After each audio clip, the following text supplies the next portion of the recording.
Good morning. I'm Warren, he's Charlie. There's one thing I should probably clear up first because I know it's puzzling you. In the movie, he always gets the girl. Now, that's hard to figure out, isn't it? But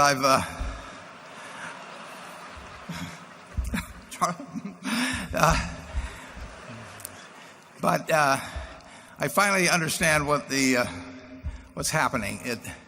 It's something called the Anna Nicole Smith rule. It's when choosing between two old rich guys, pick the older one.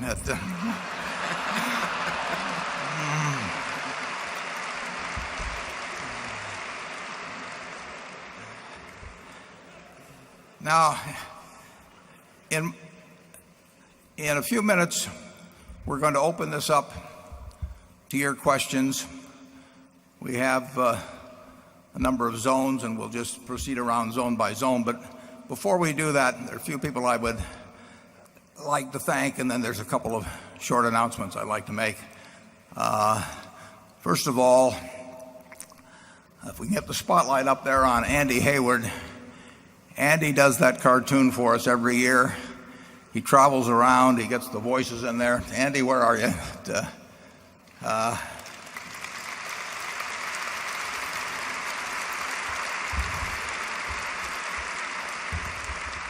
He's just terrific. He comes up with the ideas.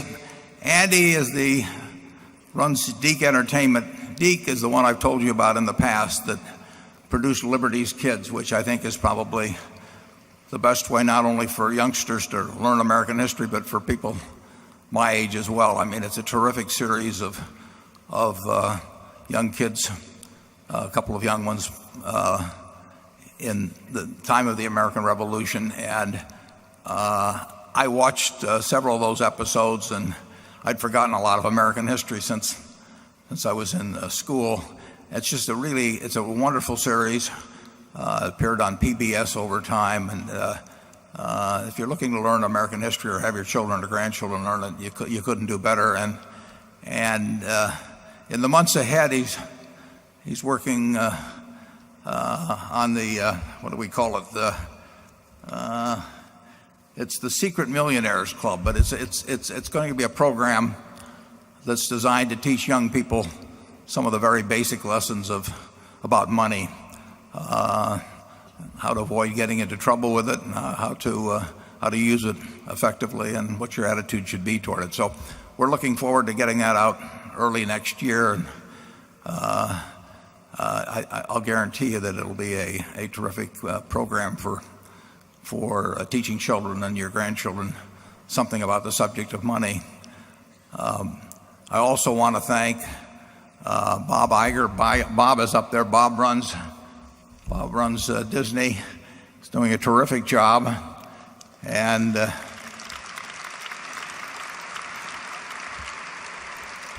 thought we could originally entice the Desperate Housewives into appearing simply by the chance to appear with Charlie. But after we made that appeal, we then went to Bob Iger and said, see what you can do for us, Bob. So thank you, Bob. Also in that section, I'd like to have a special introduction for the man that first taught Charlie and me something about the value of franchises and the advisability of buying great businesses instead of cheap businesses.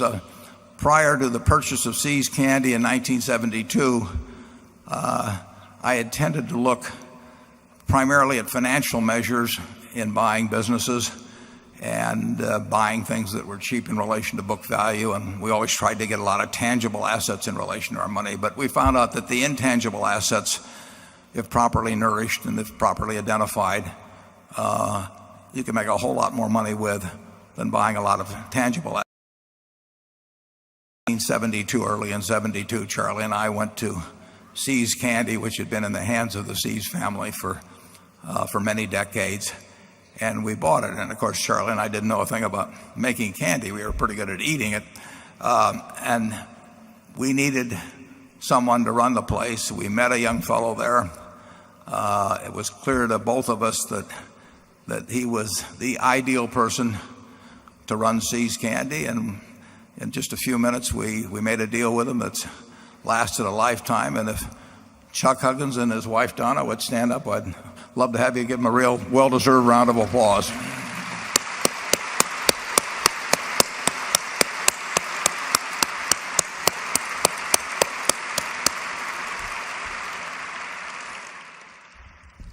As you notice, my daughter Susie produced that movie. She does every year.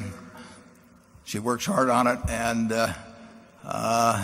we don't pay her anything, although she does remind me occasionally when I'm out at Borsheim's that she worked very hard on the movie. And I'll see her there on Sunday. And Suze, if you would take a bow, please.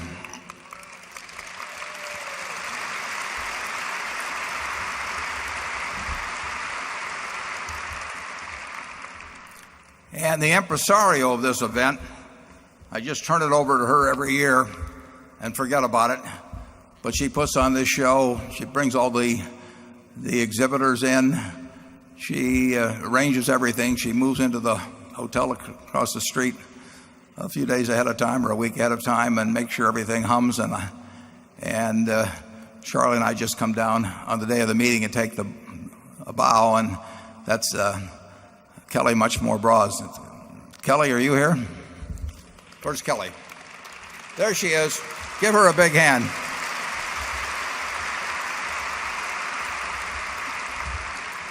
We wouldn't be having this without her. Now, I'd like to introduce our directors. We're going to have the business meeting at 3:15. We do the Q&A first, and we get to that later on. But for those of you who won't be around, and a lot of people tend to leave it at lunchtime, I'd like to introduce the various directors. You've met Charlie and myself. And if you'll just stand individually, we can withhold the applause, if any, until the end.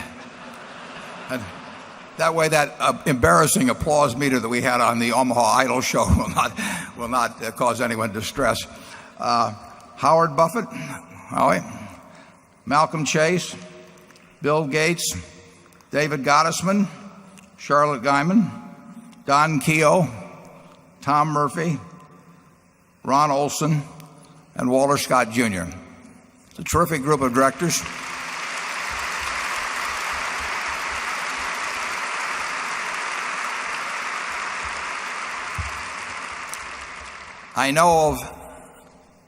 I literally know of no directors of any large publicly owned companies that have universally as significant a percentage of their net worth in the company purchased in the open market as that group. Do you, Charlie? None. Okay. Well, that may be all you hear from him, folks. So kind of savor it a little bit. You know. I also would particularly like to thank Jamie Lee Curtis, even though she came up with the wrong guy at the end. But Jamie cooperated on this.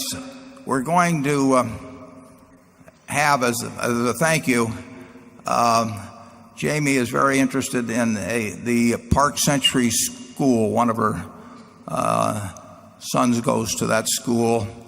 It's for gifted but learning challenged students. They're having an auction tonight, but it will continue subsequently.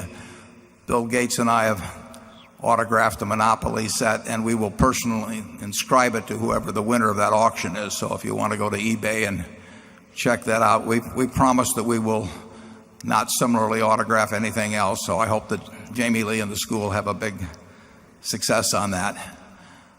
We have two announcements, one relatively unimportant but nevertheless pleasant, and that is that we released our earnings yesterday after the close, and I think we can put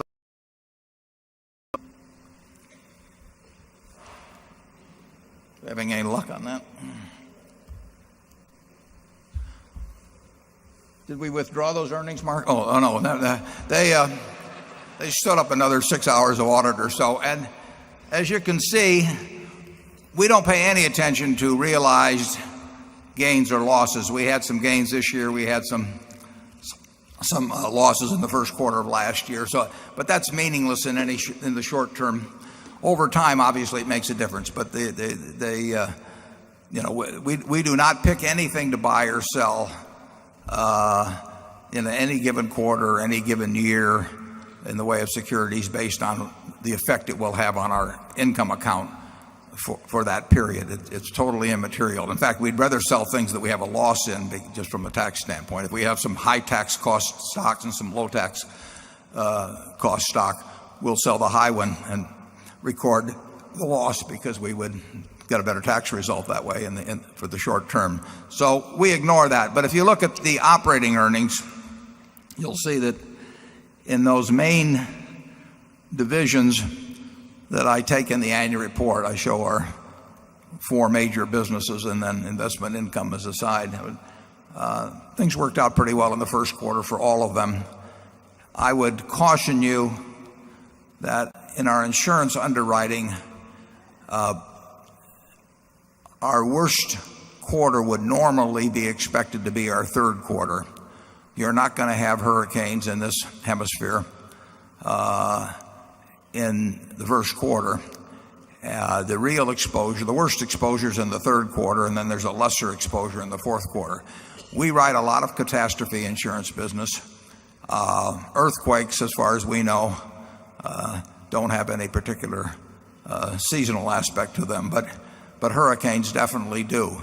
Now, the interesting thing is that under standard accounting, if we write a hurricane policy for the calendar year 2006 and we receive $1 million of premium, we would earn $250,000 in the first quarter and $250,000 in the second quarter and so on. We would earn it pro rata throughout the year. And that, in our view, actually is not proper accounting, but it's required accounting. The real exposure to loss is primarily in the third quarter. So you can't take our insurance underwriting results in any way for a rather benign quarter like the first quarter and extrapolate them for the year. But nevertheless, it was a very good year, a very good quarter. GEICO had excellent growth. I believe that I'm almost certain that our growth in the first quarter was better than any of our main competitors, and actually probably by some margin. The underwriting was very good. Our reinsurance underwriting was very good. Gen Re had a good quarter. Our smaller companies had a good quarter. So things generally have been working very well in all 4 sectors, and that's nice, but that's not terribly important. I mean, 5 years from now, nobody will remember whether the first quarter or the second quarter was that good at Berkshire Hathaway. But what did happen, and which we announced last night, which was very important, the acquisition of a large, extremely well-managed, profitable, really extraordinary company called Iscar. And up until October of last year, I knew nothing of Iscar. I did not know about their extraordinary management, but I got a letter, and I got a letter from Eitan Wertheimer, and maybe a page and a half, page and a quarter, and he told me something about this business. And sometimes character and talent sort of just jump off the page at me, and this was one of those letters. It came from Israel, and I expressed an interest after reading this letter in getting together with Eitan, and not long thereafter I met not only Eitan but his CEO and president, a remarkable man named Jacob Harpaz Danny Goldman, a CFO, and we met in Omaha. They subsequently met Charlie, and this all came to fruition. Signed a contract. Now we have before I go on to this, maybe Charlie would like to say a word or two about Iscar, because he's hard as it is for you to believe, he is not only, he's as enthusiastic about this as I am. Now, have you ever seen that before, I ask you? Charlie likes this one extraordinarily well. Charlie? Well, this is a company that, from very modest beginnings, rose to be the best company in its field in the world. It's not yet the biggest, but that leaves them something to do. The average quality of the people in this company is not only extraordinary, it's off the chart. And the beauty of this, as you look at the two of us, is they're all young. No, this is a real quality enterprise, and these people know how to do some things that we don't know how to do, a lot. So, of course, we're enthusiastic about the company. You know, I'm always enthusiastic when I get to deal with some of the best people in the world. I would like, if we get the spotlight down there, right out here in front, I would like individually three managers to stand up, and then Eitan is going to talk to us a bit, and then we have I think we've got it arranged so we can have a short movie that will tell you something about Iscar. But first of all, if Eitan Wertheimer would stand up and we could get the spotlight on him. Over there, okay. Eitan, let me introduce the other two, and then can we have you speak to the group? Jacob Harpaz is the president and CEO.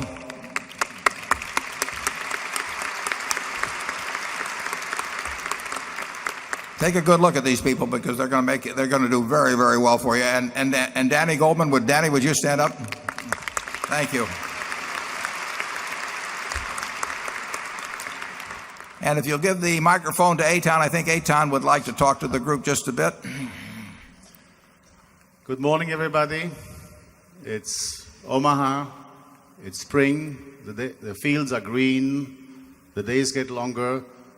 And we bring a big family into a new home. I'm standing here before you representing 5,869 people. Not only the people, but their families, the past, and their future.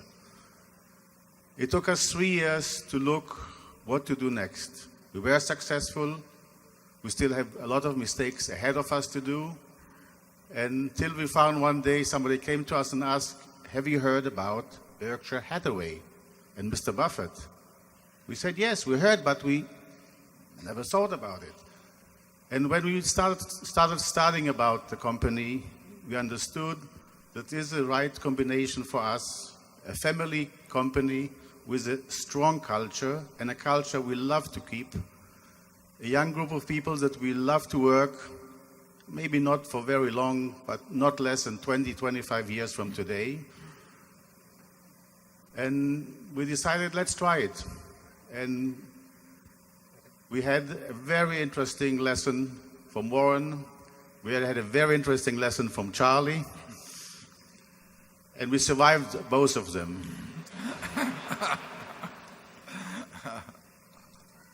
I'm very happy that I represent here not only the people that make the product and go to the customers. I also, in a way, represent a big family of customers that manufacture things. They'll make cars go faster and safer. They'll make airplanes fly. They will make the mold to make the bottles for the Coca-Cola. They'll make a washing machine. They'll make the tools to make a carpet. They'll make many things. And many times the people that manufacture are a little bit in the shade.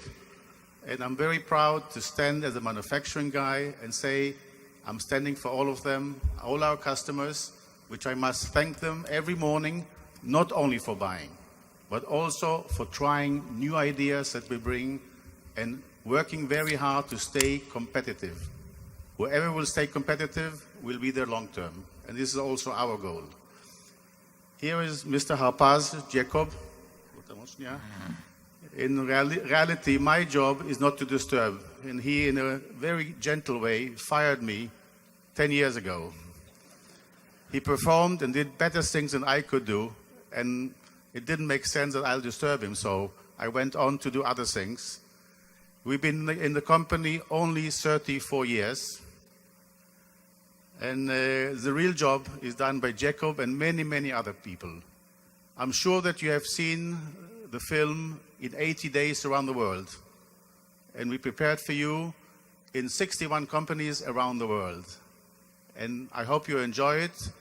We definitely have to fulfill a lot of expectations.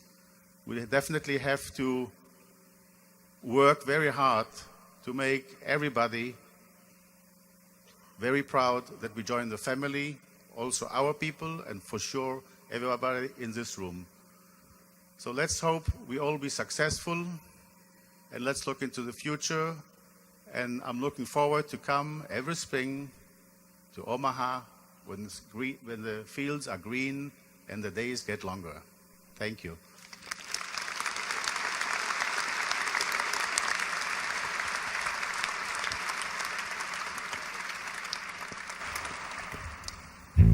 IMC presents Better Solutions for a Better World.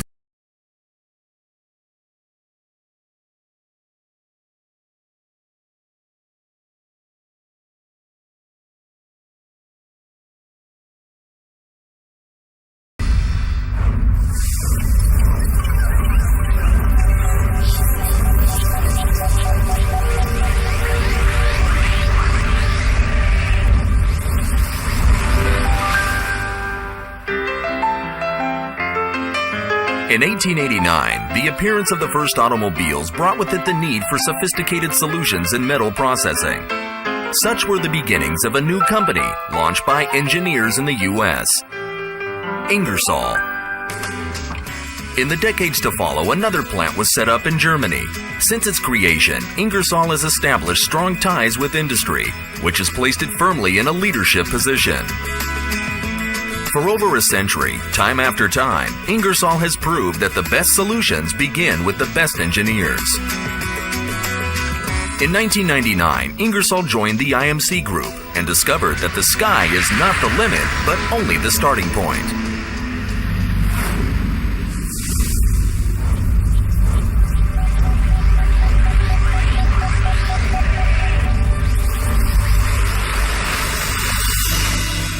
Meantime, at the turn of the 20th century, another metal processing plant was established on the other side of the world, in South Korea, Tegotech.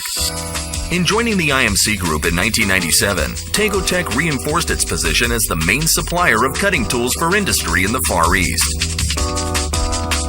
Today, Tegotech has achieved unparalleled success, penetrating new markets, streamlining production process, and showing that precise global thinking can cancel distances.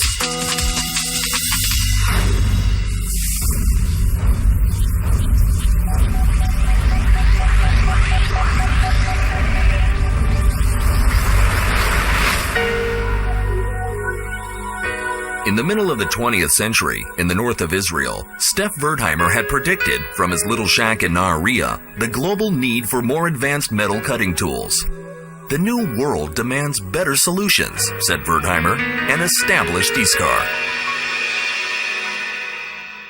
In a relatively short time, Iscar has become the second largest cutting tool manufacturer in the world, a leader in the area of metal removal. Iscar has revolutionized every aspect of machining. Its mission, to apply innovation, quality, and automation on the highest technological level. Among Iscar's groundbreaking achievements are the revolution in cutoff applications, development of self-grip in the 70s, the pioneering triumphs in milling, the heli mill in the 80s, the cam drill, the revolution in drilling in the 90s, and tangential positive milling, the innovative tang mill. These innovations and more have reinforced Iscar's position as the world's leader in development of cutting tools. The combination of Ingersoll, Tegotech, and Iscar has given rise to the IMC Group, taking the best of all worlds and creating the world's best tools. Today's rapidly advancing world demands that we constantly elevate standards, apply ourselves more and more to provide ever smarter and precise solutions, pushes us to advance, to improve ourselves, to lead. They have to be a full line supplier. To be a global company means to be local in many countries, in many places around the world. Other IMC Group companies. E-Teddy, Italy. Designers and manufacturers of PCD diamond tools for high-precision aluminum machining in the automotive and aerospace industry. UOP, Italy. Producers of high-quality solid carbide and high-speed steel standard tools and special tailor-made designs for applications in the aerospace and die and mold industries. Utiltech, France. Expert creative solutions and extra-long gun drills for deep drilling and applications that require unique geometries. Unitac, Japan. Deep drilling, BTA-style tools with brazed and indexable heads. And Vertec, Italy. Design and manufacture of unique counter-boring tools for deep and complicated boring applications.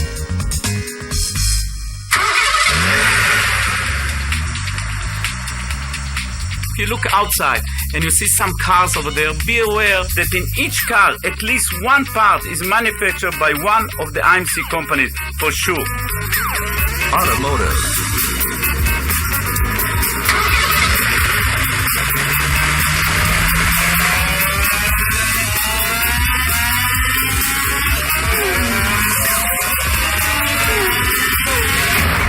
Before you have the product line, the geography spread, the people that understand the language, you cannot start thinking, may I try or may I not try to become automotive supplier.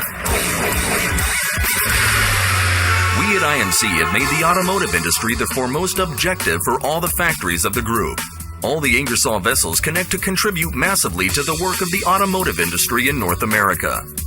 At the same time, on the other side of the globe, Tegotech Cutting Tools joins the momentum of the rapidly developing Japanese and Korean automotive industries.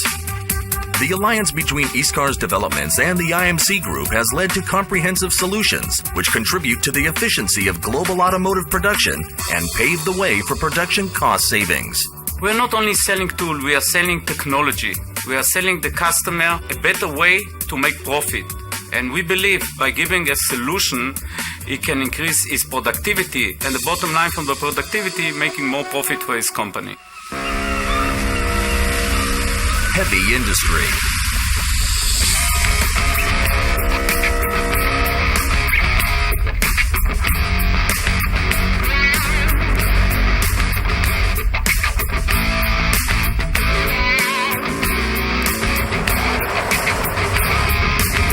The power of IMC comes clearly to the fore in heavy industry.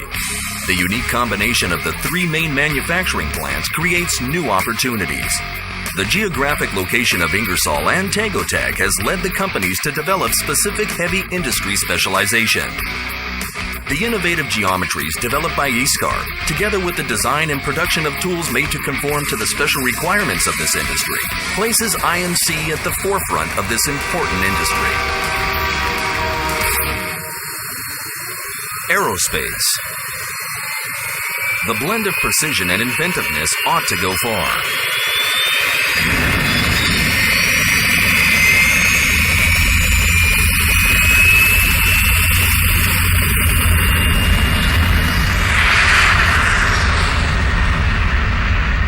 If you want to reach far and high, you must be on top of the game in technology, in understanding materials, in daring.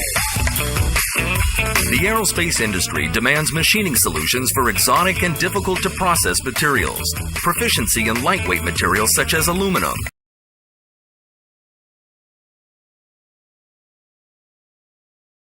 Grouping of the three plants and the profound understanding of cutting materials and complex cutting geometries, along with the expertise in building large-sized tools, make IMC the strategic partner for the aerospace industry. General engineering.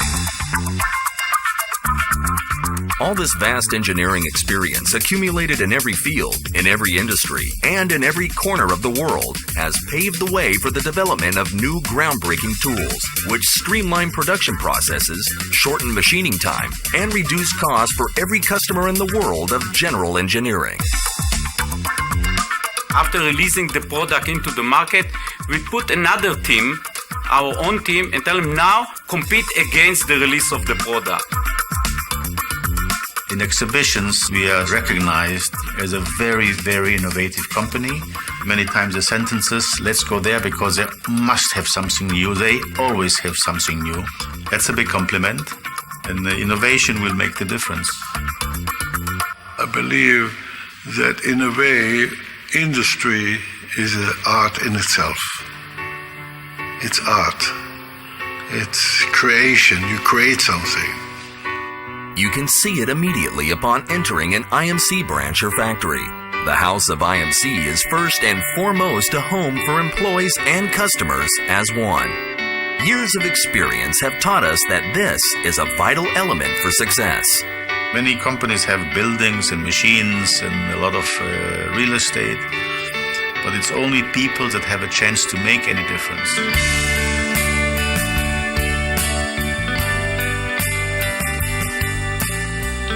I believe with the ambition of the people, with the hard working of the people, we are going to reach the position of being number one.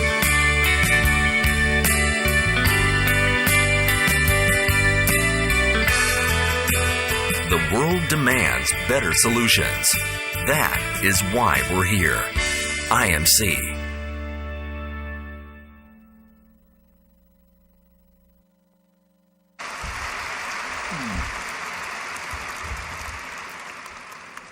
This is an important acquisition, as we paid $4 billion for 80% of the company. The family remains in partnership with us. They retain 20%. It's the first business we've purchased that is based outside the United States. We have others that have operations there.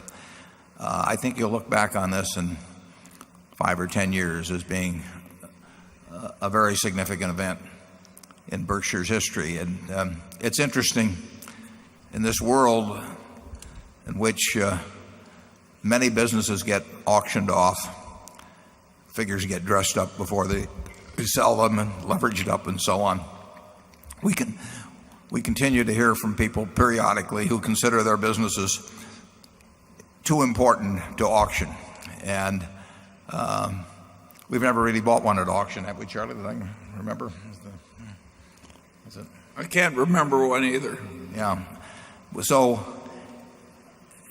there's a benefit in that, because in effect, the people that pass through that filter of caring enough about their business that they don't simply put it up like a piece of meat in an auction are also the people, in our view, that make the best managers and make the best partners over time. There is something going on in their brain that says this business is so important, and the people that are here are so important, and the customers we take care of are so important, that we actually care about the home in which these businesses reside. And I think that filter works very much to our benefit. We've bought a number of businesses in the last 15 or 18 months where people have felt that way. And I think the crowning one here is Iscar. So I welcome our new friends from Israel. I'm going to go over there and visit in September to see if there are any more girls out there like you, and see if we can drum up a little more business. And with that, let's go on to the question period, and we will do this until noon, at which time we'll break for 45 minutes or so and come back, and then we'll continue until about 3 o'clock. Then we'll break for about 15 minutes, have the formal business meeting from 3:15 to 3:16, and then at 4 o'clock, Charlie and I are meeting with all of the people that came from outside of North America. This year we had about 550 requests for tickets from countries outside of North America, as opposed to about 380 last year. So we're looking forward to meeting all of you that have come a long way to attend this meeting. Now we've got a dozen zones in here, and we'll start off with zone number 1. Yeah, my name is Edward Janik from Denver, Colorado. First, I want to thank Charlie and Peter Kaufman for their wonderful book. I think Benjamin Franklin would be very proud.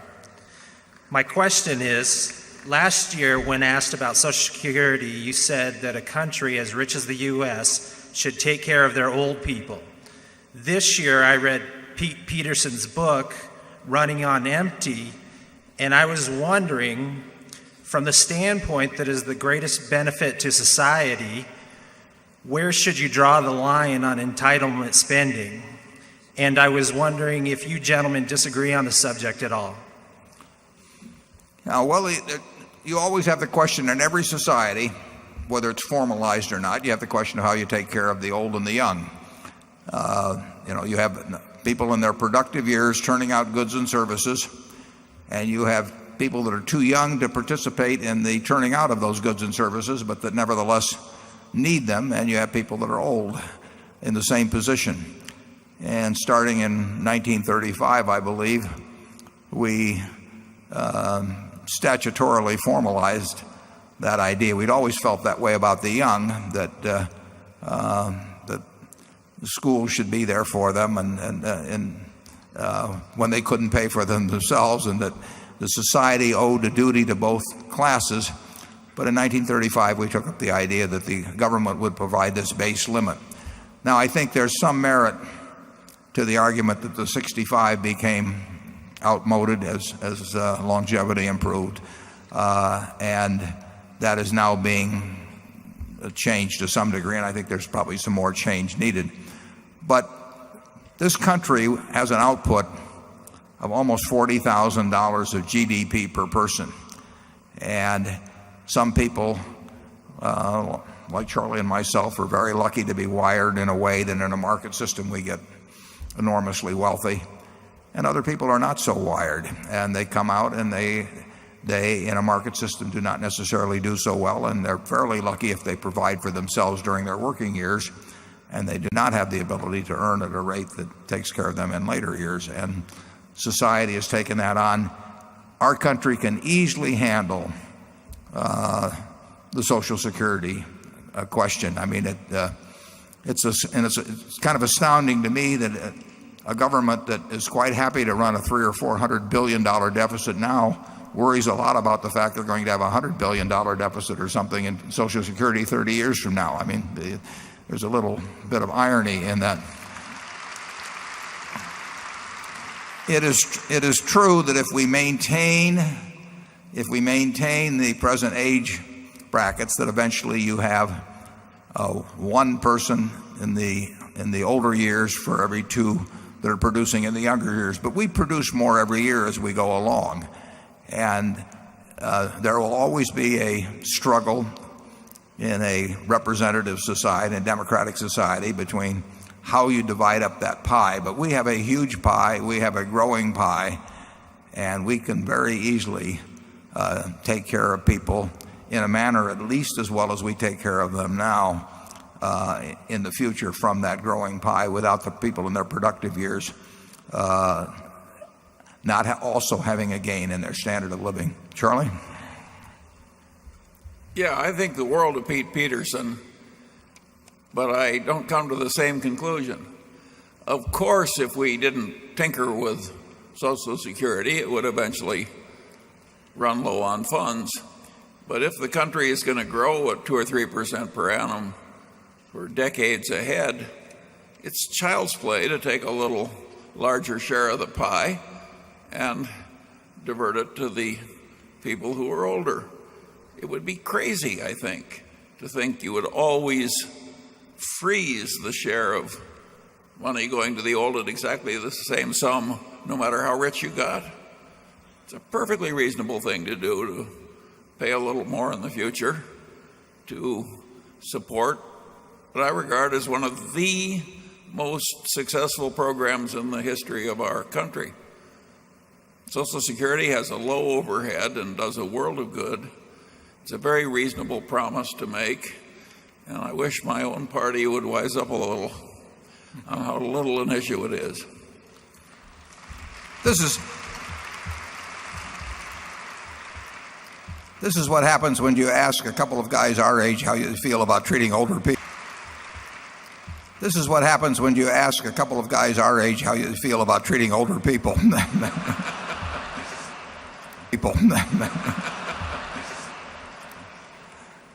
Incidentally, currently, everybody likes to talk about the unified budget.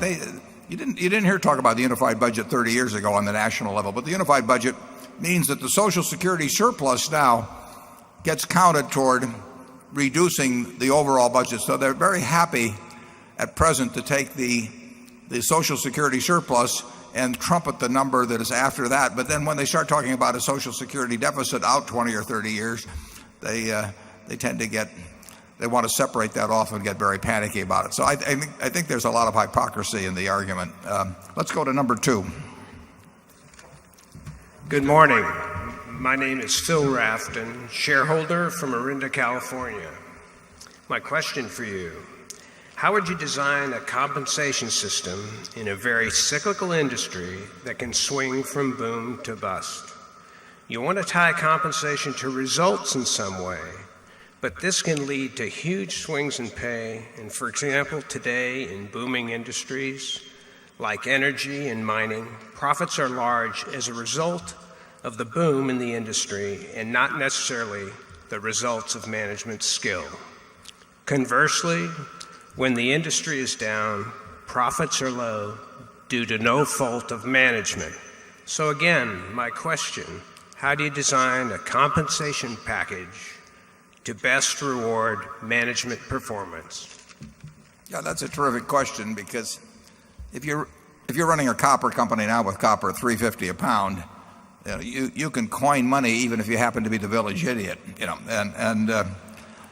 similarly, when copper was at 80 or 90 cents a pound, which has been most of our adult lifetime in that general, there were fairly sparse times in mining much of that at the time, and we design compensation systems at Berkshire. We have dozens and dozens of companies. Some of them are capital intensive, some of them are cyclical, some of them don't require much capital, some of them are terrific businesses if no one runs them. Some of them are very difficult businesses, even if the best of management comes. And we have a wide variety of compensation systems. You're wise when you say, how do you design one for that kind of a situation? Because so often people come in with sort of standardized systems or whatever the highest system they see is, and then apply it to their own benefit. Most people, if left to select their own compensation systems, will come up with the appropriate, from their standpoint, comparable arrangement.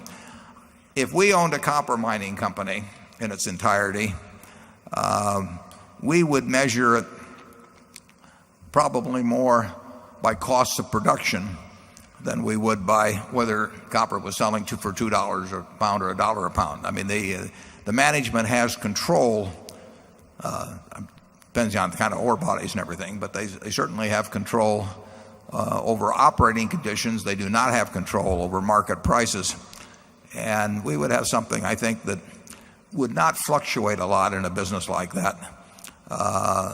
The bonus available, but it would probably tie to what we thought was under the control of the individual that was managing the business. That's what we try to measure. We try to understand the industry in which they operate, and we try to understand the things that the manager can have an impact on and how well they're doing in that. We measure at GEICO, for example, we measure by 2 unit measures. One is growth, unit growth, and one is the profitability of seasoned business. New business costs money. We want new business, so we don't charge that against the manager or the 20,000 other employees who share in it. We do not want to pay for anything that is not under their control. We do not want to pay for the wrong things. And I would say in a cyclical business that if oil is $70 a barrel, I don't think any particular management deserves credit for it. In fact, they all sort of deny that they've got anything to do with it when they got called before Congress. But I would not give them credit for the fact that oil is $70 a barrel or $40 a barrel. I would give them credit for low finding costs for over time. I mean, what you really want to do if you have a producing oil company is you want a management that over a 5 or 10 year period discovers and develops oil at lower than average unit costs. And there's been a huge difference in performance in that among even the major companies. And I would pay the people that did that well. I would pay them very well because they're creating wealth for me. And I would not pay the guy a lot of money that simply is cashing in on $70 oil and that really has got a terrible record in finding it at reasonable prices. Charlie? Yeah, it's easy to have a fair compensation system like we have at Berkshire. And a lot of other publicly traded corporations also have fair compensation systems. But about half of them have grossly unfair systems in which the top people get paid too much. We know how to fix Berkshire, but our ability to influence the half of American industry where the compensation systems are unfair has so far been about zero.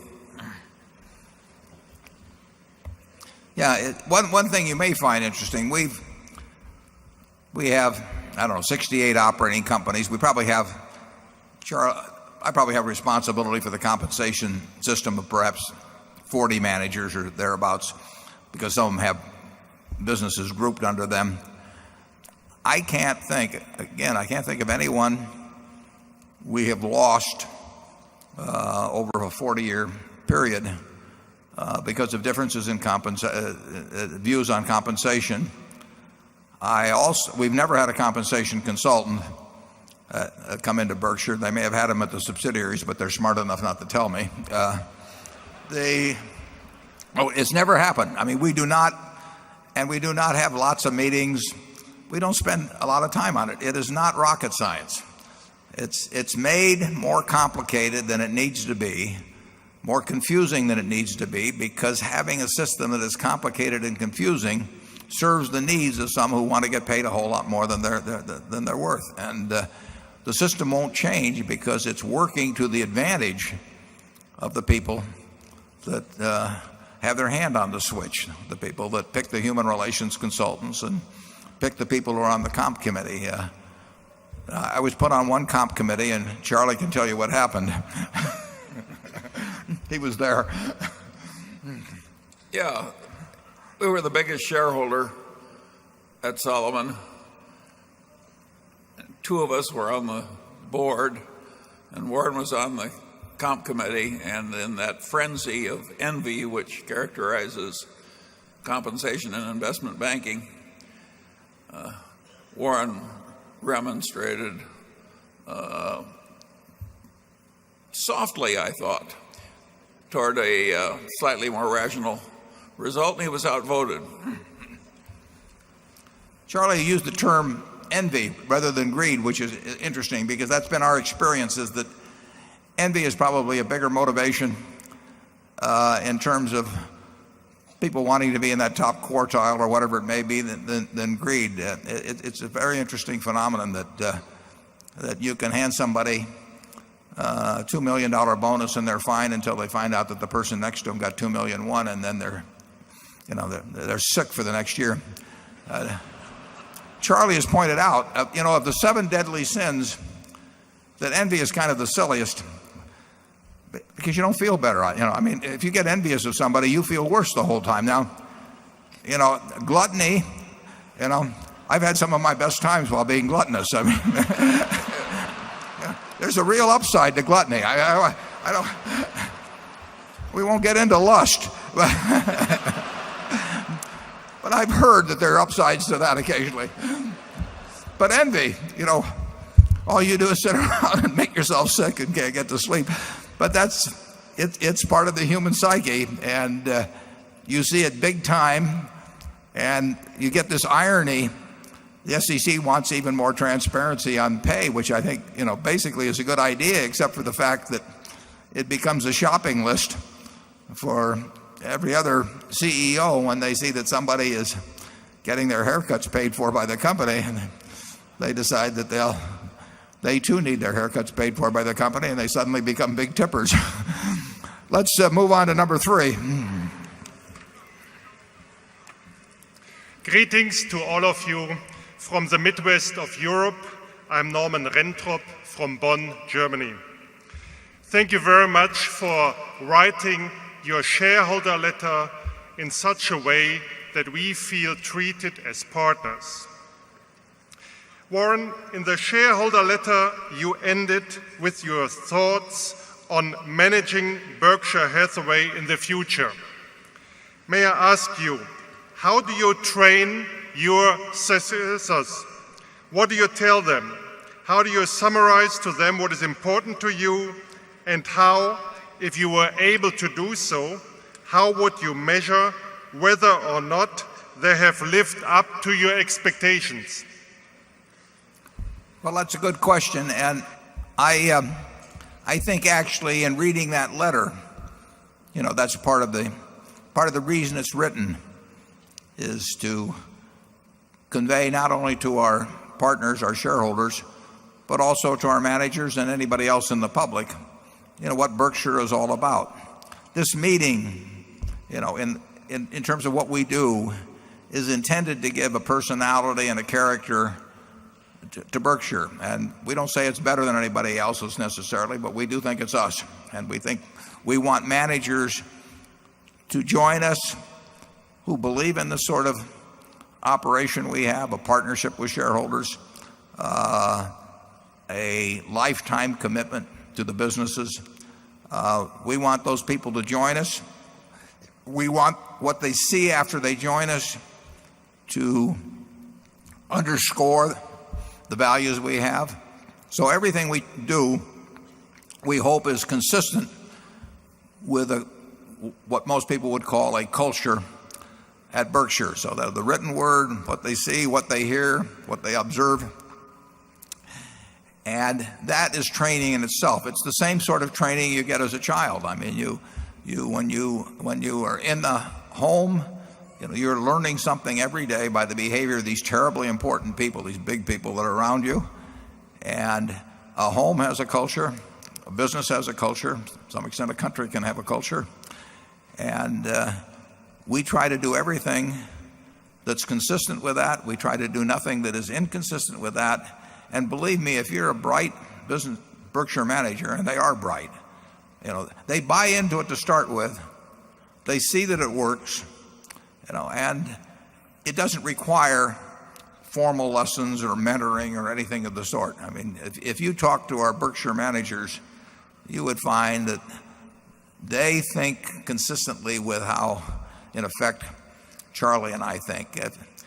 There are plenty of people that don't, and they don't join us. I mean, we hear all the time from people.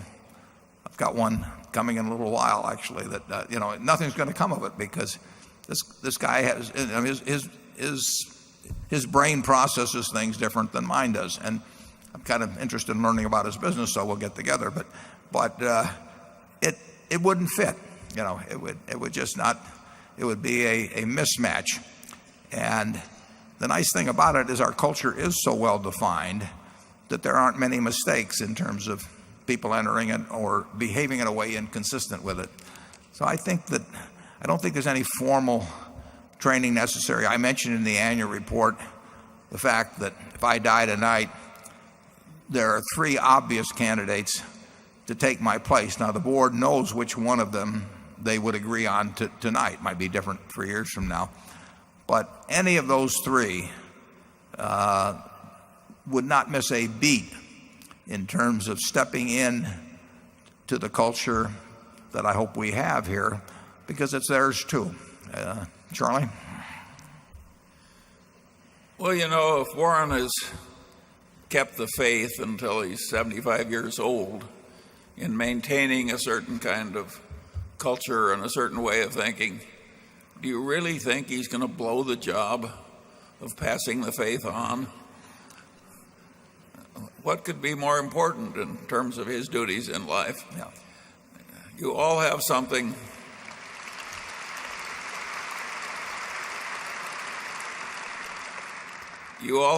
more important to do than worry about the fact that the candle is going to go out at Berkshire just because some people die.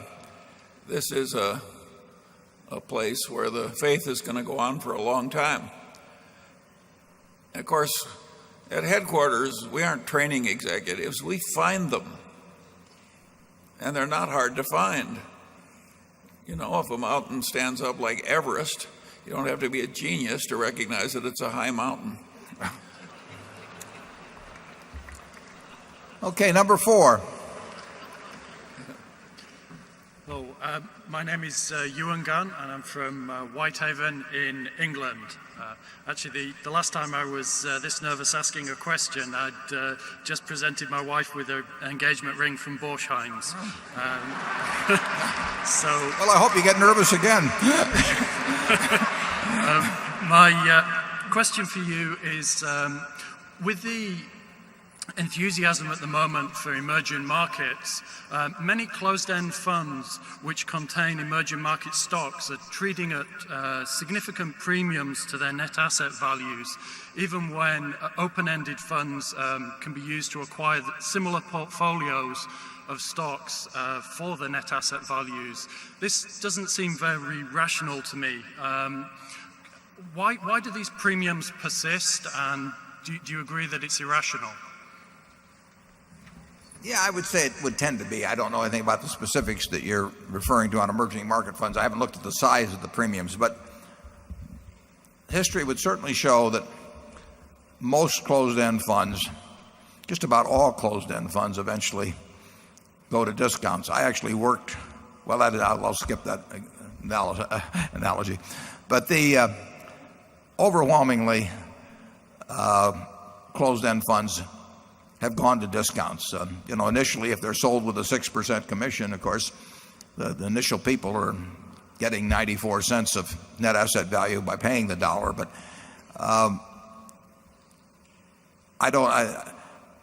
if I had an interest in buying into emerging markets through other people's management, and I could buy an open-end fund at X or at asset value, and I had to pay 120% of X for some closed-end fund, you'd have to convince me very strongly that the management of the closed-end fund was better. So I think you're right. I don't know the size. The premium's a few percent. It doesn't really make much difference. But occasionally, Charlie and I have witnessed in the past closed-end funds that have sold even at 30 or 40% premiums over asset value. Overseas Securities was a tiny fund that used to do that for years and baffled everybody. But eventually they will come back down to earth. Charlie? I've got nothing to add. He's hitting his stride now. Number 5.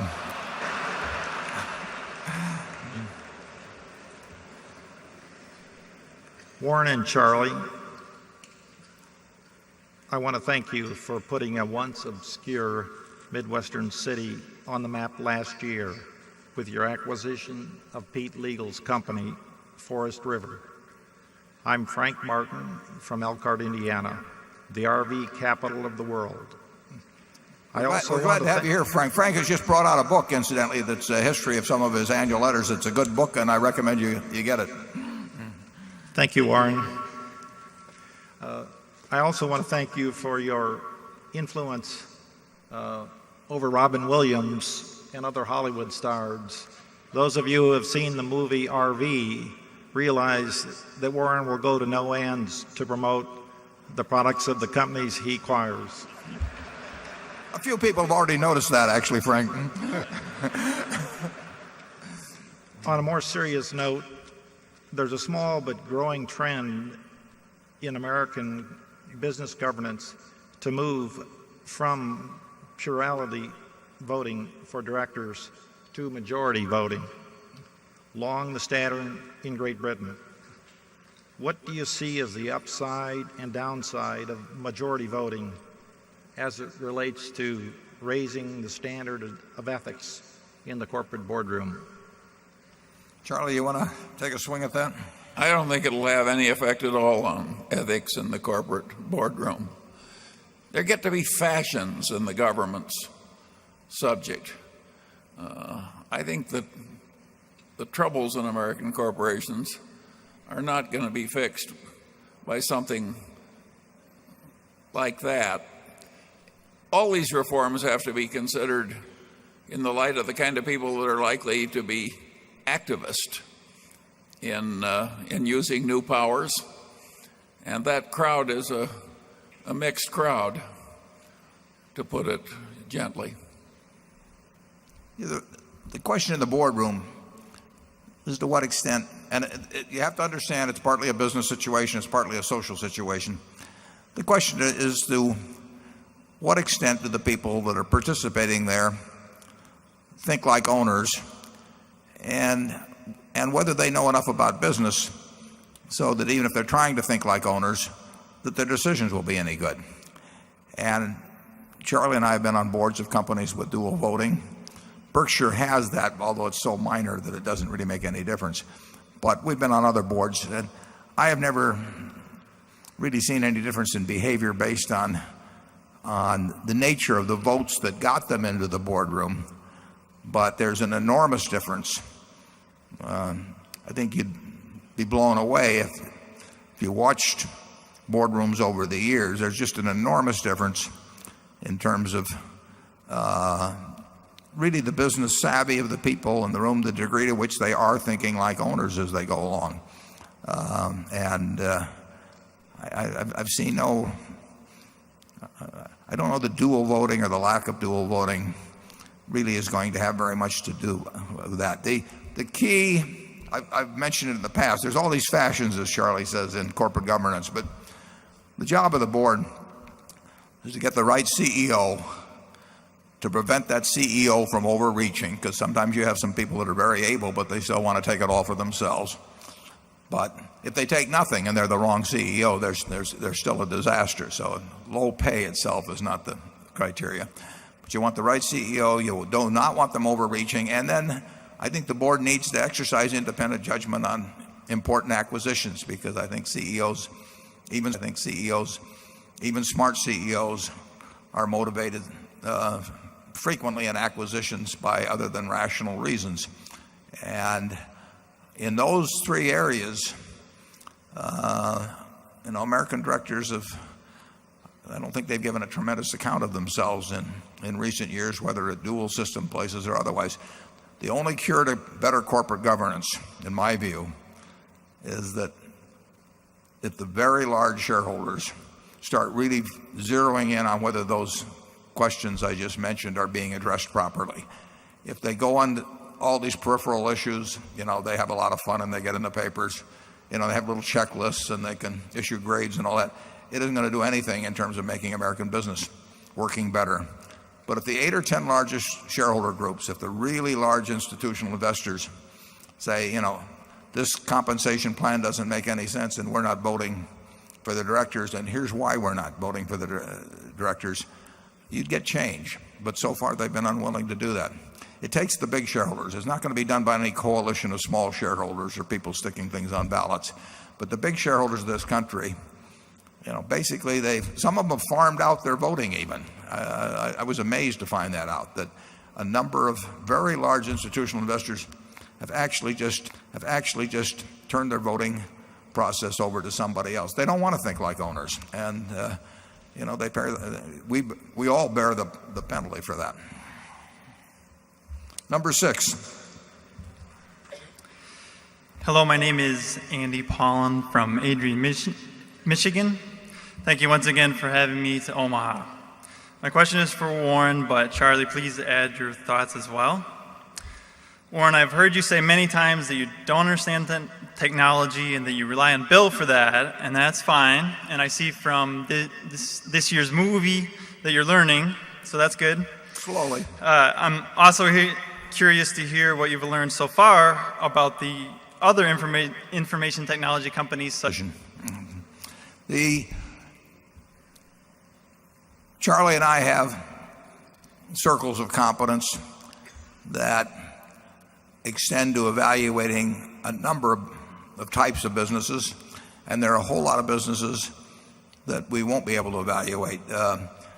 Some of them I think very few people can evaluate. I mean, you get outside of, you just get into businesses where the future is so likely to be different than the present. that maybe there's a few people who have great insights on it, but we sure don't. We are best at the businesses where we can come to a judgment that they're going to look a good bit like they do now, 5 years from now, 10 years from now. They'll be bigger, they'll be doing different things, but the fundamentals will be the same. Iscar will be a bigger company 5 years from now, maybe a much bigger company, and we may get a chance to do interesting acquisitions. But what you saw there, the fundamentals won't change. The way the people think won't change. I can name a number of businesses that are bound to change dramatically. I mean, when you think of how much the telecom business, for example, has changed over the last 15 or 20 years, it's startling. Even with hindsight, it's a little hard to figure out, who was going to make all the money and so on. There's just games that are too tough. Charlie says, we've got 3 boxes at the company: in, out, and too hard. And a lot of things end up in the too hard pile, and it doesn't bother us. We don't have to be able to do everything well. If you go to the Olympics, if you can run the 100-meter well, you don't have to throw the shot put. Some other guy can throw the shot put, and you'll still get a gold ribbon, if you run the 100-meter fast enough. So we try to stay within the circle of competence. Tom Watson Sr., I think it was Sr. Yeah, Tom Watson Sr. many years ago said, I'm no genius, but I'm smart in spots and I stay around those spots. Well, that was pretty damn smart, and we have found a lot of our managers who don't think, they can solve every problem in the world, but they run their businesses extraordinarily well. You do not want to, Frank Martin mentioned Forest River, you do not want to go and compete with Pete Legal in his business. He's going to kill you, and he's very, very, very good. But he doesn't come around and try and tell us how to run the insurance business, because that's not his game. We look for people that are very good at things they understand, and we don't get any inferiority complex at all about the fact that, you mentioned Intel, I believe. I was virtually there at the birth of Intel because I was on the board of Grinnell, and Bob Noyce was the chairman of the board of Grinnell. And we bought $300,000 worth of their original debentures. And, I knew Bob. I thought he was a very, very smart guy. But I wouldn't have had the faintest idea how to evaluate the future of Intel then. And I really don't have it now, And I think they probably had a few surprises themselves in the last few years with AMD and what's been happening in their business. But what that's going to look like in 5 years, I don't have any idea. And I'm not so sure if you were in the industry, you'd know exactly what it was going to look like in 5 years. Some businesses just are very, very hard to predict. Charlie? Yeah, one of the foreign correspondents last year, after looking at us carefully, said in effect, you guys don't seem smart enough to do so much better than other people as you're doing. Was he looking at me or you, Charlie? Both. Have you got an explanation? And we said, we know the edge of our competency better than most people do. It's a very useful thing to know the edge of your competency. And I always say, it's not a competency if you don't know the edge of it. I'll have to think about that a little bit. Bill will explain it to me later. Area 7, please. I am John Bailey from Boston, Massachusetts. I wanted to ask Warren and Charlie if you could consider 3 hypothetical securities for a long-term investment. The first would be like a share in median family income for the United States. The background there that in real terms, median family income has been stagnant for approximately 30 years. The second security would be a share in all corporate income in the United States. The background there that corporate income has been taking an ever larger slice of GDP for several years. And finally, a bit more abstract, a share in all capital assets in the United States, and I would like to include all intangible capital assets if possible. So would any of these be of interest for a long-term holding, perhaps 20 years or so, and if not, why not? Well, I think I'd rather buy Iscar. The corporate profits, as you point out, have been close to their highs except for a very few years post-World War II, and as a percentage of GDP. It's hard to imagine it being much larger. It's interesting. While corporate profits is reported, you take the S&P, it's percentage of book, percentage of sales, go down the line, they're all on the high end. Corporate income taxes really are not that high relative to the total revenues of the country. So you can see that there's been a little disconnect there in some manner. But median family income is something that Charlie and I have never even considered. We're not shooting for that. It is certainly true that in the last 5 to 10 years that the disparity in income has widened significantly, and that the tax breaks for the wealthy have been extraordinary. I've pointed out in the past that most of the members of the Forbes 400, myself included, pay a lower percentage of their income to the U.S. government, counting Social Security taxes, than does the receptionist that works in their office. That was not true 30 years ago, and I don't think it's something that should be true in a rich society, but it has happened. And I just computed my 2005 return. In 2004, and I have no tax shelters. I don't have a tax advisor. I just do things, and at the end of the year I add it all up. In 2004, my rate was the lowest of the 15 or 16 people in the office, and in 2005 my rate was even lower. And that's courtesy of the US government. That's not courtesy of a lot of tax write-offs or anything of the sort. And I think it's crazy, and I don't think the American people understand it very well. And I think that if they did understand it, they should and would be quite unhappy about it. So I think that the lower incomes, median people making medium amounts of income have not shared in the prosperity of the last decade or so in a way that's all proportional to the way the wealthy have participated in it. The last point you mentioned a little too esoteric for me, so I'll pass it over to Charlie.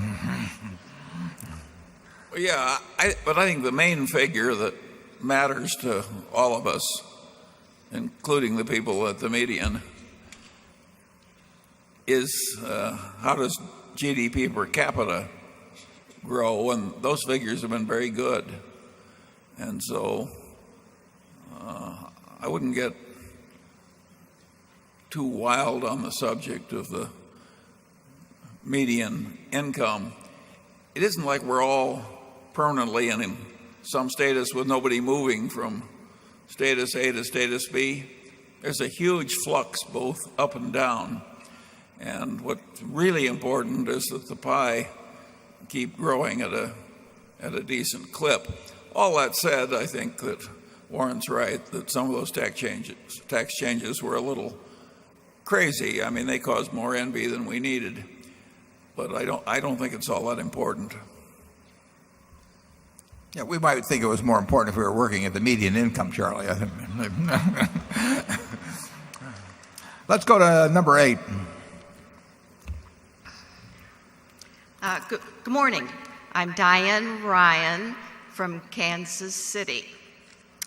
My question is, what is your opinion on the economics of ethanol and just as a fuel additive?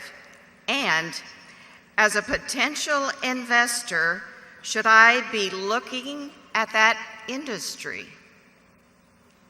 Well, I don't know enough to answer the latter part. I know Charlie and I would not know enough to evaluate ethanol projects. We've been approached on them, and of course they're quite popular now. But in terms of figuring out what an ethanol plant is going to be earning on capital 5 or 10 years from now, it's far easier for us to figure out whether people are going to be drinking Coca-Cola or even eating See's candy, which I highly recommend.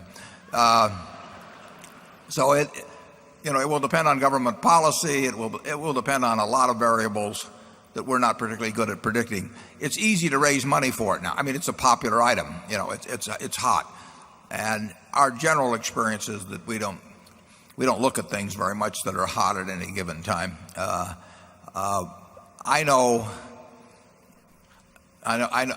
nothing about the biochemistry or anything of the sort. I have a son who was head of the ethanol board in Nebraska, and if I notice that he suddenly starts getting richer than I am, I will suspect that I should start looking at ethanol very hard. But so far I haven't seen tangible evidence of that. And, there's no question ethanol usage is going to grow. I mean, that we will see. Generally speaking, agricultural processing business have not earned high returns on capital. I mean, if you look at Cargill, you look at ADM, you look at the big processors, that has not been a great business, and ethanol could prove an exception, but I'm not sure how you gain a significant competitive advantage over time, with any given ethanol plant. And if you get too many of them around, it will not be a good thing when you're turning out a commodity. Charlie? Well, my attitude is even more hostile than Warren's. I have just enough glimmers of thermodynamics left in me to suspect that that it takes more fossil fuel energy to create ethanol than you can get out of the ethanol you've created. If so, that's a very stupid way to try and solve an energy problem.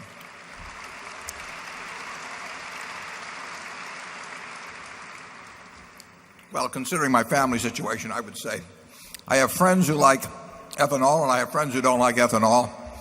And I want my position to be perfectly clear. I'm for my friends. Let's go to number 9. Hello, my name is Johann Freudenberg from Hanover, Germany. Do you think we are in a commodity bubble? Thank you. Well, certainly not in agricultural commodities. They haven't done anything if you're talking about wheat or corn or soybeans or something. But if you get into the metals, oil, there's been a terrific move. The most extreme probably has been copper, and I would say that oil, if you go back a few years to when it was at $10 a barrel, it's been more extreme than copper. But you are undoubtedly, it's like most trends. At the beginning, it's driven by fundamentals, and at some point, speculation takes over. The very fact that the fundamentals cause something that people have looked at for years without getting excited about, fundamentals change the picture in some way. Copper does get a little short, or people get a little worried about currency and maybe gold goes up or whatever it may be. But it's that old story of what the wise man does in the beginning, the fool does in the end. And with any asset class that has a big move that's based initially on fundamentals is going to attract speculative participation at some point, and that speculative participation can become dominant as time goes by, and famous case always being tulip bulbs. I mean, tulips may have been more attractive than dandelions or something, so people paid a little more money for them. But once a price history develops that causes people to start looking at an asset that they never looked at before and to get envious of the fact that they're because he saw this early and so on. That takes over. And my guess is that we're seeing some of that in the commodity area. And of course, I think we've seen some of it in the housing area too. How far it goes, you never know. I mean, some things go on to just unbelievable heights. And then, silver went back in there. That was manipulation to some extent, but it got up to $50 an ounce very briefly back in the early 80s. But the eyes of the world that never looked at silver when it was $1.60 or something, or $1.30 back in the 60s, everybody in the world was looking at it, and some were shorting and some were buying, but it becomes a speculative football. And my guess is that an awful lot of the activity in something like copper now is speculative on both sides of the market. If it goes to $5 a pound, who knows? But you are looking at a market that is responding more to speculative forces now than to fundamental forces, in my view. Charlie? Well, I think we've demonstrated how little we know about commodity prices by our very skillful operations in silver. I think you can change that from R to it's mine. Actually, I bought it very early. I sold it very early. Other than that, everything I did was perfect. I mean, we managed to minimize things there with great efficiency. Or I managed to. Charlie didn't have anything to do with that. I was the silver king there for a while. We did make a few dollars on it, but we're not good at the game of, when it gets into the speculative area, figuring out how far a speculative boom will go. If the fundamentals are attractive, we think we're getting a lot for our money, buying equities or whatever it may be. We'll make some money. We may not make as much money, remotely as much money as somebody who is plays out the last 30 days or 30 weeks of a real wild orgy. I mean, these things, they tend to be the wildest toward the end. But that gets back to the question, of Cinderella of the ball. I mean, you're there, you're having a wonderful time, the punch bowl is flowing, the dance partners are getting prettier all the time, and at midnight it's going to turn to pumpkins and mice. And you look around the room and you think just one more dance, one more good-looking guy, one more glass of champagne, and you think you're going to get out of there at midnight. And of course, everybody else thinks they're going to get out of there at midnight too. And in the end, it does turn to pumpkins and mice. And in this game, as I've said, Adam Smith said it many years ago. A fellow named Jerry Goodman wrote under the pseudonym of Adam Smith. Says the problem with that particular dance for Cinderella is that there are no clocks on the wall. And in the markets, if you're talking copper now, if you're talking internet stocks in 1999, if you're talking uranium stocks in the 1950s, there are no clocks on the wall. And the party does get to be more fun, minute after minute, hour after hour, and then it does turn to pumpkins and mice. Number 10. My name is Luisa Loureiro. I'm a student at the University of Kansas, and I'm originally from Brasilia, Brazil. My question is for both Mr. Buffett and Mr. Munger. The stock market in South America has been growing quickly in the last few years. What do you think about investment opportunities in South America, given the political environment and underlying risks? Yeah, our problem in many markets is that we have to put a lot of money to work to move the needle at Berkshire. We've got a market value of $135 billion or something like that. So we are looking to put out hundreds and hundreds of millions of dollars at a minimum when we look at marketable securities. And that really narrows the field in terms of countries or in terms of businesses within those countries. But, we made an investment about 3 years ago in PetroChina. Now, PetroChina is one of the 5 largest oil companies in the world. And yet we were only able to, even there, to get $400 and some million into it, which fortunately is worth a couple of billion now. But here is a country the size of China,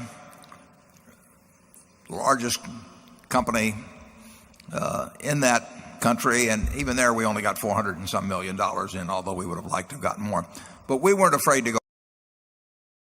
We wanted to get paid more for going into China, and we did, because we don't know the game as well there. We would feel the same way in Brazil. I mean, a great beer company down there that a friend of mine ran, and we should have been in that. We knew he was a great manager, and he was going to do a great job with it. So Brazil would not be off limits at all, but we'd have to be able to get a lot of money into a business we understood at an attractive price. We would want it to be cheaper than if it were in the United States. We wouldn't understand the tax laws as well, the nuances of governance, a whole bunch of things. But after allowing for that, at a price, we would do it. We're unlikely to put a lot of money into Brazil's a big country, but we're unlikely to put a lot of money into really small economies because we can't get enough money into them. Charlie? No more. Number 11. My name is Jeff Bingham. I'm from Chicago, Illinois. I have a question regarding the manufactured housing industry. What is your outlook on demand for the industry, and correspondingly, in your opinion, will lending increase in a meaningful way over the next few years? And are the homes priced attractively relative to competitive products like stick-built housing and apartments in the face of continued site rent increases at the community level, and in some cases lenders requiring shorter maturities on mortgages? It's been kind of an interesting history on manufactured housing. If you go back, you have to go back 30 or 40 years, I think almost, to find volume as low as it's been in the last couple of years. And the houses are by far better than they were then. There have been years when 20% of the new housing product in the United States was manufactured housing, 1 out of every 5.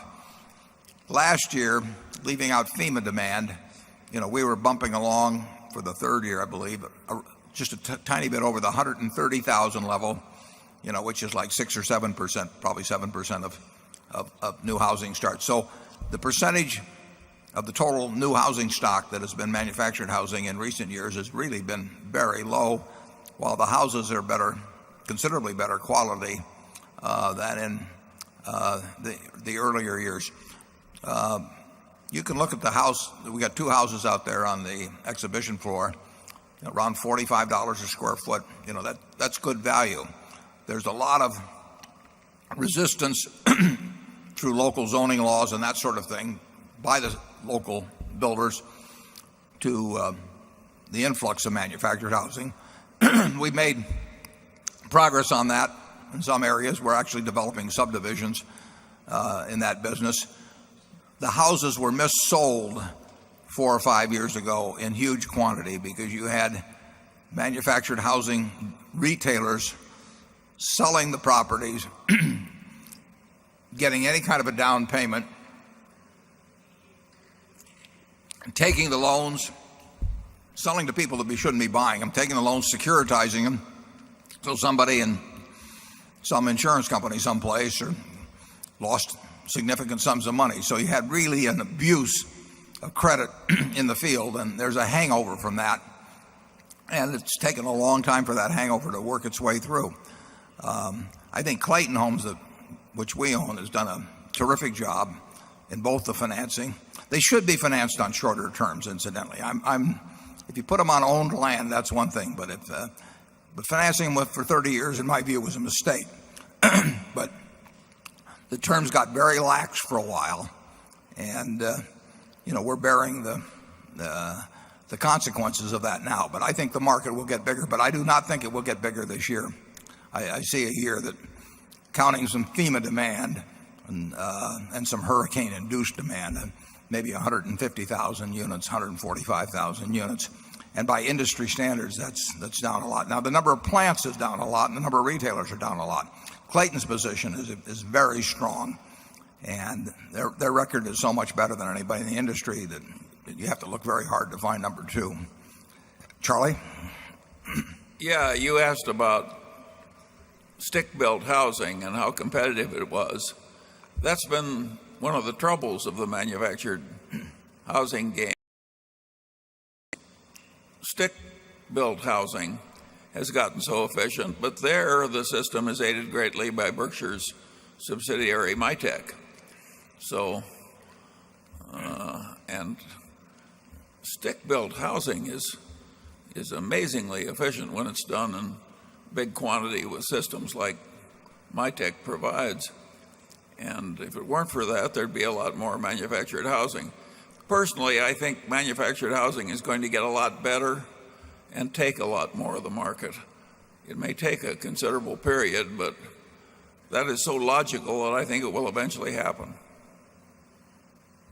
Yeah, somewhere down the road, you would expect 200,000 plus units for the industry, but I don't think you'll see it in the next year or two.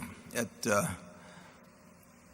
industry has to think through, and they've made a lot of progress on this, but they have to think through what's the logical way of financing these things, and what's the way to make sure that the person who buys it, really has an asset that's in excess of their of loan value 5 and 10 years down the road. And really very little consideration was given to that 5 years ago. It was just a question of put together the paper, sell it in Wall Street, and let somebody else worry about it later on. Clayton did a way better job than other companies in that respect, but those were the industry conditions that existed then. I think Clayton could easily be the largest home builder in the United States in future years, because that we will be a big part of an industry that, as Charlie says, should be doing more volume.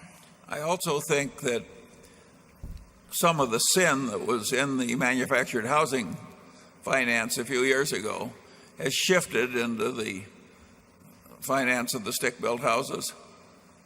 There is a lot of ridiculous credit being extended in America in the housing field.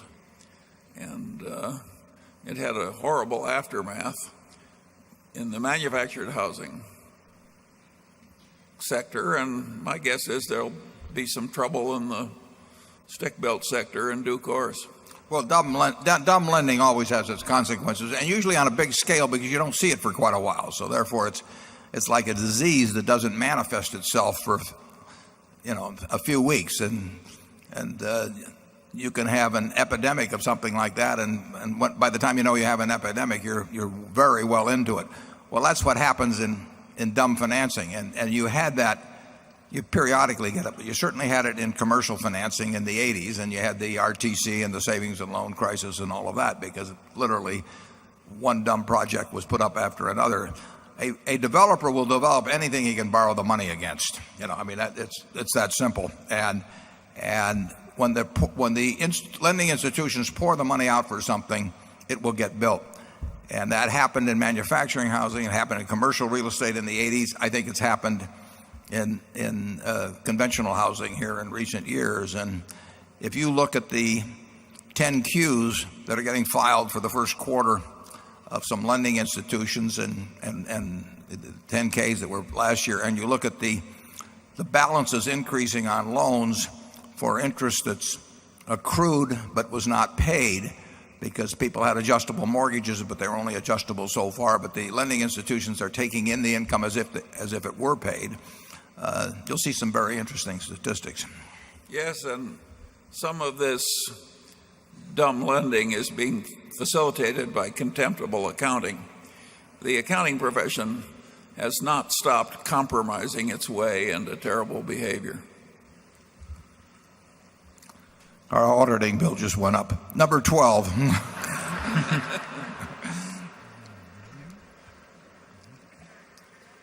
My name is Elliot Samuels. I'm from New York City. Thanks to high energy prices, other factors, Russia has been one of the best performing markets recently. The country's financial condition has stabilized since the 1990s. A fledgling middle class is taking shape as personal incomes grow. And there are also risks, political, legal, risk to minority investors. But there are also potentially great values among second-tier companies there. I was wondering what needs to happen in Russia for you to invest there, whether for Berkshire or for yourself, and what kind of companies would interest you there? That sounds like you may own a few Russian stocks yourself. I would, as you know, in 1998, Walter Wriston don't default in 1998. In Russia, at least, he was proven wrong. And Charlie and I inherited a business at Solomon that was in the oil business, big time out in Siberia. And there came a time when we got to dig the holes. We sent the money in, and as long as we were drilling, we were welcome. And then we wanted to start taking the oil out. After our money had been used to drill the holes, they weren't quite as friendly. In fact, it was really kind of extreme what took place with us. So having had a few experiences like that, it might take us quite a while before we wanted to sink a lot of money into Russia. It may be different now, but I don't think it's any certainty. I had breakfast in Sun Valley 3 years ago, this July, I believe it was, with Kordakovsky, and we had a translator there, and he talked to me about whether he was thinking about listing Yukos on the New York Stock Exchange, but he said, it would require registering with the SEC or something, and he wasn't sure whether that would be too dangerous. Well, I don't think he listed there, but he went back to Russia, and he's been in jail now for just about ever since. And Yukos was put into bankruptcy with tax claims, and I just think it's a little hard to develop a lot of confidence that the world has changed permanently there in terms of its attitude toward capital, and particularly toward outside capital. Charlie, what are your thoughts? Yeah, the situation reminds me a little of polypetroleum, which years ago was much traded in Los Angeles. And the saying always was, if they ever do find any oil, that old man will steal it. And I'm afraid we have some of that problem in many of the countries in which we're seeking for oil. Didn't we really have the livelihood of our guys threatened over there, Charlie? I think we sent in some people to get out the equipment, and they said if they sent in the people to get out the equipment, not only would the equipment not get out, but the people wouldn't get out. So we understood the situation. That was not that long ago. No. Number one again. I'm Lori Gould from San Francisco, California. My question is, what are your thoughts about the residential real estate market in the U.S., where it's headed, and how is California different, if so? Well, Charlie's our California expert. We've managed one time to develop a great piece of property in California, and we spent about 20 years or so developing it, Charlie? Or? Yes, and we got our money back with interest. Barely. Barely. Okay. Yeah. We finished it at just the wrong time. The land value that we nurtured, it was a terrific piece of land. Charlie lives there. I don't think it's an exaggeration to say we spent 20 years working on developing the land. And the land value, which in effect we cashed out for what, $5 or $6 million, now would have the implicit land value would be what? Maybe $100 million. Yeah. But we finished it at the wrong time. So, it's a wonderful, the climate is wonderful. Everything's wonderful about this property. It's just that from time to time, even in great localities, you've seen it happen in New York a couple of times, in the last 30 years, where the swing in properties values has just been huge. And what we see in our residential brokerage business, and we're in I don't know how many different states, is we see a slowdown every place. Now we see it most dramatically in some of what have been the hottest markets. And the markets where you're going to, in my view, you're likely to see the greatest fall off and where you've had the biggest bubble are the ones tend to be the high-end market, and they tend to be ones where people have bought for investment or speculation rather than use. $100,000 for a house and mortgage it for $270,000, and if the value goes to $250,000, if they have a job and everything, they won't move out. I mean, you don't lose a lot of money, even though the market value on a given day is less than the loan value when families stay together and employment is present and all that. But when you have investment type holdings or speculation type holdings, when you in effect have had the day traders, of the internet move into the day trading of condos, then you get a market that can move in a big way. First it sort of stops, and then it kind of reopens. Real estate is different than stocks. If you own 100 shares of General Motors, it's going to trade on Monday, and that's what it's worth, and you can't kid yourself about it. But if you own real estate, there's a great tendency to think about the one that sold down the street a few months ago, and there's a great tendency to think, you only need one buyer who hasn't gotten the word that things have slowed down, and you'll make your sale. I can tell you that in Dade and Broward County, for example, in Florida, where the average condo is about $500,000, if you go back to December of 2004, there were less than 9,000 condos listed for sale, and I think 2,900 of them sold in the month. So you were turnover one every 3 months, less than that.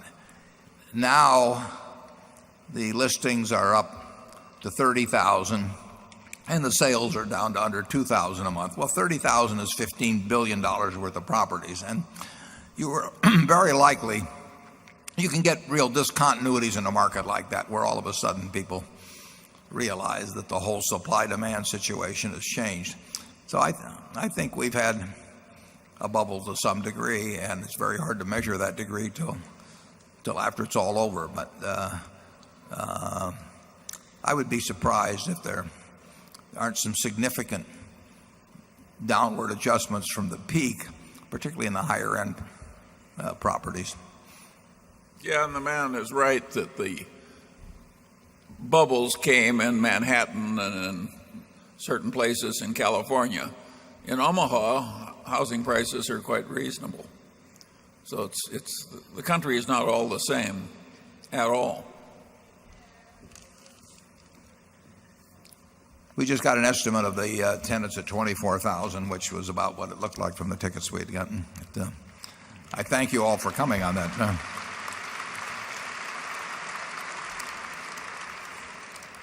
Even better, the Furniture Mart, which had sales in 1997 of 5 and a fraction million, 2003 sales of 17 million, sales last year of 27 million, is up so far 2.5 million, with the best yet to come. So I would say we're likely to do over 30 million at the Furniture Mart, and that incidentally is about equal to a normal monthly volume for the stores. So you're doing your part. Thank you. Number 2. But you can do more. Good morning. My name is John Norwood from Des Moines, Iowa. I have a 2-year rule for my closet. If I don't wear a particular pair of pants or a shirt within 2 years, I give it away to Goodwill so that someone else can put it to better use. With $40 billion in cash, I'm wondering whether Berkshire Hathaway should have a similar closet rule for deployment of surplus shareholder cash. It won't go to Goodwill, I promise you that. Thank you. And wouldn't it be better if you had a smaller budget and fewer gifts you and Charlie needed to shop for? Wouldn't you have more time for the beach and a better chance of hitting some home runs? Yeah, I don't think we'll hit any home runs under any circumstances. But you might consider a normal level of cash at Berkshire as being about $10 billion. Although there could be circumstances where we'd go below that. But because of the catastrophe insurance business we're in and all of that, we do not scrape the bottom of the barrel, but we don't need anything like $40 billion. I think you'll see in the 10Q that we have, I think it was about $37 billion at the end of March. Double check that. And I'm not counting the cash in the finance business. Yeah, 37 something. And we're spending $4 billion on Iscar. We're spending some money on some other things as well. But we would be happier, much happier, if we had $10 billion of cash and all the balance in things that we liked very much. And we work toward that end at all times. But there is nothing even about the way businesses come to us. We've got one idea at present, low probability, but that would could take as much as $15 billion or close to $15 billion of cash. And whether it comes to fruition or not, who knows? But we do work on them. And what we care more, we don't like having excess cash around. We like even less doing dumb deals because we do them forever. I mean, if we make a dumb deal, it just sits there. We don't resell it 3 months later by having an IPO of it or something of the sort. So you're right. You're right to say that we should be very uncomfortable about the fact that we've got the cash, but it's also important that we not be so uncomfortable that we go out and do something just to be doing something.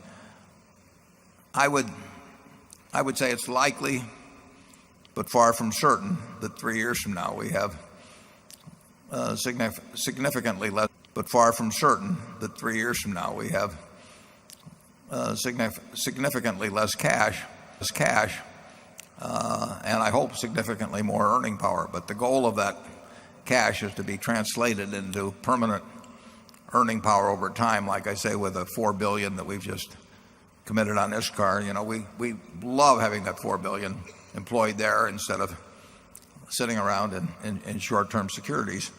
And that's our job. Charlie and I don't do anything else except appear in movies and that sort of thing. But you're right to keep jabbing us on that because, but we jab ourselves. Neither one of us basically likes cash. We always want to have adequate cash, and we always will have adequate cash. And we are the biggest player in the world in cat insurance. And people come to us because they know we're going to run a place that's very strong financially, but it doesn't have to be as liquid as we are now. We spent $5 billion. Well, we didn't spend that much.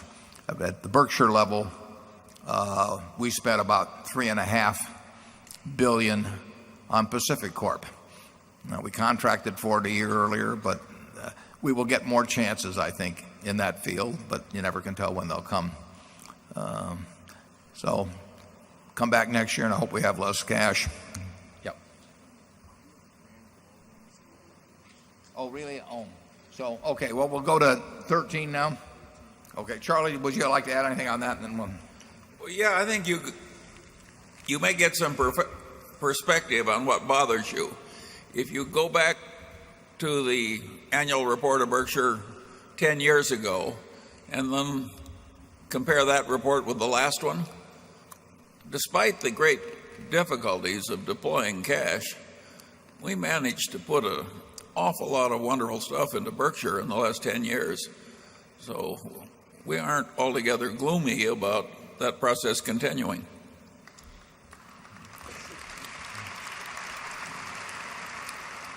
I neglected to go to the adjacent room, which has a number of people in it as well. So I'm going to go to number 13 now, which will come from the ballroom. This is Phil McCall from Connecticut. I wonder, it's been some time since you commented on Coca-Cola. And now that you're off the board, I wonder if you feel free to comment on it. Yeah, well, I won't make particularly different comments than from when I was on the board, but Coca-Cola is a fabulous company. Coca-Cola will sell over 21 billion cases of various products, more Coke than anything else, around the world this year, and it goes up every year. It's interesting. The stock in 1997 or 98, whenever it was, sold over $80 a share when the earnings were, I don't remember what, $1.50 a share or something like that. And the earnings then were not as of good quality as the earnings are now when, they were $2.17 or something like that. And every year they account for a little greater share of the liquids consumed by people in the world. They make fabulous returns on invested capital. It's a business that has, exclude the bottling part of it, it has $5 or $6 billion of tangible assets and makes a similar amount. So there are not lots of big businesses in the world that earn 100% pre-tax on tangible assets. And it'll be a great business, and it's been a great business. The stock got to what, in retrospect, clearly was a ridiculous level, but you can't hold the present management, Neville Isidell, responsible for that. And he, if the company sells 4 or 5% more units this year than last year, and the population of the world goes up 2%, it just means that more people are putting that particular source of liquid down their throats than the year before, and that's been going on ever since 1886. So it strikes us as a really wonderful business that sold at a very silly price some years back, and you can definitely fault me for not selling the stock. I always thought it was a wonderful business, but clearly at 50 times earnings, it was a silly price on the stock.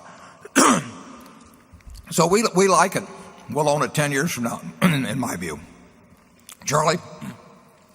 No more. Peanut brittle gets caught occasionally, but it's worth it. It's worth it, definitely. Push it near me. What? Oh, you want some, huh? Get your own box next time. Now, do you want us to go to 14 or not? Yes? Yes.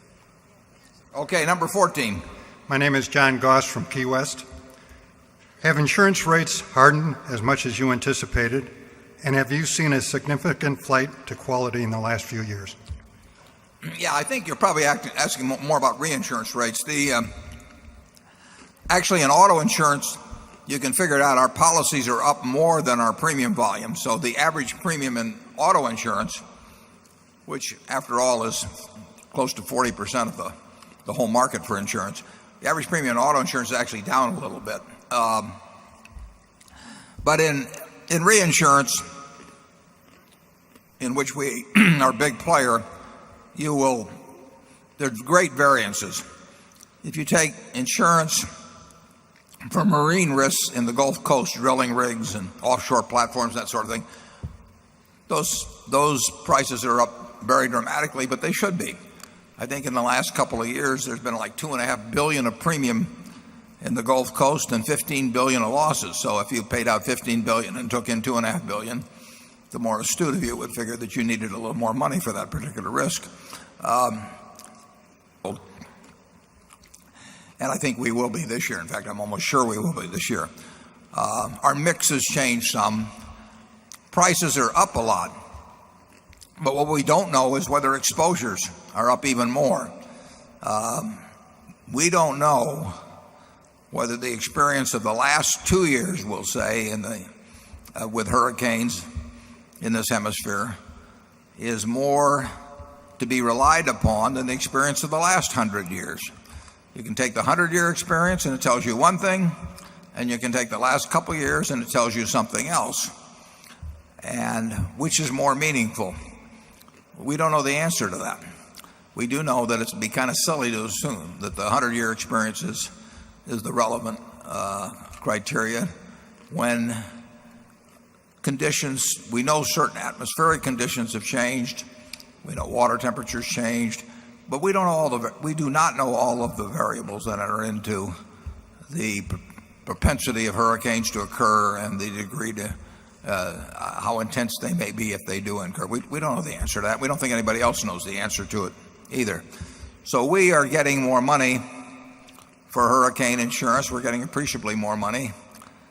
If the last 2 years are the relevant years, we're not getting enough.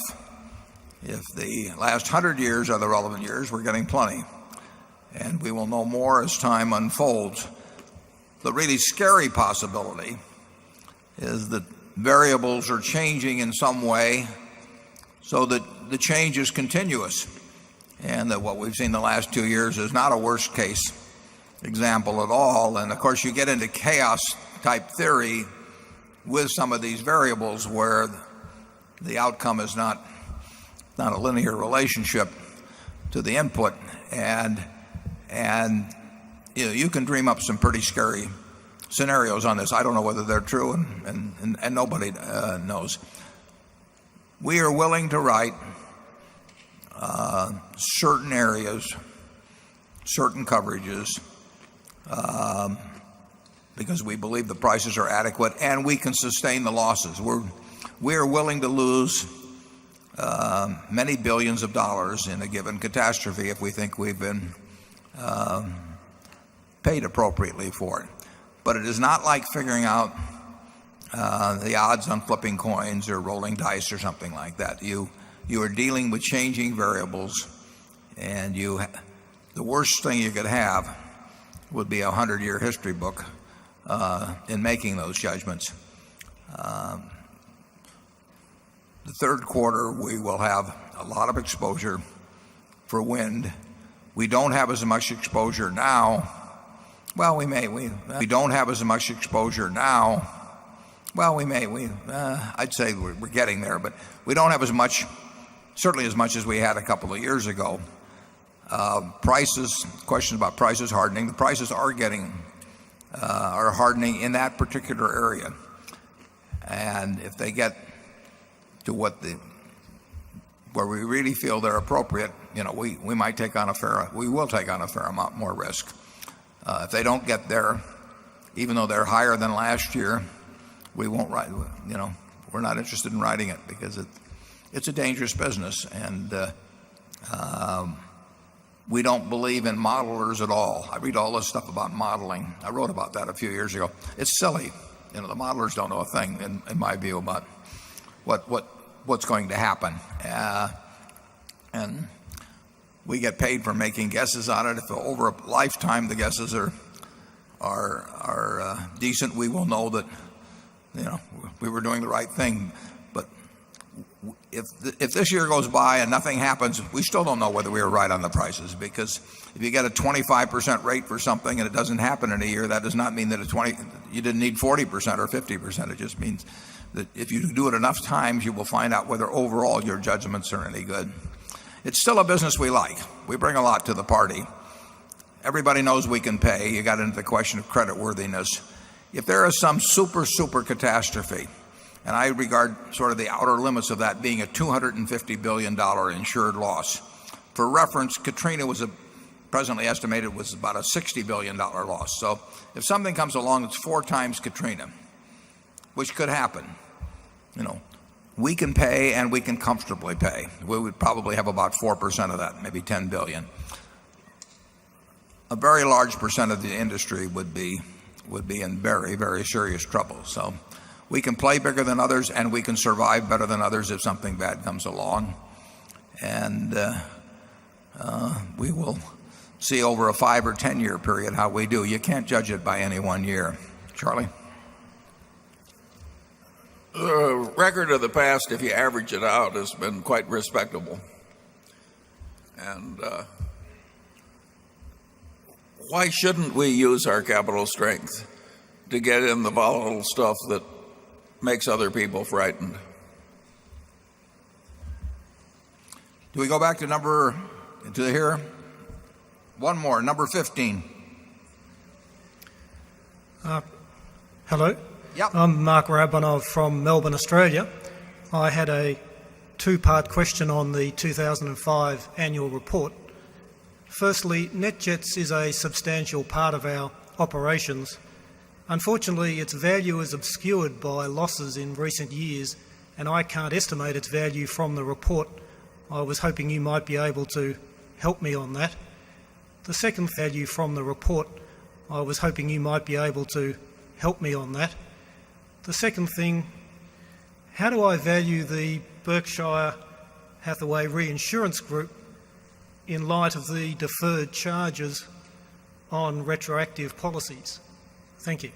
The second question about we have an item that's about $2 billion on the asset side.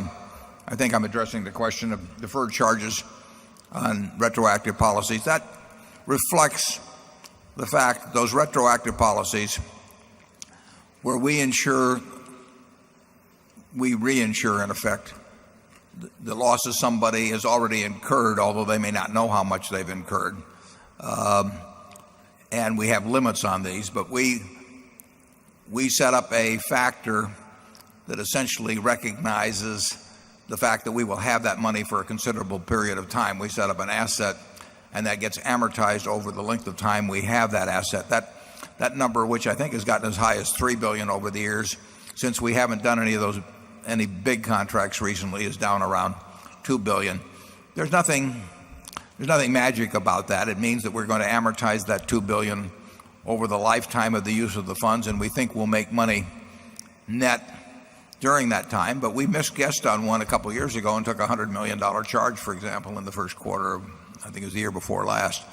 The other question was about NetJets, wasn't it, Charlie? But yeah, I didn't get it all. I love the Australian accent of our gecko, but I didn't pick up the exact nuances of what you asked. But my guess is you asked about the earnings and operation of NetJets. And NetJets has grown rapidly, and so far our expenses have grown faster than our revenue. We've got the top service in the world. We've got really the only worldwide service. We have a very strong position, particularly in larger airplanes. But I'd have to tell you that I did not anticipate. I thought we would have economies of scale to some degree, and so far you could almost argue that we've had diseconomies of scale. And our expenses, particularly last year, basically got out of hand. And there are various reasons I could give you for that. All I can tell you is it's being addressed. Rich Santulli, who runs that operation, you could not have a better operator. He loves NetJets. He works at it 16 hours a day. There's nobody in the world I would have run that except for Rich. I think it's an important service. It's tough to make money with airplanes. They're capital intensive. We've had fuel do what it has, although that's a pass-through to people, but it still affects the business. And I had expected we would be profitable last year, and as I put in the annual report, I was dead wrong. I think we will be profitable before long, but you should take my prediction there with a certain amount of skepticism until it actually happens, because like I say, I've been wrong. We've got a good business in that almost anybody looking for a large plane on a fractional jet program comes to us. We are able to get full price for our service, but there were a variety of inefficiencies last year which added up to a lot of dollars. And you're entitled to hold me accountable for the fact that we paid a lot of money for the business many years ago, and we haven't earned any money since. And we've got a much bigger business now, probably 5 times or so the size of the business we bought. Maybe some solace. I looked at Raytheon's figures the other day. They lost a lot of money, and they have the second largest operation in it. But they sell airplanes too, so they may not feel it the way I do. But if I had to bet one way or the other, I would bet we will be making money before long. But I've lost that bet in the past. Charlie? Yeah, the product integrity is so extreme between flight safety and NetJets. The pilots are subjected to real oxygen withdrawal in the course of the safety training, so they will recognize the subtle sensation that you get.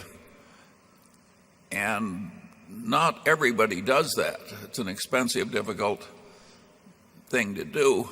In place after place after place, that system is very obsessive about product integrity. And it's my guess that that obsession in due course will be rewarded. Okay, we'll go to number 3. Dear Warren and Charlie, I'm Oliver Krautschat from Frankfurt in Germany. Here's a question to the Silver King. Some commodity investors give you as a reference as one of the largest owner of physical silver. Could you please clarify what kind of exposure you or Berkshire currently have in silver? And further, could you please help us to understand how you determine the value of a non-interest-bearing precious metal? Do you have any silver on you, Charlie? we had a lot of silver at one time, but we don't have it now. The original decision, my decision, was that the production of silver and the reclamation of silver, I don't remember the numbers exactly now, but they were running perhaps 100 million ounces or thereabouts less than the consumption. And now a lot of consumption has gone down in photography, but that's where the reclamation was too, so that those tended more to balance each other out. I haven't looked at the figures for the last year or so, but silver was out of balance. Now, on the other hand, there were enormous quantities of silver above ground, and there were huge quantities of silver that could possibly be removed from other uses, perhaps in jewelry and all kinds of things that could conceivably add to supply, as they did in the early 1980s when the Hunt Brothers thing took place. But overall, silver was being produced and reclaimed at a lesser rate than it was being consumed. And added to that was the fact that there are relatively few pure silver mines. Silver is largely produced as a byproduct of copper and lead and zinc, and so that it was not easy to bring on added production. So all of that added up to the fact that I thought that silver would get tight at some point. And as I said, I was early in that conclusion, and I was early in selling. So we have no silver now, and we did not make much money on it. And you're right that it doesn't earn anything. So you sit with it. It's not like sitting with a stock where, in most cases, earnings are piling up for you. You have to hope that a commodity moves in price, because it is not producing anything as it sits there looking at you, and that's one of the drawbacks of commodities. Charlie? We didn't get where we are by owning non-interest bearing commodities. I don't think it's a big issue around here. We actually owned oil at one time too, didn't we? But we didn't make much money out of it. We made a little money. No, you made quite a bit out of oil. Yeah. But, it's a good habit to trumpet your failures and be quiet about your successes. Yeah. Well, we have more to trumpet than we have to be quiet about. How about number 4? Good morning. My name is Bill Gunn. I've travelled from the United Kingdom, and I would like to ask if you think it's a good investment strategy to invest in regions of high resources per capita. In particular, I should like to ask if you think that the analysis per capita should lead to higher growth for businesses in that region, plus the bonus of a relative exchange rate growth. Thank you. I'm not sure about the per capita part, Charlie. Well, my understanding is he was talking about investing in a region with high resources per capita. I think he means natural resources. Yeah, you think in places like Canada or something of the sort where the... I can clarify, yes, high natural resources, but also good infrastructure.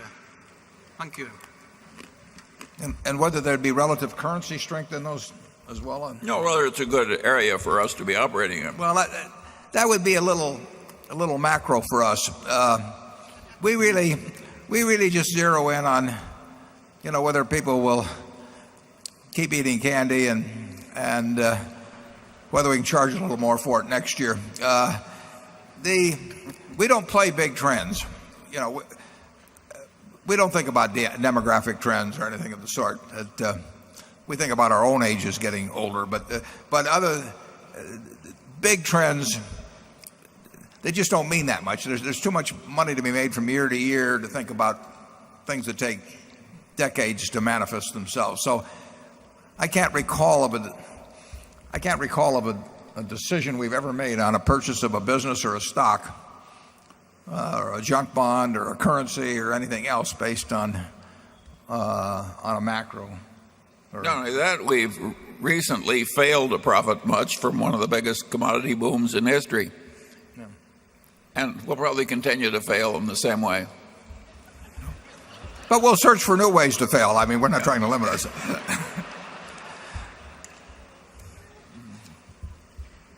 It's probably true, incidentally, in a country like Canada, where you've got probably millions of barrels of oil, millions of barrels a day of oil production coming on, and where there's relatively few people, and where there's already a surplus. They're running a significant current account surplus. That it's not strange that their currency should be strong relative to a country like ours, where we're running a huge current account deficit, and we don't have that same natural the gain in natural exports coming on that they do. But there's so many more important factors that are going to hit us immediately that's what we really think about day to day. Number 5. Good morning. My name is Glenn Strong. I'm from Canton, Ohio. I'm an optimistic person, and I'm sure it would be more enjoyable to discuss the Chicago Cubs' march to the World Series. You are optimistic. But everybody has a bad century now and then, as somebody said about the Cubs. However, I have an information deficit on a certain topic that I hope you can fix. Please gaze into your crystal ball. As an investor, I want to know how to address the risk of nuclear terrorism in the United States. Consider a scenario where terrorists have detonated a nuclear device in a major U.S. city. I know there would be a terrible cost in human lives. Gentlemen, what would happen to our economy? How would it respond? How resilient would it be? Thank you. Well, it would certainly depend on the extent of it, but if you're asking how to profit from that, there's probably some dealer that will sell you mortality derivatives, but I'm not sure that's what we would be thinking about that. No, I agree with you, and Norm, I couldn't agree with you more about that being the ultimate problem of mankind, not necessarily a terrorist type usage of, but a state-sponsored usage of weapons of mass destruction, and it will happen someday. The extent to which it will happen, where it will happen, who knows? But we have always had evil people. We've always had people who wish evil on others, and thousands of years ago, if you were psychotic or a religious fanatic or a malcontent, and you wished evil on your neighbor, you picked up a rock and threw it at him, and that was about the damage you could do. But we went on to bows and arrows and cannons and a few things. But since 1945, it's the potential for inflicting enormous harm on incredible numbers of people has increased, at a geometric pace. So it is the problem of mankind. It may happen here, it may happen someplace else. People say sometimes they say, well, if we solve poverty, we'd solve this. Well, I would just remind you that nuclear weapons have only been used twice, and those were by the richest country in the world, the United States, in 1945. So people will justify their use under some circumstances if they feel threatened. They will justify them for religious reasons. They will do all kinds of crazy things. And what holds it in check is the degree to which the lack of knowledge of how to do it is controlled, and the degree to which the materials are controlled, and which the deliverability is circumscribed. And we're losing ground on all of those fronts. The knowledge is more widespread. The possibility of getting your hands on materials, the Dr. Kahns of the world and so on, has increased, and it will be it's a real problem. But we won't be thinking about what Berkshire did that day in the stock market. And I don't know. I don't know how money attacks that. I mean, I've always held that as the top priority. I think should be the top priority for a philanthropy in my particular case. But it's a very difficult. It's a worst case problem. You have 6 billion people in the world, and if a certain percentage of them who are one way or another a little crazy or very crazy, and some of whom, and that craziness would manifest itself by trying to do great harm to a lot of people. And it's only one of them has to succeed. I don't know how many we've intercepted over the years. I'm sure we've intercepted a lot of incipient ones, but it is a worst case problem, and one will succeed at some point, and it may be state sponsored, it may be terrorists. But Berkshire is better set to survive than anybody else, but it won't make much difference. Charlie? Well, I think that the chances we'll have another 60 or 70 years with no nuclear devices used on purpose is pretty close to zero. So I think you're right to worry about it, but I don't myself think there's much that any of us can do about it except to be as sensible as we can and take the consequences as they come. The only thing you can do about it, but you only have one vote, is to elect leaders who are terribly conscious of the product and problem, and who devote a significant part of their thought and energy into minimizing it. You can't eliminate it. The genie is out of the bottle, and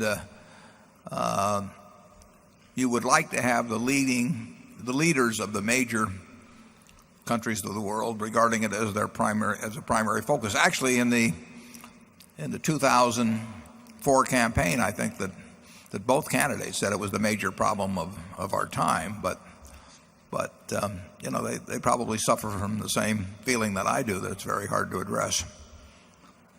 Number 6. Hello, Mr. Buffett, Mr. Munger. My name is William Schooler, and I'm a shareholder visiting from Spicewood, Texas. I would like to thank you both for being so generous to the public with your ideas. Last year, I read Poor Charlie's Almanac and came across a passage on share repurchases. It reads, quote, "When Berkshire has gotten cheap, we found other, even cheaper stocks to buy. I'd always prefer this. It's no fun to have the company so lacking in repute that we can make money for some shareholders by buying out others," end quote. Last year, you bought stock in some great businesses trading at fair prices, such as Walmart and Budweiser, but did not attempt to buy our own shares. Would shareholders be correct to infer from this decision that you both felt Walmart and Budweiser were trading at a deeper discount to their intrinsic values than Berkshire was? And would it be possible to buy as much Berkshire in the open market as you did Walmart without running up the share price? Most of the time we would not be able to buy an amount that would be material in terms of the increasing the value of the remaining Berkshire shares, but that doesn't mean it would never happen. But if you look at the trading volume on Berkshire, and Mark, you might put that up if we can in a second, we probably have less opportunity than most companies if our stock is should be selling below intrinsic value to have anything meaningful happen. We would also have, if we regarded some other company as worth X, a good business, and we could buy it at 90% of X, we might be doing that now, whereas we wouldn't have done it many years ago. But we might require a somewhat greater margin in terms of buying Berkshire shares, simply because our view on that might be less. We probably have more knowledge on it, but we view on that might be less.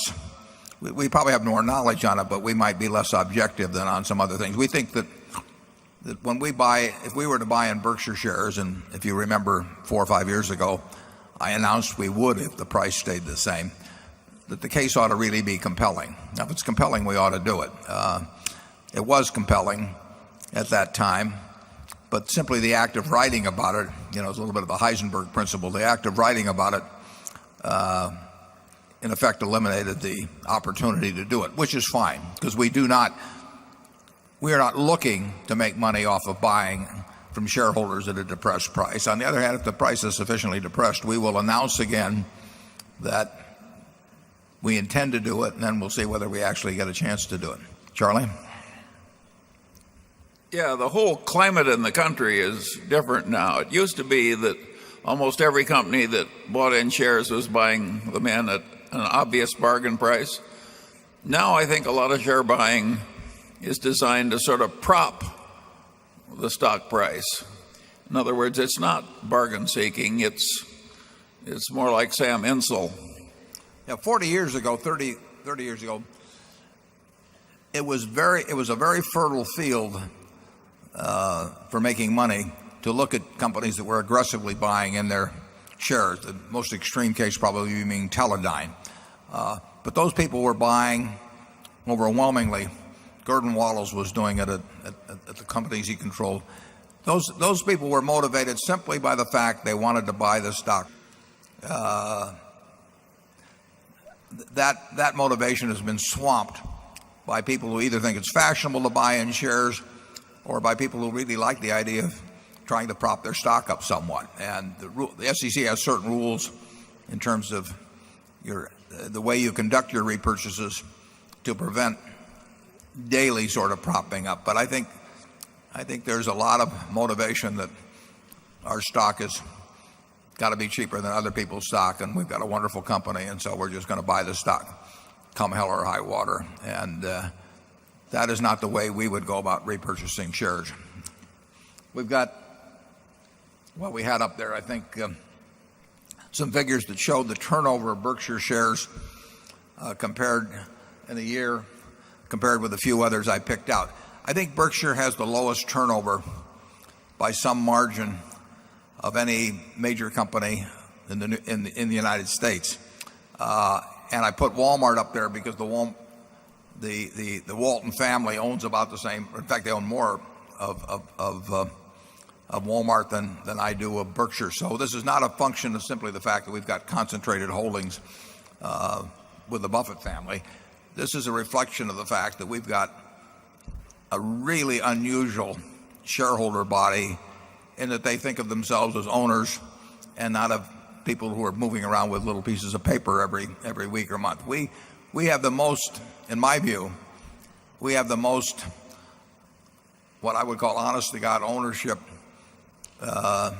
attitude among our 400,000 or so shareholders of any company, of any big traded company in the United States. People buy Berkshire to own it and hold it, and that's reflected in our turnover. That does mean if for some reason the stock gets cheap, real cheap, that we will not be able to buy a lot of stock in. But we're not looking to buy out our partners at a discount. If it sells there and we tell them we're going to buy it, we'll buy it. But that's not a way that we're trying to make money. Charlie, any more? No, I've said my piece. Number 7. Good morning. My name is David Saber, shareholder from Minneapolis, Minnesota. Looking for some advice you might give the young professionals here. I could be classified as one of those helpers you describe in your annual report. In fact, most of my friends are helpers, and some could be classified as super helpers. Most would love to step out and explore some of their more innovative ideas, innovative business models, strategies, and things of that nature. But at the risk of giving up a significant salary, health insurance, flights, all the ridiculous corporate perks that some of us young professionals earn, what advice would you have in us into pursuing those dreams? Charlie, what do you think? Well, there's certainly a lot more helpers in the economy than there used to be. And the ones that come here tend to be the very best of the helper class.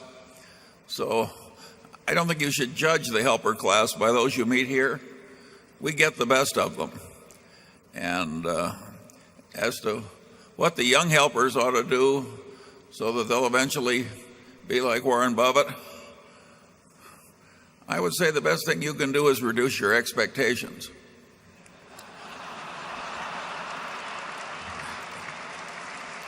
I think I've heard that before.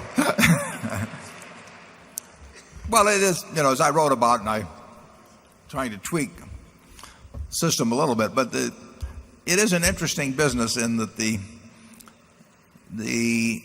activities of the professionals are self-neutralizing, and if your wife is going to have a baby, you're going to be better off if you call an obstetrician probably than if you do it yourself. And if your plumbing pipes are clogged or something, you're probably better off calling a plumber. Most professions have value added to them above what the layman can accomplish themselves. In aggregate, the investment profession does not do that. So you have a huge group of people making, I put the estimate as $140 billion a year, that in aggregate are and can only accomplish what somebody can do,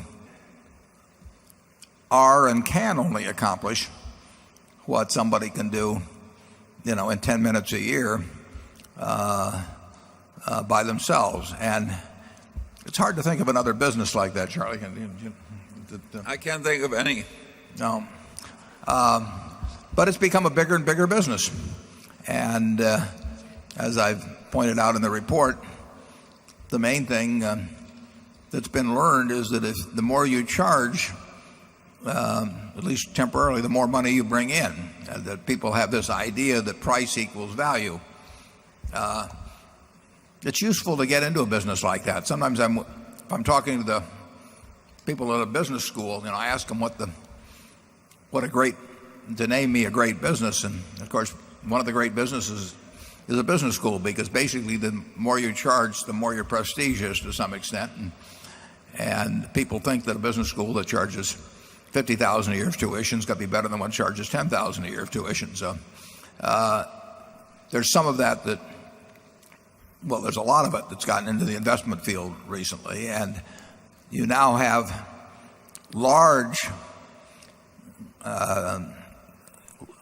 certain large portions of investment management that are charging fees that in aggregate cannot work out for investors. Now, obviously some do, but you cannot be paying people 2% and 20% where they get it in the good years and they fold their partnerships and start another one if they have a bad year and that sort of thing. You can't have that coming out of an economy that's only going to produce, we'll say, 7% or something like that a year for investors, and have people net better off. It isn't going to work.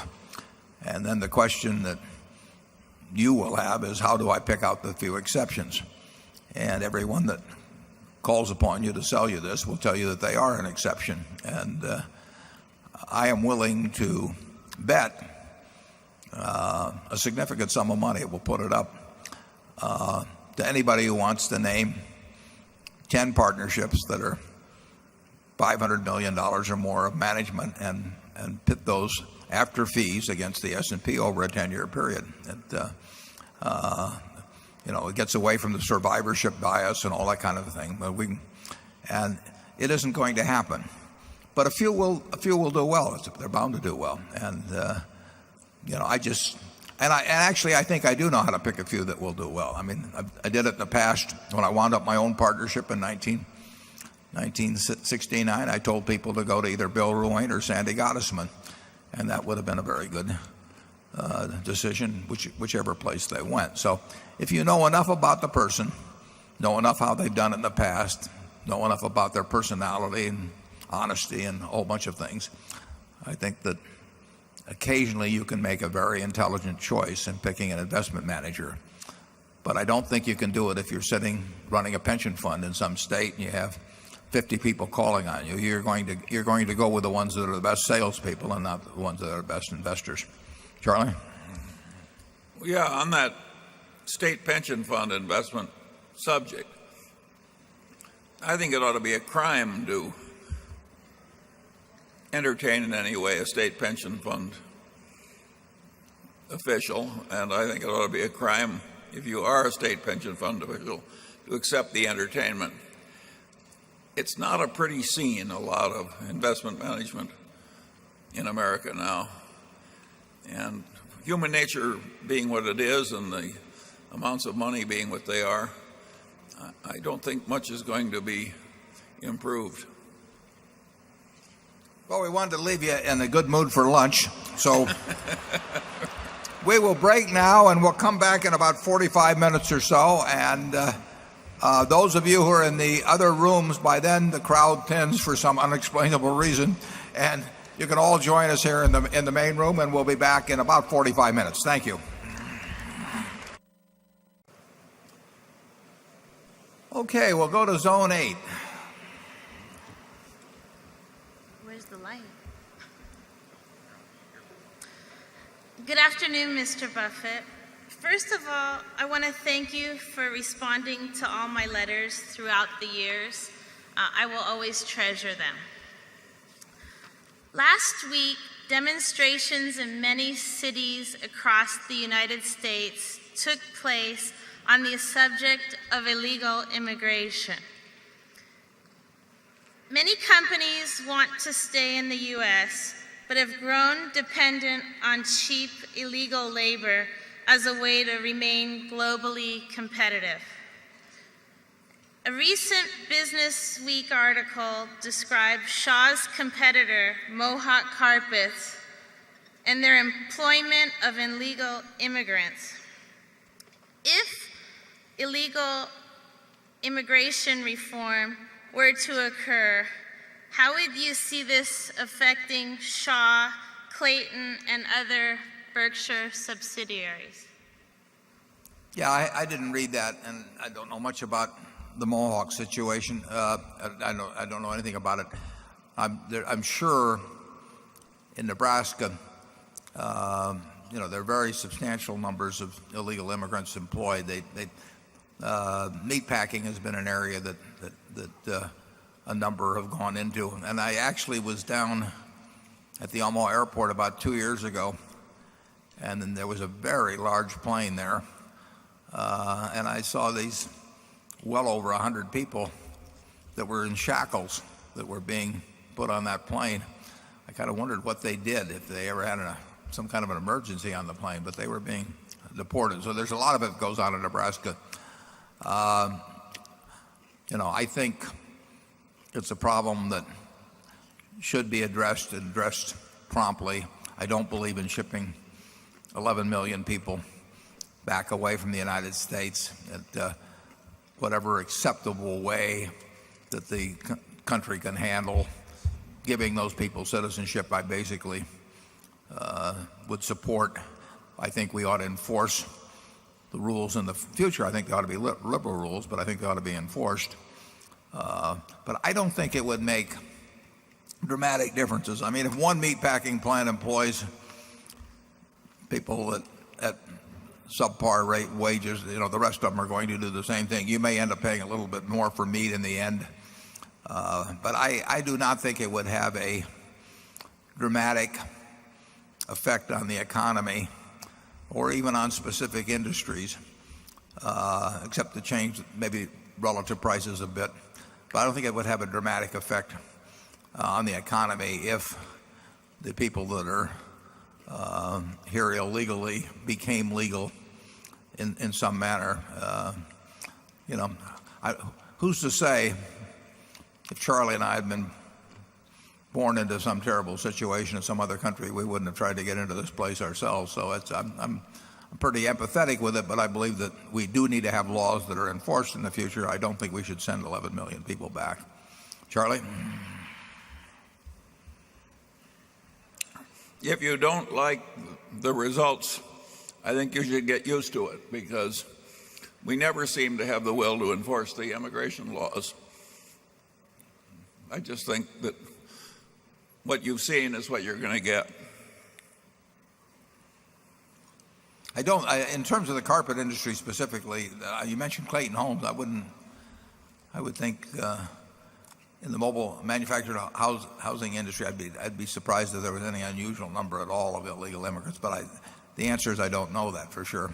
But I don't see any change in those industries. Number 9. Hi, Warren. Hi, Charlie. My name's Jeremy Cleaver, and I come from Lawrence, Kansas.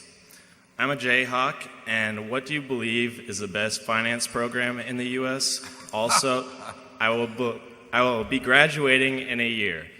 Could you compare and contrast the financing opportunities now and when you graduated college? He comes from a school that has sent some classes up in the last couple of years. They're absolutely terrific. I will have in this school year probably close to 40 schools where the students come out, and now I usually double up schools because 20 of these a year is about all I can handle. And we've had some terrific groups come out, and I would say that the teaching and finance departments, based on what I've seen, has improved quite a bit over 20 years ago, but that was from a very, very low base. The orthodoxy of 20 or so years ago, where really, the flat earth was being embraced, has improved considerably. And one particular place is at KU, Professor Hershey done a great job.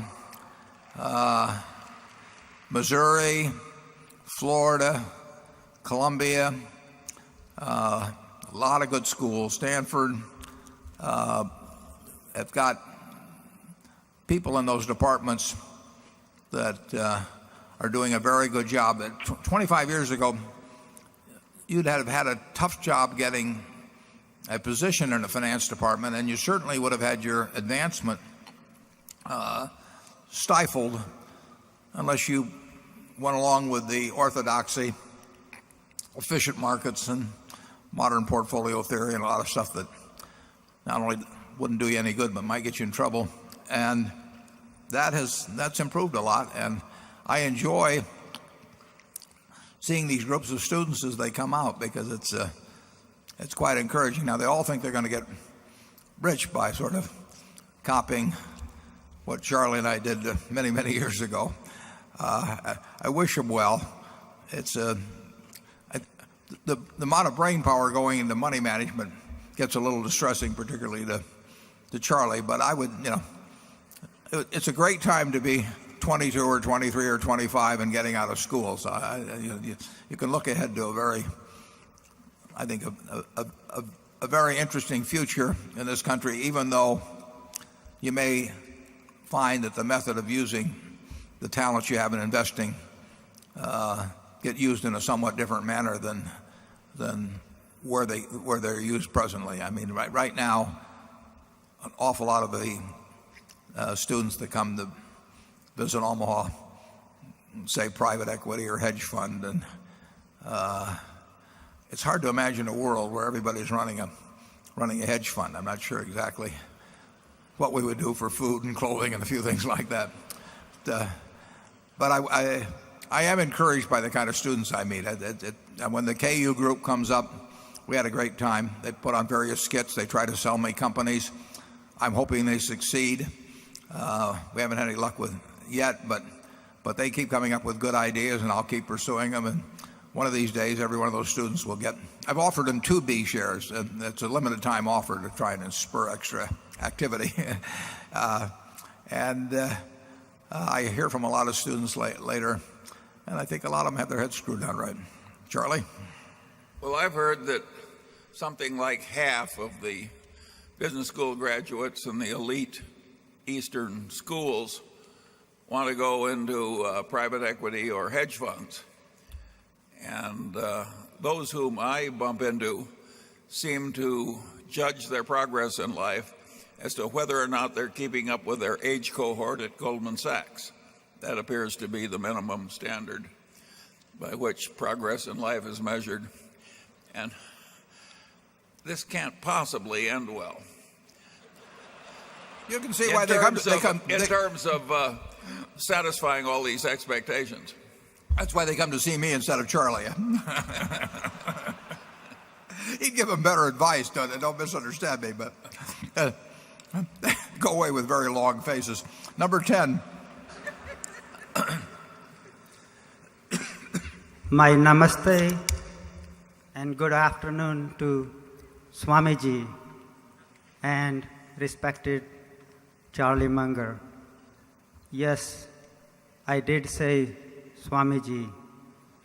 I see your inner dress crowned by your truth, by your humbleness, by your simplicity. Your outer dress, I mean your wealth, is for the needy at large. So you look upon us, your children, your friends, and your partners. My name is Shekhar Agarwal. I'm from Sugarland, Texas, suburb of Houston. Since May 99, I got interested in Berkshire Hathaway, and I have read a lot of what you have written, so I can judge a little about you. By the way, I bought B shares till March 3rd, 2000 at 1410 before they hit the low on March 10th. And it became at that time 40% of my portfolio. And I still own all those shares and many more. As you tell the students who come to Omaha to run a portfolio with real money, to have a real feeling and a real learning, I had the same experience with you.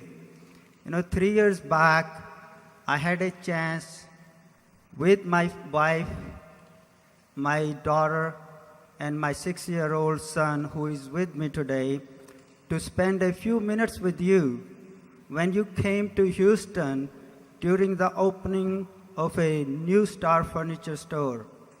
As we were posing for a family picture with you, my 6-year little one was standing just beside you while you were sitting on a high bar chair. And you said to this stranger son, you said, "Son, you come and sit in my lap." Sir, Swamiji, that is your simplicity, that is your humbleness. And you talk about the contribution of Ajit Jain and ask us to bend really down if we see him, or name our children Tony to honor his contribution. Well, 40 years of selfless services to this corporation and to the humanity. You rightly deserve this distinction or this title of Swamiji. There is a beautiful, beautiful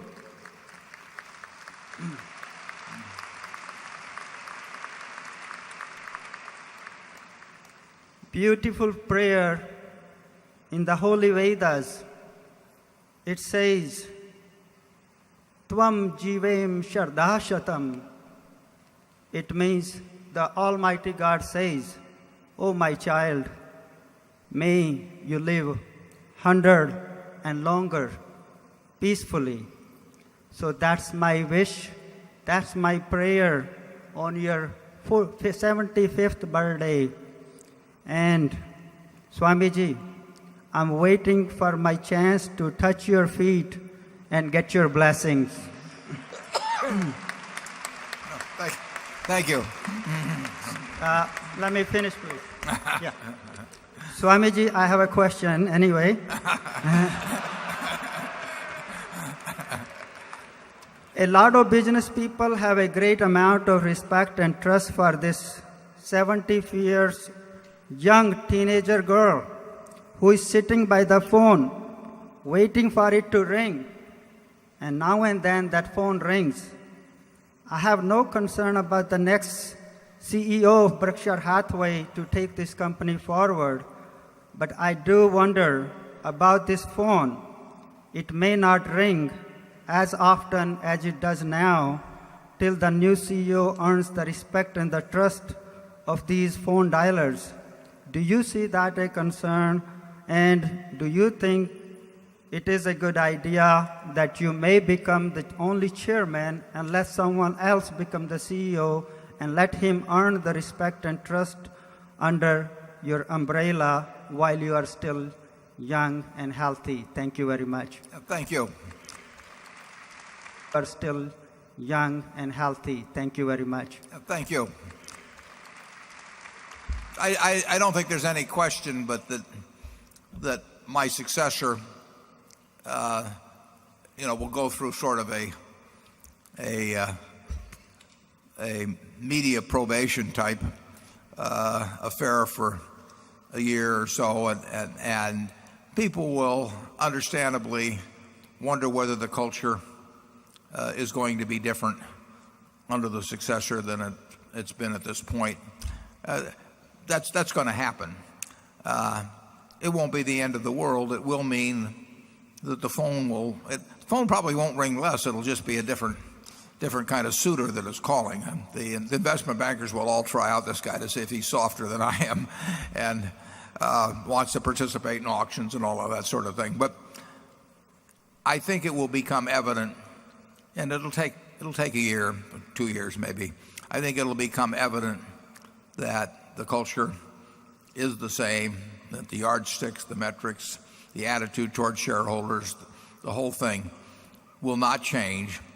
The board will not change. And but I think there will be a hiatus of sorts where people do not have the same feeling immediately that joining Berkshire is going to be the same experience with their companies as it's been in the past. But it won't last long. I can tell you the successors that the board has in mind, they're very smart. They understand. They bought in to the whole corporate personality we have, and they will be somewhat different in style, but they will develop the confidence of the world that and a possible seller, the confidence of the world that and a possible sellers of businesses. They will develop the confidence that it's going to be the same Berkshire going forward. But it's a good question, and there will be a period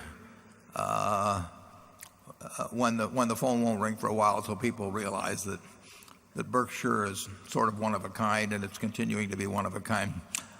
I don't think it would work well, but it's the kind of thing we talk about with the board. But I don't think it works well to have sort of a half and half arrangement. I mean, you could say that I could handle or encourage the handling of the deals, and somebody else could sort of be the operating guy. But the truth is, we don't need an operating guy. We've got people running the businesses that are running them, and they're very good at it. And the main thing to do is to not destroy or damage the spirit they bring to it, and the fact that they like this method of operation. So I'm not sure what a chief operating officer would do at Berkshire except expose the fact that I wasn't doing anything. And as long as I'm around, they're not going to get the calls on the deals. I mean, people are going to want to talk to me. And I mean, that's not a handoff that would work. So I think we'll go along in this mode, and you will have a period. Everybody, there will be stories a year after I die that says 1 year later and what's happened and all that sort of thing. But that will fade out, and my successor will put his own particular stamp on the place, but he won't mess with the culture. And they're too smart. They've seen it work too well. So that the calls will start coming in again after a while. We will still represent sort of a one-of-a-kind place for the owner that really cares about the future of his business. For one reason or another, tax reasons, family, division of shares or something, they have to solve the ownership problem, but they want to solve it in a way that really doesn't change the psychic ownership of the place and the management of the place. And they can't find that elsewhere, and they'll continue to find it at Berkshire. Charlie? Well, speaking for the Munger heirs, I would rather the current method of operation continue to wring the last drop of good out of Warren.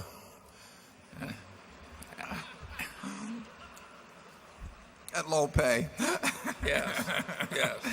Part of Charlie's instructions under all circumstances.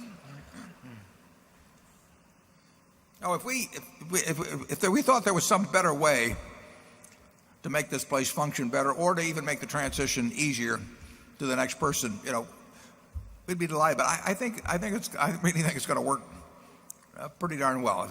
If I die tonight, the person who will take over tomorrow will not get as many phone calls for a while, perhaps, but very, very smart people, know the business. They know a lot about all businesses. They got a general business knowledge. I use they because there's 3 candidates, but there would be one specific one of mine. They know how to make deals. I mean, these people are plenty deal savvy, and they know how to avoid other kinds of deals, which is equally important. And the world would not fully grasp that for a year, maybe even 2 years. But once it happened, you can argue that it would be even stronger than before, because at that point people would realize that it was institutionalized and not just a person. I mean, you had a kind of a hat. I mean, I don't want to compare myself because it's not in the same league, but everybody, when Sam Walton died, and I think 1991 or something, they wondered whether Walmart would continue in the same tradition. Well, the fact that it did has made that place a lot stronger than if it had just depended on the guy in the pickup truck. I mean, it was the creation of one person at Walmart, but it was not required for the continuation at all. And we're not in the same league, but it's the same idea. Number 11. My name is Martin Wiegand from Chevy Chase, Maryland. Mr. Buffett and Mr. Munger, on behalf of the assembled shareholders, we thank you and all the Berkshire staff who put so much work and thought into making this weekend such a wonderful community building event. Martin, is Janie with you? Yes, sir. Okay, well, she sent me some great sweetbreads the other day. I love them. Keep them coming. Thank you. Through the years, you have generously helped us thinking through capital allocation decisions for funding our businesses and feeding our families. Would you please help us think through the capital allocation decisions we face when it comes to charitable giving, particularly as it concerns how we pick effective charities? Thank you. It's tough to give other people advice on that, but you have to pick the things that are important to you. And many people, majority in the United States, it's their church. There's more money given to churches than anything else. Very many people, it's their school or schools generally. I think to a great extent you should pick whatever gives you the most satisfaction, and that will probably be something that something you maybe benefited from yourself. I look at it a little differently. The amount of funds are different too, but I like to think of things that are important, but they don't have natural funding constituencies. But that isn't something, for millions of people to be following as an example or something. Nothing wrong with doing something that gives you plenty of personal satisfaction and does some good for other people in the process. So I would not be reluctant. I would not feel I had to be as objective about that necessarily as I was about buying securities or something of the sort. I would kind of go where my gut led me and make it something you participate in. Like I say, I think if you're doing it with large sums, you may have some reason, maybe even some obligation, to try and think about where really large sums can have an important impact on a societal problem that might not get attention otherwise.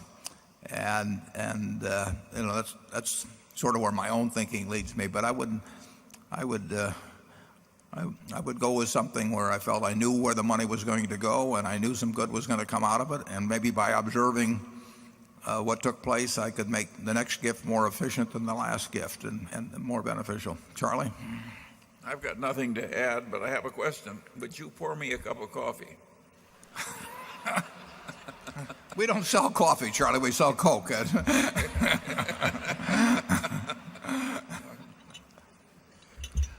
We get the profit on 1 out of every 12 Cokes.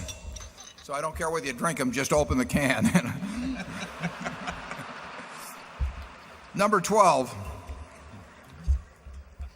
Good afternoon. My name is Robert Peyton from Chicago, Illinois. And my question is, did the possible future deployment of telecommunications services over power lines factor into Berkshire's decision to invest in the utility space? Thank you. Yeah, the answer is no. We're in the utility business, the regulated utility business, because we like the business as is. Where it leads, will be determined, in specific states by what they want us to do, and maybe by technological changes generally. But we're going to earn a return on capital employed if we do an efficient job, keep consumers happy, whether we transmit it the old way or some new processes come along. So it's a business where we're trying to be efficient, which means serving our customers while keeping their costs down as much as possible. And we will, even in terms of what generating sources we use, we are following the will of the people in the states in which we operate. If there are different costs associated with different forms of generation, and we feel that if people want to elect a more expensive way to generate electricity, but one that they're more comfortable with in terms of the environment, that's the decision of the people of the state in which we operate. And so I do not see us. I don't see any large developments that change the economics of what we're doing, and we're certainly not going in. We're not buying an electric utility because we expect to generate revenues from activities other than that. Charlie? Nothing to add. Number 1. Okay. First, my name is Egil Dahl. I'm a retailer from Norway. I would like first to thank you, gentlemen, for the opportunity to come here and ask two of the best businessmen in the world a question. My question is regarding the media and entertainment business. Do you think that the nature of newspapers, magazine, television, and maybe movie and music business as well are about to change permanently and become less predictable because of new technology and internet? And the second part is, if not so, do you think that some of these businesses represent good purchases at the moment because the market thinks so? Thank you. Well, people are always going to want to be entertained, and they're going to want to be informed, and some mix thereof but we only have 2 eyeballs and we only have 24 hours a day. So if you go back 50 or 60 years and think about how people got informed or entertained then, the choices were far fewer. You had the local movie theater, and you had the radio, and you had newspapers. And as the years have gone by, what technology has done is opened up a huge variety of ways of being informed faster, certainly, and whether it's better or not depends on who you ask, and certainly entertained in way many more forms, many that are free, and it hasn't expanded the time you have for entertainment or for acquiring knowledge. And anytime you get more and more people competing in any given area, generally the economics deteriorate.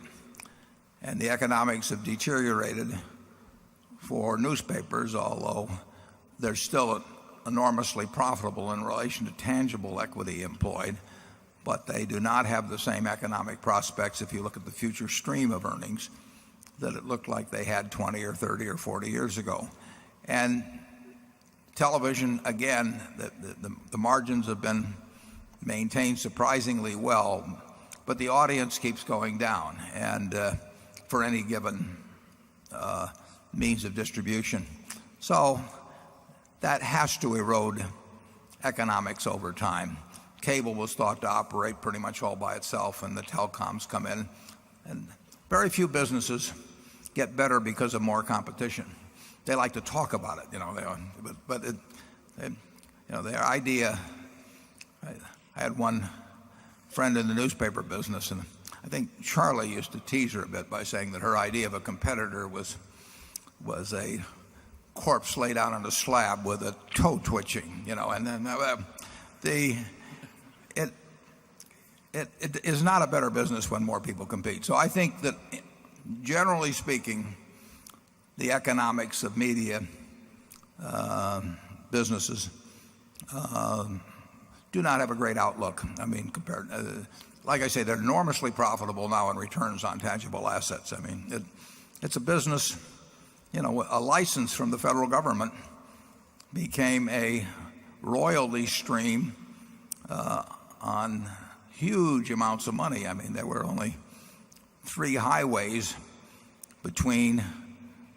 electronic highways between Procter & Gamble and Ford Motor and the eyeballs of several hundred million people. And those 3 highways could make a lot of money when there were only 3 highways. But you keep building more ways for the P&Gs or the Gillettes or whomever it might be, or Ford Motor or General Motors, to get to those eyeballs, and you decrease the value of the highways. It's not complicated. So I think you will see, it's hard to imagine those businesses having great prospects in aggregate.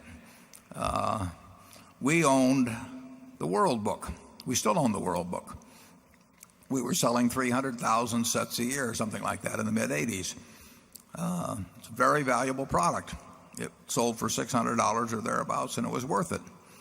But the problem became that you could get that same information, or a good bit of the same information, very, very cheap through the internet. And you didn't have to cut down trees, and you didn't have to run paper mills, and you didn't have to hire United Parcel Service to deliver a very bulky package. And it isn't that the product we have isn't worth the money. It's that people have lots of other alternatives. And that's true in information and entertainment in a big, big way. And it won't stop, in my view. Charlie? Yeah, it's simplicity itself. It'll be a rare business that doesn't have a way worse future than it had a past.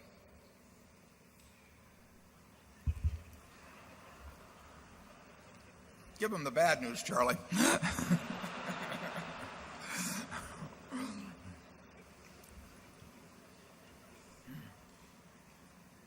The thing to do was to buy the NFL originally or something like that. I mean, there still is only,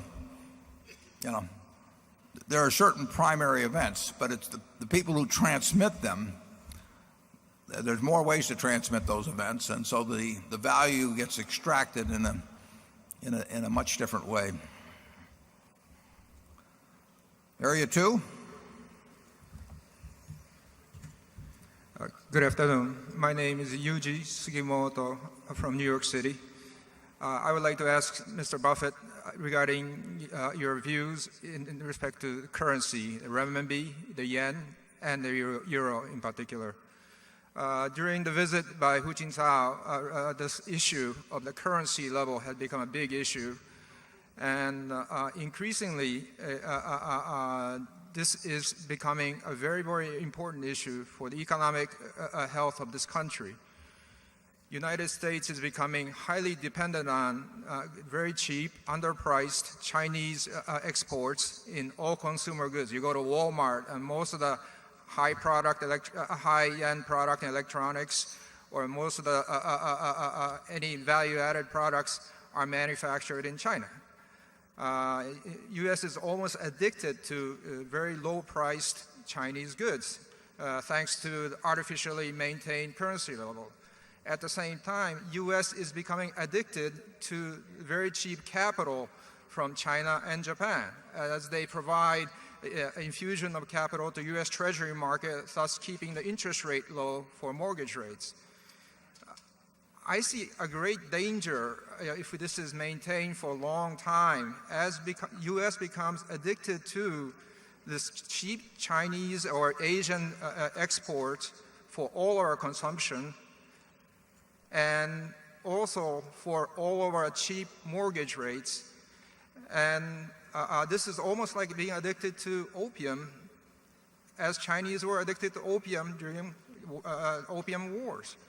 And should government try harder to break this vicious cycle? And if so, what would you think about the currency level? And previously you have held very strong views about the dollar, but what are your views now, and are you capitalizing on your views on the currency? Yeah, well, my views, and Charlie may disagree, but my views are as strong as ever, perhaps a bit stronger. We are doing less directly in currency futures because as I explained in the annual report, the carry cost has gone from being positive to quite negative. So there are better ways, in my view, considerably better ways of mitigating the consequences of the dollar becoming a lot weaker in the future. We like the idea of developing earning power in other currencies around the world, and in fact in Iscar itself, a large portion of the earnings are not in dollars, and we're doing it in other areas as well. We will hold less in currency futures unless the carry picture changes.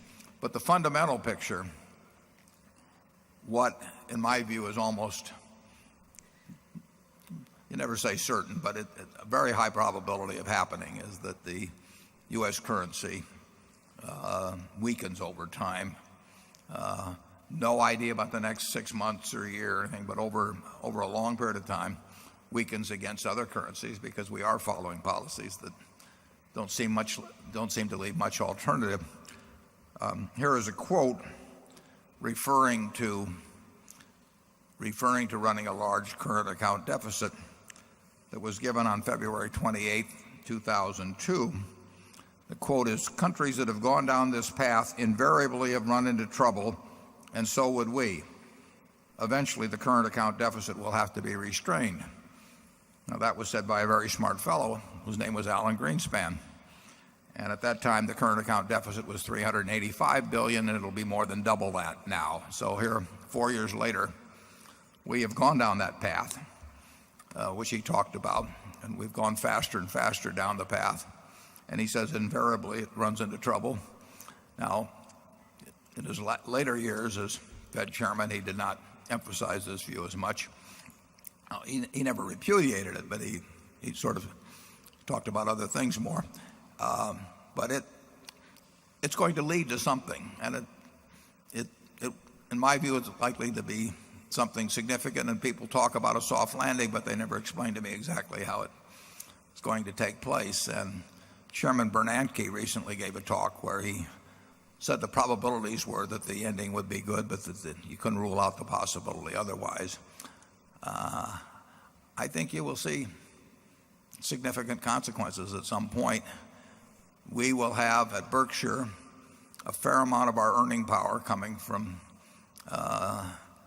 other countries with other currencies, but we will always be primarily in the United States. We may, one consequence certainly seems possible is significantly higher inflation as the years go by, because as you owe more and more money as a country, it gets more and more tempting to devalue what you owe by paying in a cheaper currency than in the one in which the debts were incurred. Charlie, what do you have to say on this? Well, I don't feel I have any special capacity to predict whether the euro is exactly priced right now. I don't consider it a big deal that Berkshire has had the position it's had. In effect, about half of our surplus cash was stashed short-term in currencies other than the dollar. I regard that as almost a non-event. Now, as it I made a couple $1 billion. Yes, I was about to say that as it's happened so far, it's been a very profitable non-event. But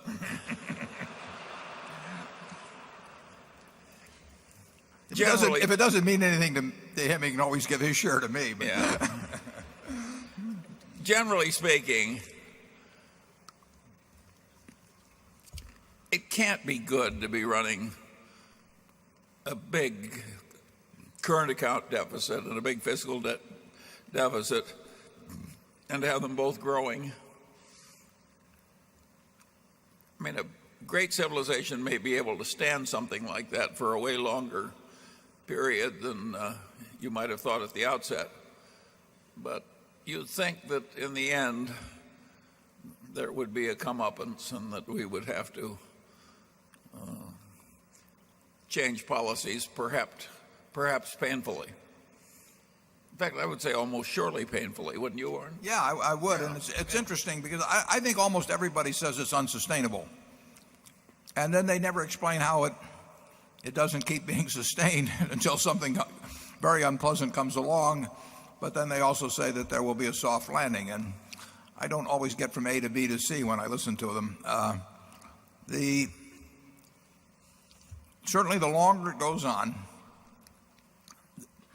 the greater the net debtor position the United States is in, the more people see that we are sort of addicted to this kind of behavior, the more chance there is at some point,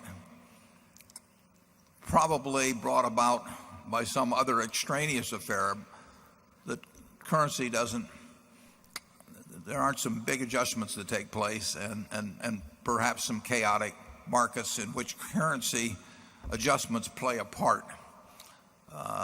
But knowing when or exactly how, it's impossible to say that sort of thing, to predict that sort of thing. Charlie and I, in the 1980s, saw something called portfolio insurance, and that was a very popular term then, catch on with institutions. And what happened was that a group was around selling the idea that this was a sophisticated, superior way for large institutions to manage money. And they charged appreciable sums to people to set up mechanistic procedures for dealing with stock market fluctuations. They did this with pension funds and various big guys. And it was very popular, and the academic literature was full of it. And people were teaching about it in the schools. And then October 19th, 1987 came along, and a relatively small portion of American money, American investments, were being guided by this portfolio insurance doctrine. But just that small amount of money was the leading factor in producing a 22% change in the value of American stocks in one day. Every one of these people individually thought what they were doing was intelligent, but when aggregated and having to follow a given signal, in effect you created a doomsday machine. It was out of control, and some really chaotic things happened then. I would say the potential for that sort of thing, not that exact thing at all, but that sort of thing to happen in the world ahead is it's probably magnified quite a bit from what existed in the 80s, and currency enters into it. But it's not, who knows where it starts or exactly why somebody yells fire, but when fire is yelled, there will be, the currency markets will play a part in the rush for the door. Number 3. Hi there, Alex Rubalcava from Los Angeles. Warren, you just brought up the topic of inflation, and so I wanted to ask, do you believe that the consumer price index is a good and true and accurate measure of inflation? Yeah, well, that's a good question. Bill Gross has written a little bit about that in some of his PIMCO methods and messages. And if you go out to the furniture mart and construct a price index, it hasn't moved very much. I mean, it makes it very tough for comparable store sales when you were selling DVD players at X a few years ago, and now you're selling them at a quarter of X. So there's certain areas that there's been a huge, in effect, deflationary aspects. But I do think the CPI, and like I say, Gross has written about this, but the CPI is not particularly good index. I always get a kick out of when they talk about the core CPI, and then they say that excludes food and energy. Food and energy strike me as pretty core to anything in terms of the average price. I can't think of anything that's much more core. The CPI, as you may or may not know, many years ago had housing figured in directly. There is no, the CPI now has a rental, which is an imputed rental type computation. It's still a large portion of the CPI, but it does not reflect the new housing prices and rentals. The rental factor has lagged, in my view, significantly below what housing costs really are for an American family. Since housing is a big portion, I don't think it picks it up well. So I would say that the CPI has understated inflation for a great many people. Now, if you're older and you own your own house, I mean, everybody has their own way of living. And I mean, if all you do is drink Coca-Cola all day, Coca-Cola hasn't gone up in price enough, in my view. And my CPI has not changed very much. But for somebody buying a new house versus 6 or 8 years ago and driving 30 or 40 miles to work or having a lot of driving in the family, the CPI has gone up a lot more than the government figures would indicate. Charlie? Yeah, I see it at Costco, where there's been almost no inflation in the composite product that flows through Costco. And yet in other places you get these dramatic rising figures. I don't feel sorry for the people that pay $27 million for an 8,000-foot condo in Manhattan. If they've had little inflation, I guess it doesn't matter to the rest of us. But it's almost weird the way the situation works in terms of how it comes in just a few places. If you look at the Costco annual report or the Walmart annual report, these are huge enterprises, and you'll see their LIFO adjustment is just peanuts. Almost nothing. Yeah, just peanuts. Is Costco on LIFO for fuel? Oh, I know they're on LIFO generally. Are they on it for gasoline or not? I think so. I can't imagine they're not. Yeah, but they wouldn't have a large inventory relative to their sales volume. But at Walmart, it's inconsequential. I just got through reading their annual report, and the LIFO adjustment isn't worth a hiccup, basically. And you were dealing with $300 billion, well, in the United States a little less than that, but $200 and some billion worth of sales, and the LIFO adjustment would have picked up changes in prices of that mix overall relative to their inventory level. So in jewelry, because of gold and some things, we had some big LIFO adjustments last year. Steel, we've had big LIFO adjustments. We have a steel service center in Chicago, and we buy a lot of steel at MyTech, and there's a big LIFO adjustment. So it's very uneven. Carpet went no place for 20 years, but because it's petrochemical based, there have been substantial price changes in the carpet business in the last couple of years. And our LIFO, we had a LIFO, a minus LIFO figure in effect 3 years ago, and now we have $100 million or so of LIFO adjustments. So there's been a significant price change there. I think overall, though, for a typical young family, that the CPA probably underestimates the burden they have faced in terms of their own living situation. Number 4. Hi, I'm Mike Kelly from Iowa City. We've heard a bit about Iscar today. Could you tell us some things about some of the other acquisitions of the past year? What would you like to know, Mike? I mean, we described them a bit in the annual report, but... Right. I believe since the annual report there have been a couple of others. Russell, for instance. Yeah, Russell is in the works. There's just been a proxy statement that isn't out yet, but it's been filed with the SEC. You can get a copy of the filing, but that is one in process, and is probably a couple of months off from actual completion.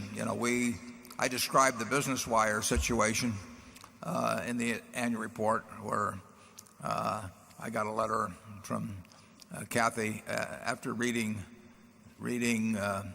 a Wall Street Journal article, and they just all sort of pop up. Medical Protective, I think I suggested to Jeff ML at GE that if I knew they were interested in doing things with their insurance assets, and I suggested that was one portion of their insurance assets that Berkshire would have an interest in, and he and I met one time. We made a deal on that one.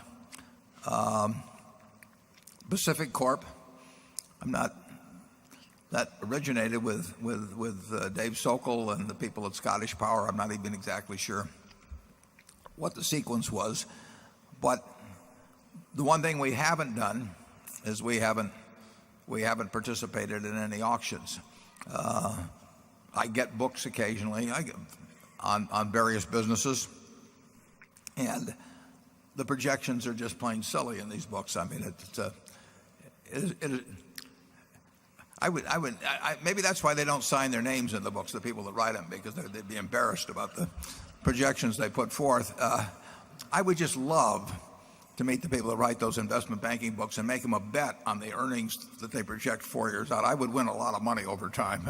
They wouldn't be met. But we get the calls occasionally from the people that care about where their businesses end up. We're going to close on Applied Underwriters in just probably a few days, and those are two terrific guys. Built it up from absolutely nothing. Actually bought a tiny business here in Omaha, as I explained in the report. That's why it's here. But they wanted to come with Berkshire. They think they're keeping 19% of the company. They think their own future will be the best in many ways, including financially, I'm sure, that of being associated with us. They feel it's the best place for the people, have the most opportunity to grow, and they came to us directly. And, I don't know how many stories you read about a $4 billion deal as appeared today in connection with Iscar, where it doesn't say anything about an investment banker on either side, but you'll see more of those, I think, with Berkshire over the years. Charlie, do you have anything particular to add on our acquisitions recently? Well, the interesting thing about it to me is the mindset. With all of these new helpers in the world, they talk about doing deals. That is not the mindset at Berkshire. We are trying to welcome partners. It's a totally different mindset. The guy who's doing a deal, he wants to do the deal and unwind the deal and not too far ahead and make a large profit, etc. And that's not our mindset at all. We like the things that we can buy and that never leave us, and we like the relationships that last and are fruitful, not just for us, but for the people working there and the customers and everybody else. I think our system is going to work better long term than flipping a lot of deals.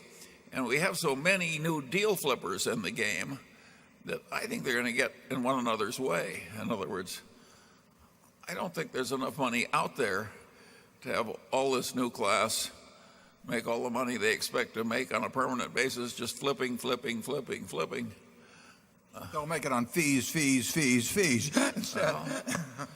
Warren reminds me, once I asked a man who just left a large investment bank, and I said, how does your firm make its money? He said, off the top, off the bottom, off both sides, and in the middle. I know which firm he's talking about, too. That's not our culture, and a lot of you have been here so long, you can see that's not our culture, but in the end, it may be that Omaha will do better than Wall Street. Number 5.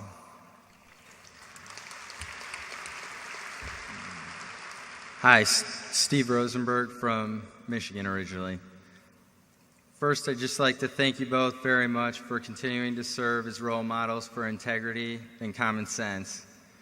Can you describe a little bit more specifically how a derivatives meltdown might progress and ultimately get resolved after it's been precipitated?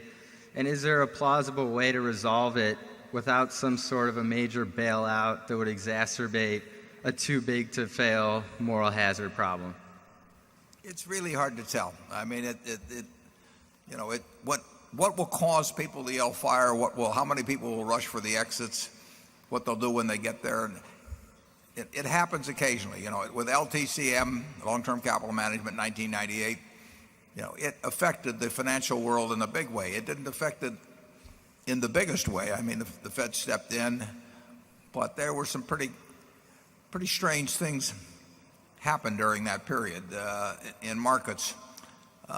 What happened in the junk bond market in 2002? I mean, it closed for a while almost, and it was chaos. So it's very hard to know exactly what would happen. I'll give Charlie a question here. In 1991, when we were in Solomon, it was in August, middle of August, and on a Sunday, we were within probably a half an hour of seeking out a federal judge to turn over the keys of the place to him and go into bankruptcy. And fortunately, the Treasury reversed itself and we got out of that particular predicament. But the law firm was drawing up the papers for bankruptcy. Now, that was on a Sunday. What would have happened Monday? We had for those days a good-sized derivative book. It would be peanuts now, but it looked big at the time. We had a lot of security settlements due the next day. Now that happened to be the same day that Gorbachev was spirited away, and the Dow opened down a couple hundred points the next day off of a much lower Dow. Now, if you had superimposed upon that the fact that Solomon failed in Japan starting at 7 o'clock or so the previous night, and that it was if you were delivering securities to them against payment the next day, you weren't going to get paid, and if you were expecting securities from them, you weren't going to get those securities. And by the way, you had I think a $600 or $700 billion derivative book, and people who had traded off those derivatives had to try and figure out where they stood and scrambled around and whether their counterparties were any good. What do you think would have happened on that Monday, Charlie? Well, it could have been absolute chaos. That was a very interesting story with an interesting moral. Nick Brady really prevented that bankruptcy, and he knew about Berkshire Hathaway from having been a family shareholder with the Chases way, way back. And that had caused him to follow the matter with interest, particularly since he'd sold his own stock and watched his relatives, the Chases, hold theirs. So he knew about us, and I think he trusted you, Warren, and I think that mattered that day. So these old-fashioned reputational... But what would have happened the next day? Well, it was terrifying, I'll put it yeah, that way. it was terrifying, but there was an element of personal reputation and the avoidance of finding out what would have happened that next day. Kim Chase, who I introduced you to earlier, his father actually introduced me to Nick Brady many, many years earlier, in the mid-'60s, when Nick was at Dillon Reed, and Malcolm Chase said, "I'd like you to meet," I guess he was a nephew or a grandnephew. In any event, I went over to Dillon Reed, and I would have been in my 30s then, and Nick was a few years older, and we had a good time talking. And then in 1991, he was Secretary of the Treasury, and the Treasury had issued a death sentence to us at 10 o'clock in the morning on a Sunday, and fortunately, Nick reversed that about 2:30 in the afternoon. And if he hadn't, I don't know what would have happened, but that would have been a kind of a pilot case for a mild derivatives daisy chain type panic. But that would be nothing compared to something now. Now, there's way more of the stuff that is collateralized these days than formerly, but it would not be it's not an experiment you would want to voluntarily conduct, I'll put it that way. Number 6. Hi, my name is Jeremy from San Diego, and first of all, I want to thank you all for the tremendous impact that you've had on my career as a professional investor. My question is also about the newspaper industry that the gentleman earlier touched on, and for some of the same points that you brought up, some of the largest newspaper stocks seem to earn an incredible return on invested capital as compared to a lot of the businesses in the S&P 500. My question is more specifically related to valuation.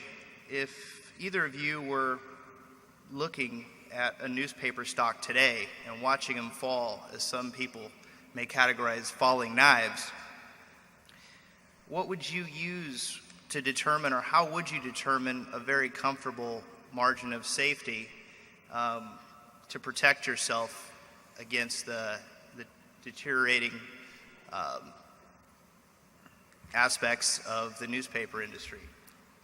Yeah, well, the question is what multiple should you pay for a business that's earning $100 million a year, called pre-tax, whose earnings are going to go down 5% a year compared to what you should pay for a business that's earning $100 million a year whose earnings are going to go up 5% a year. And I would say that, I'm not saying that those are percentages I predict on newspaper companies, but certainly newspaper companies face the prospect of their newspaper earnings eroding. And we've seen some of it already. We see every trend pointing in that direction. We own a newspaper ourselves, and I do not think the circulation of our paper will be larger in 5 years, and I don't think the advertising pages will be greater. And I think that's true even of newspapers that operate in more prosperous, or actually more growing, I should say, areas of the country than we do. So, but I don't think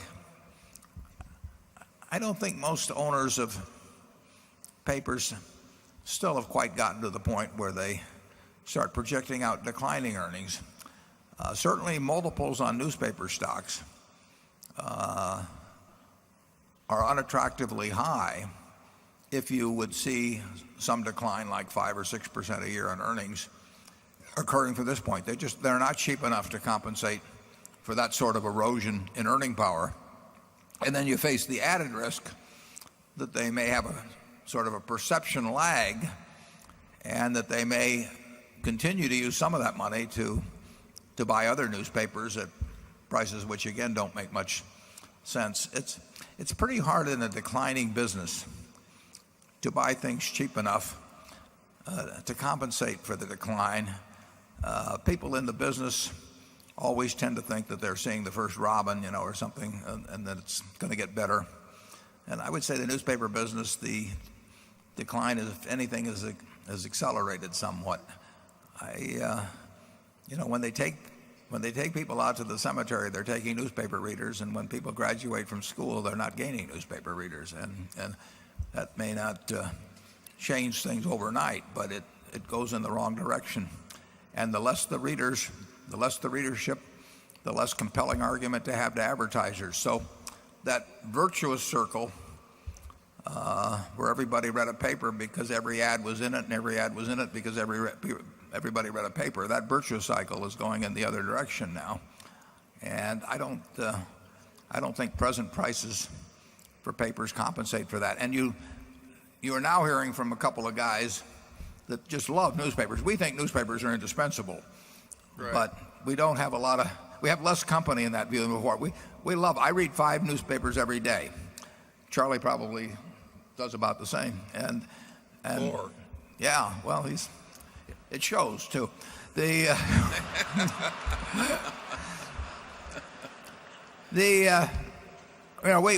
couldn't live without them, but a lot of people can, and more people can every day. And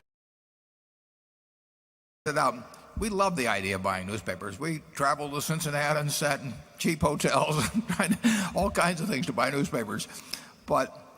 And we thought, incidentally, we loved them as products, and we thought they were the greatest of businesses, the ultimate bulletproof franchise. But it became apparent we were wrong. We still love them as products, but we were wrong about the bulletproof franchise. And when we got to believe our eyes in terms of what we're seeing in that world. Charlie?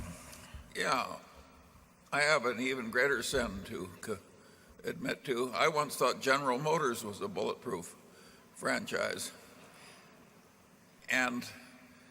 But we have a wonderful way of coping with a lot of these things. We have this too hard pile. I don't know if Warren is buying General Motors or not, but I have a good guess. And it's just too hard. If something is too hard to do, we look for something that isn't too hard to do. What could be more obvious than that? It may mean that we don't do very much. Yeah. We won't get into some specifics.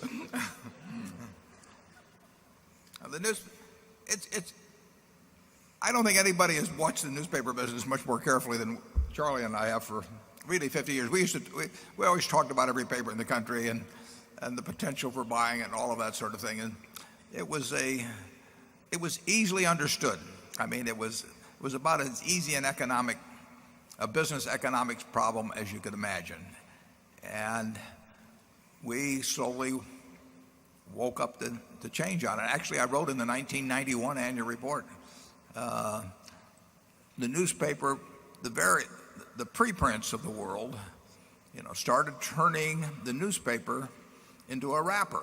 It contained a whole bunch of things that could have been contained in some other package. Now, your newspaper wasn't reproducible in some other package, but this thing was carrying around a bunch of preprints. Now the question is are there easier ways to carry around those preprints? But there was nothing magical about the paper except it got inside the house and brought the preprints inside the house. And as the newspaper lost penetration, it became a somewhat less efficient way of getting things into the house, and other ways became more efficient at getting things into the house. And so there's these things. It's not a hard business to understand. And it has been interesting to me to watch both owners, direct owners, and investors in the business sort of resist seeing what's right in front of them. It went so long the other way that you couldn't make a mistake buying a monopoly newspaper. Nobody ever made a mistake buying one, up until 1975 or 80 or something like that. Yeah. If the technology had not changed, they'd still be impregnable franchises. But the technology did change. Fortunately, carbide cutting tools appear to have no good substitute. It's a lot better business over time if you have the right management. It takes very good management. Nice thing about the newspaper business 30 or 40 years ago, it took no management at all. I mean, if you had an idiot nephew, you'd be a perfect, or a network television station. I mean, they were going to make money no matter what happened. They're going to make more money if they were under good management. I mean, if Tom Murphy was running your television stations, you were going to do much better than if you had your nephew doing it. But the nephew would have done all right. Number 7.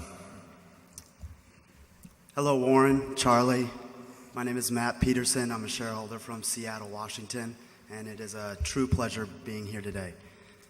My question for you is simple. The two of you have had many great opportunities throughout your years to work with many fine mentors and teachers. And I'm wondering if you could provide us with a few names of some present-day mentors that we may look to for advice and our own ways to approach problems and situations. People similar to the Grahams and the Fishers of the present day.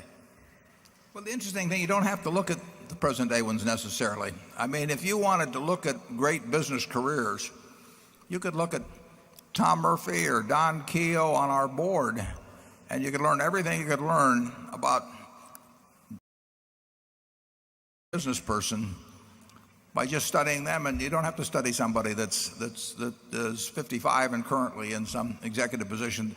Their lessons are timeless. And there's going to be a study, I think the Harvard Business, somebody sent it to me from the Harvard Business School, on cap cities, but there's been others in the past. And if you learn the lessons of Tom Murphy, you don't need to learn any other lessons in terms of business. And I would say if you learn the lessons of certain investors in the past, you don't need to worry about a contemporary example. Charlie? Well, I think it's also true that Warren and I are not following very well the 40-year-old investment professionals. Isn't that right? Are you hiding something from me? I didn't know there were any 40-year-olds. I thought they're all 25 now. Yeah. The investing is really not complicated. I mean, the basic framework for it is simple. Now, then you have to work at it some to find the best pockets of undervaluation, maybe, or something. But you didn't have to have a high IQ. You didn't have to have lots of investment smarts to buy junk bonds in 2002, or even to do some of the stuff that was available when LTCM got in trouble. You really just had to have sort of the courage of your convictions. You had to have the willingness to do something when everybody else was petrified. But that was true in 1974 when we were buying stocks at very, very, very low multiples of earnings. It wasn't that anybody didn't know that they were cheap. They were just paralyzed for one reason or another. And that the lesson of following logic rather than emotion, is something that's obvious, and some people have great trouble with it, and others have less trouble. Charlie, can you give them any more help on that? Well, I think this is different. When we were young, we had way less competition than you people have now. There weren't very many smart people in the investment management field. There really weren't. And you should have seen the people who were in the bank trust departments.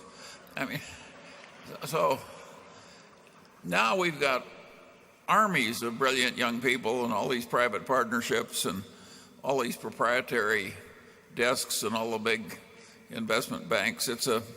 And we've got a vast amount of talent in the investment management business. And there's a lot of competition. If there were suddenly a crisis now, there would be 500 firms that would be studying it intensely, each having capital that they could commit on a hair trigger. In our day, we would frequently be all alone. But in 2002, we'd be the only buyer. But in 2002, Charlie, there were tons of people that had investment experience and high IQs, and lots of money was around. Wasn't any question about money. It's just they were terrified of that particular arena. Well, when you have a huge convulsion, which is like a big fire in this auditorium right now, you get a lot of weird behavior. And if you can, particularly at the head table, and if you can be wise when everybody else is going crazy, sure, there will still be opportunities, but that may give you a long, dull stretches if that's your strategy. 3 years ago, you could find a number of securities in Korea, population 50 million, advanced society, strong balance sheets, strong industry positions at 3 or so times earnings. Now, but that took a convulsion to create that. A big convulsion. Yeah, but the convulsion happened 3 or 4 years earlier, 5 years earlier, and plenty of smart people in Korea in the investment business, plenty of smart people here scouring. The information was all available. You can go to the internet and get information about Korean companies that's just as good as you get up from the SEC. And there they were, dozens of companies at very, very, very cheap prices. Now, where are all these smart people and with all this money?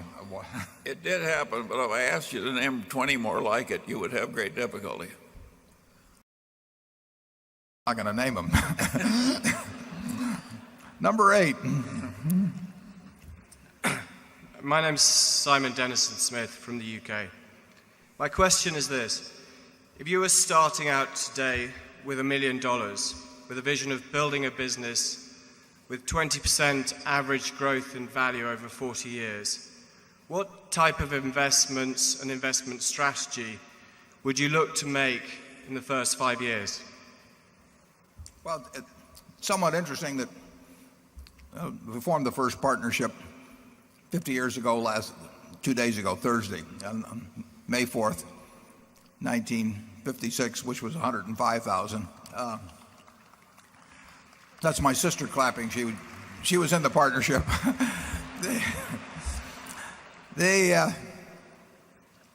We would, if Charlie and I were starting all over again and we were in this, Charlie would say we shouldn't be doing this, but if we were to succumb to Satan and engage in the same kind of activity, we would, I think, be doing something very similarly. If we were investing in securities, we would look around the world and we would look at a Korea, and Charlie says you can't find 20 of them, but you don't have to find 20 of them. You only have to find one, really. You do not have to have tons of good ideas in this business. You just have a good idea that's worth a ton occasionally. And in securities, we would be doing the same thing, which would probably mean smaller stocks. It would mean smaller stocks because we would find things that could have an impact on a small portfolio that will have no impact on a portfolio the size of Berkshire. If we were trying to buy businesses, we'd have a tough time. We would have no reputation, so people would not be coming to us. We'd be too small a player if you're talking about $1 million. So we would not have much success, I don't think, with small amounts buying businesses. Charlie started out, in real estate development because it took very, very little capital, and you could magnify brain power and energy, or I should say brain power and energy could magnify small amounts of capital in a huge way that was not true in securities. My natural inclination was to look at securities and just kind of do it one foot in front of the other over time. But the basic principles wouldn't be different. I think if I'd been running a partnership a couple of years ago, with a small amount of money, I think I'd have probably been 100% in Korea. And, I would be looking around for something that was very mispriced and that I understood. And every now and then that's going to happen. Charlie? Well, I agree with that. The concept that you're likely to find just one thing where it'll make 20% per annum and you just sit back for the next 40 years, that tends to be dreamland. And in the real world, you have to find something that you can understand that's the best you have available.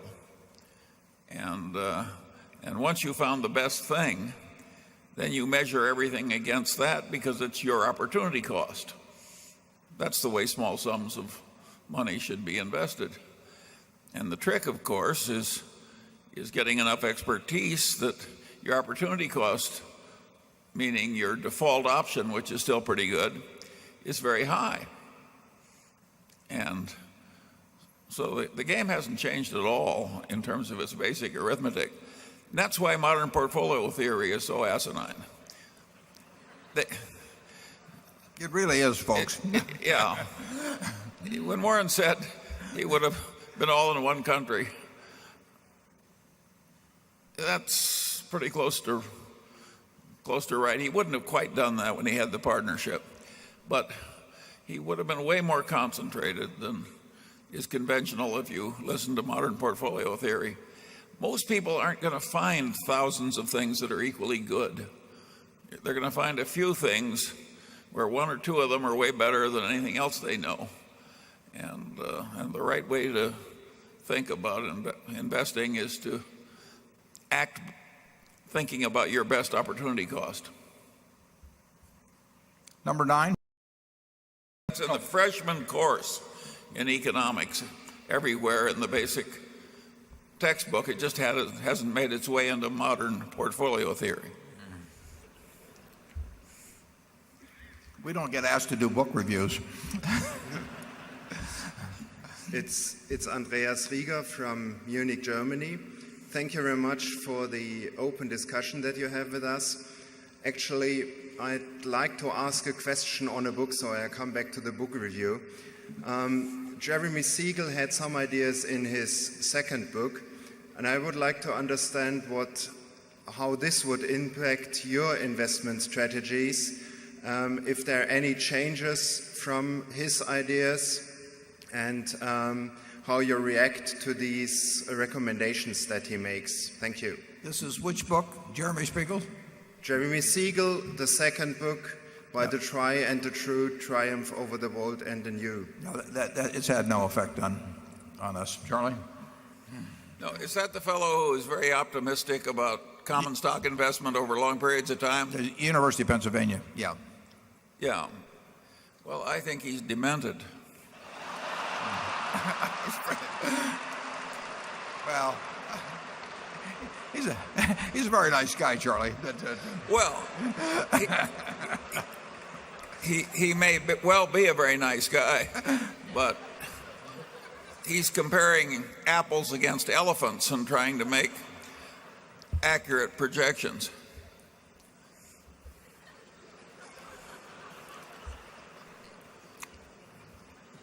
Number 10. I'm Bob Klein from Los Angeles. You've so eloquently stated that you can't see who's swimming naked until the tide goes out. Could you discuss the issue of trying to employ a rational decision-making process in investing or in business generally, as opposed to focusing on outcomes or results of just a few instances or over a short period of time? For example, it may not be a good idea to underwrite some insurance policies if competition has lowered the premiums too far.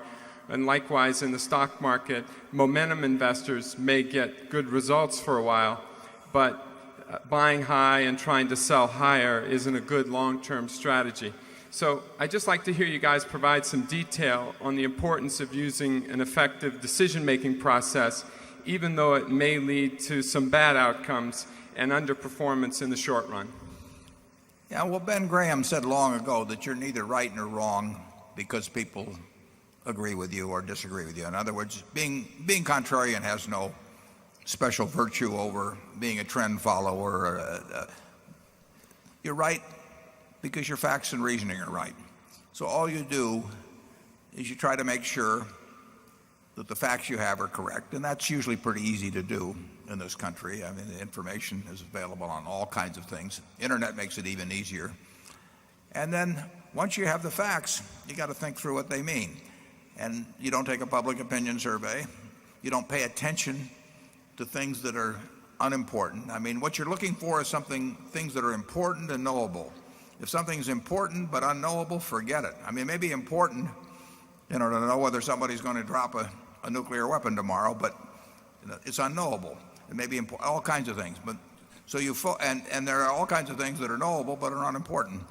In focusing on business and investment decisions, you try to you narrow it down to the things that are knowable and important, and then you decide whether you have information of sufficient value that, compared to price and all that will cause you to act.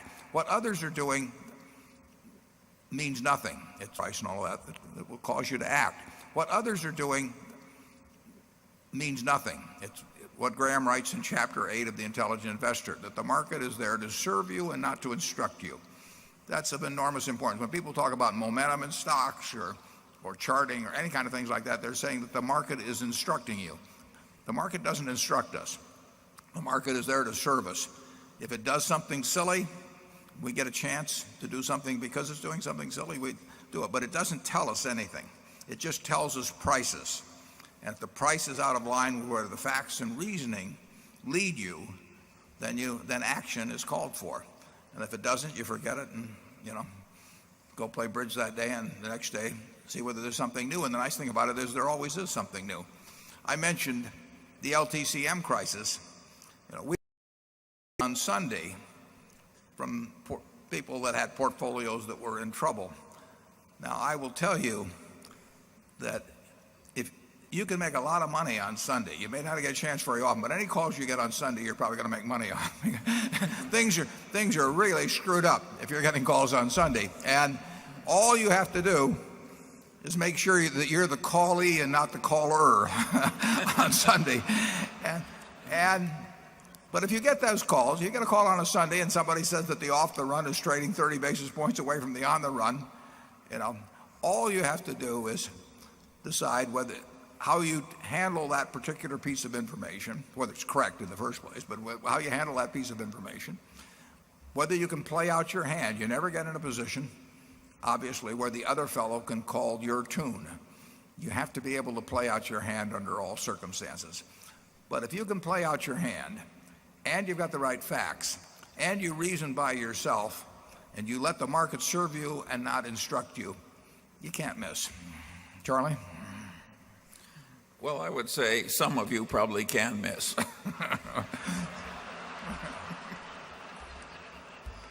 I would say Charlie can't miss, I'll put it that way. He'll agree with that. You have anything further to add on? Okay. At least I've got him off that previous subject. Number 11. Hello, I'm Randall Bellows from Maryland. I would like to know how you would look at the Berkshire annual report. What numbers in the balance sheet or the cash flows would tell you that Berkshire is underpriced, and what numbers would you look at to determine if Berkshire is overpriced? Thank you. Mm-hmm. We try to, and we take it very seriously.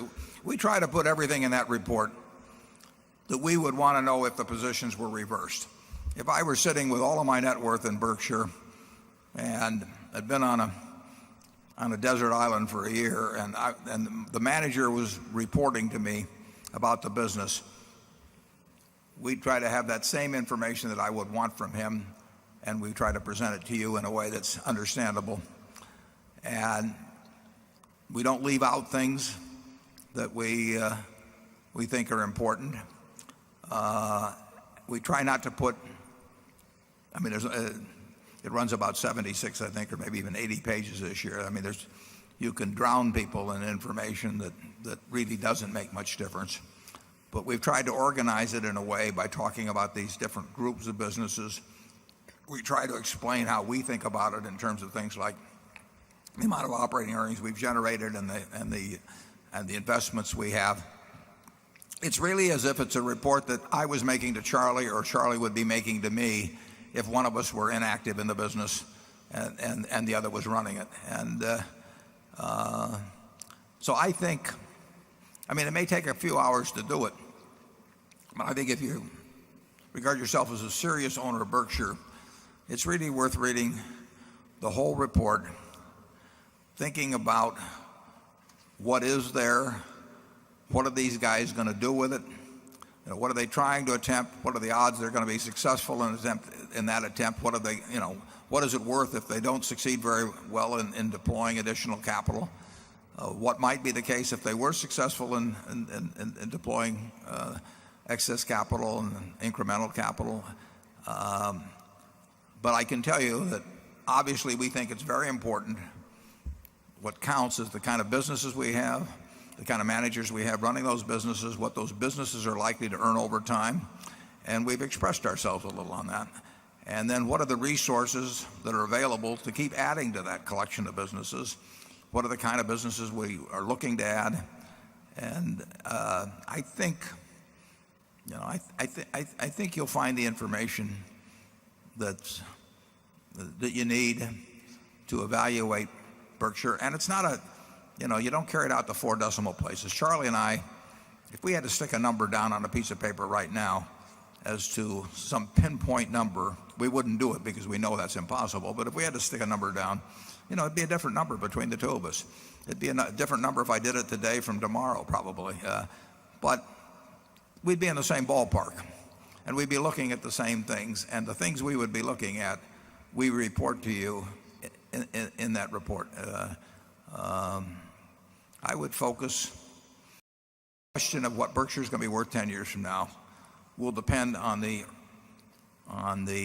earnings that we have developed, annual earnings that we've developed by that time, the quality of those earnings, the possibilities going forward from that point of those businesses, and the liquid assets we have. And we've worked on increasing both of those elements over the years, and we'll keep working on it. And it's a lot tougher in terms of percentage gains from this point forward than it was in the past. There's no way in the world that we can replicate what's happened in the past. It just won't happen.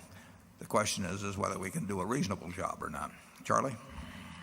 Yeah, I generally try and approach a complex task like the one you presented by quickly disposing of what I call the no-brainer decisions, and meaning the easy ones. I think if you go through all the operating insurance that don't involve surplus cash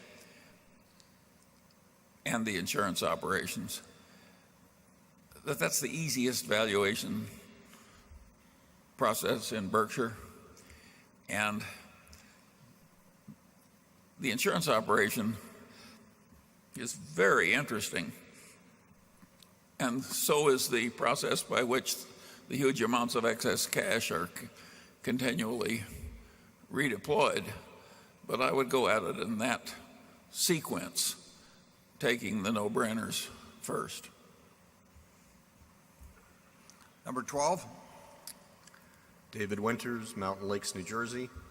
Would you please discuss how your underwriting standards have changed as the weather patterns seem to have become more severe, the challenges of global terrorism seem to escalate, and unforeseen supercat events such as earthquakes and pandemics go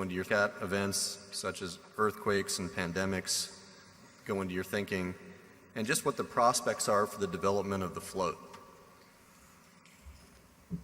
Well, the development of the float is a different question. That really depends on how much business we write in the future and the nature of the business, whether it's long tail or short tail.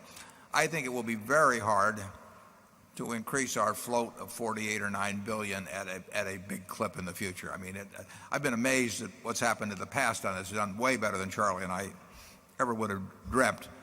But, we have we're getting to where we're close to 10% of the float of the entire American insurance, property casualty insurance industry. Some of it's abroad that we have, but it just can't grow at very rapid rates, but it can be very attractive, and so far it has been. In terms of the questions about underwriting in terms of pandemics or terrorism and all of that, I mean, I'm aware of them, you're aware of them. We get propositions offered to us virtually every day, and in the end, I mostly Ajit, I mean, in this particular case, in terms of big type contracts. Financial type contracts, I would evaluate, he would, but we talk about what we think the probabilities are of $50 billion events and up, or $20 billion events and up, and he's the fellow that does most of he applies it, but we kick around the possibilities. But that's all there is to it. I mean, it's a question of making judgments about whether you're getting paid enough, and if we have a lot of money, 30 years from now, it'll mean that our judgments overall were decent, and if we have a big loss on one this year, it does not mean that our judgment's wrong, because it's going to lead to peaks and valleys. But there's no magic to it. There's probably, I would feel that the earthquake experience of the last 100 or 200 years has more validity than the windstorm or the hurricane experience of the last 100 or 200 years. I don't know that for sure, but I would bet real money that way, and we have.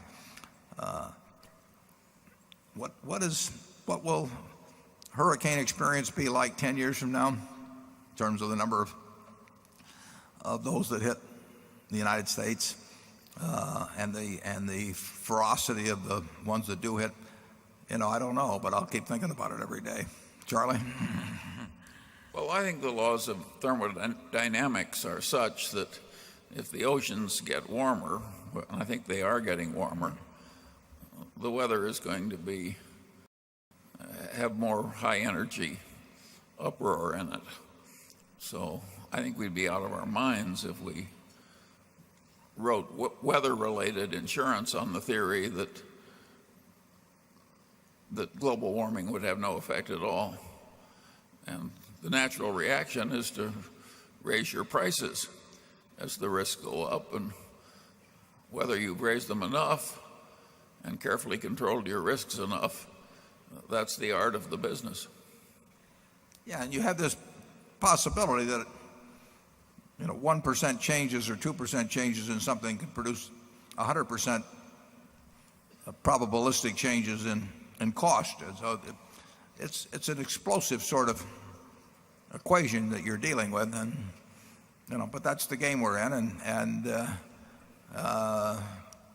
we don't have to play it ever. If we don't like what we're being offered, and we didn't like what we were being offered a while back in many areas, somebody else can take our place in line. We'll be happy to have them. Number one.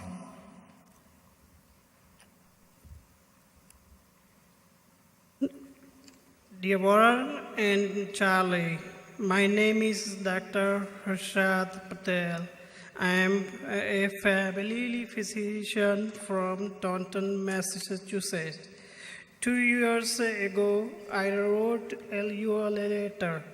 You responded me back quickly. Thank you for that. My question is, what are the criteria or principles to find a person like you in healthcare? It seems that person moves up the ladder in this ethical business. They are more prone to become more unethical, get more options, sell shares, open a shop next door. How do you find those checkpoints? Can you please express your view on this soon $2 trillion economy? How to find leaders so we don't get a surprise in dog eat dog world. Charlie, did you get that? Well, I will try that. I'm not sure I understood the whole. I think she's asking about the healthcare business. Yeah, that part I got. And whether or not, with the much bad ethics being present, we have anything to contribute about doing well in that sector. Is that about right? Yes. Yeah. No, Now I understand the question. It's still yours. I'd be glad to answer, but I'm eating candy at the moment. That has tended to go into the too hard pile at Berkshire.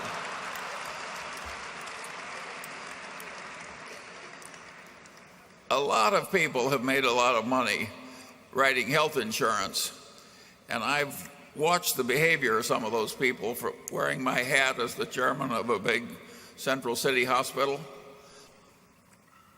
And you were right, there's a lot of bad ethics in healthcare. There's also a lot of good ethics. It's a very, very complex field with a lot of change, a lot of technological differences. And in terms of investments, I think the policy has generally been that it all goes into the too hard pile.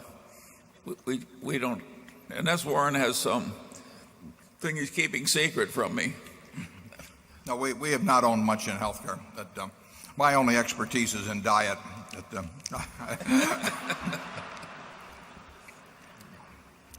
But I appreciate the seriousness of the question. Is, it is a very, very tough problem on which I have no particular insights. And you're right. The worst of the ethics is really bad. Number two.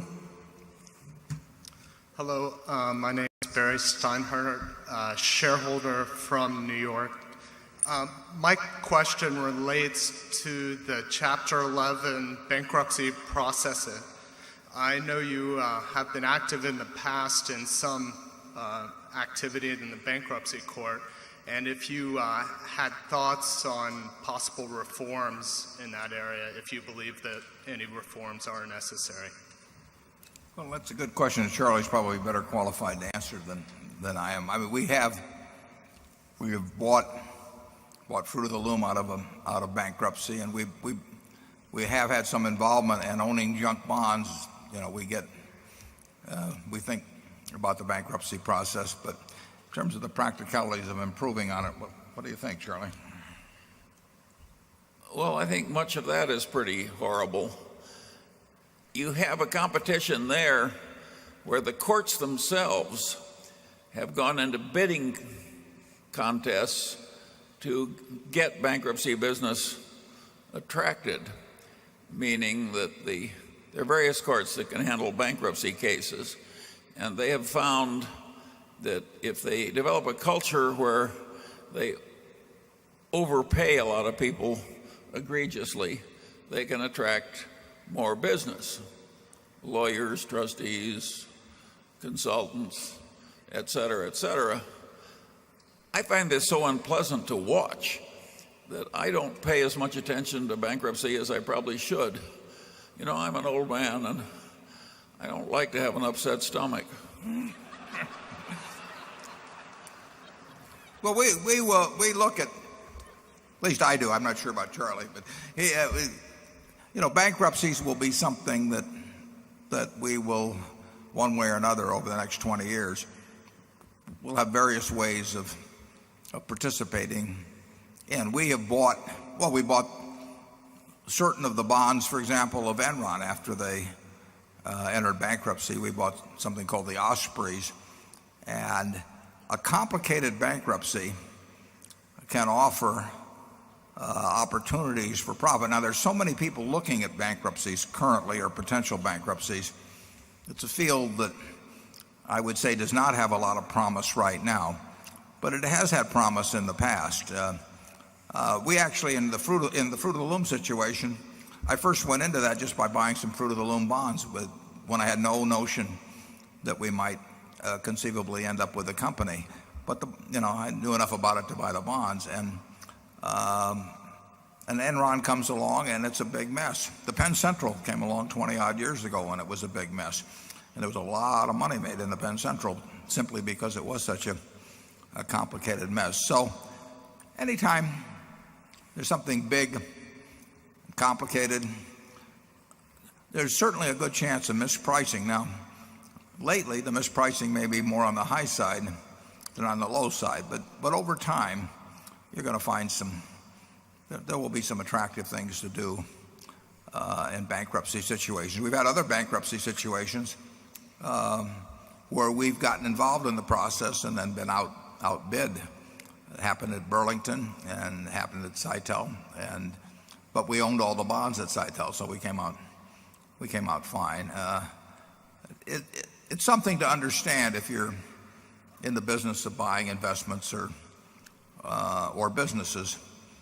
And I would say that, if we're around for another 10 or 15 years, that we'll do something or other, maybe substantial in the bankruptcy field. The Enrons, the payment's still being made in various ways, but the Ospreys, which were kind of a complicated situation, the whole thing was complicated, but we didn't buy at the bottom or anything like that, but we considerably more than tripled our money in something that you could have put a fair amount of money in. So they can be interesting.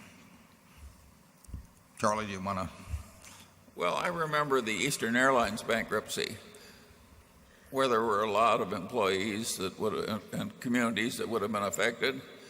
And the courts in that case, I would say, abused the senior creditors horribly. And so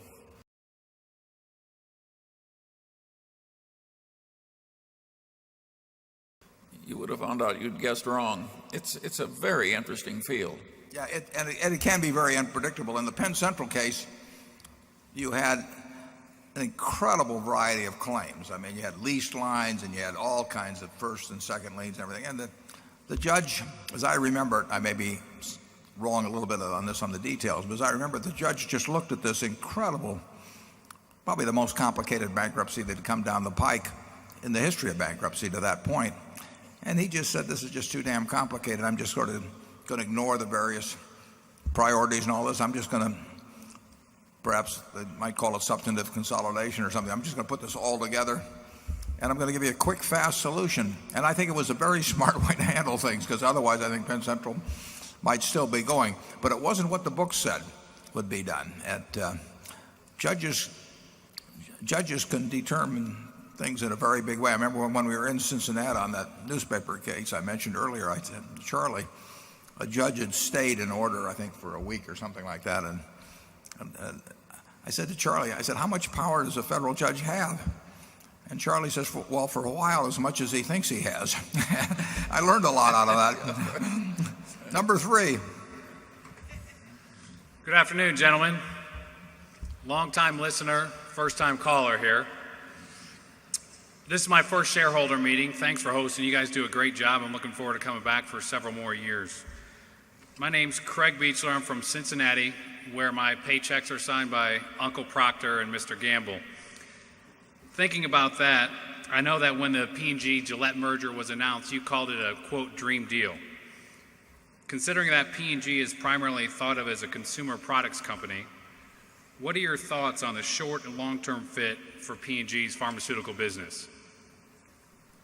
For just the pharmaceutical business, or did you say? Or?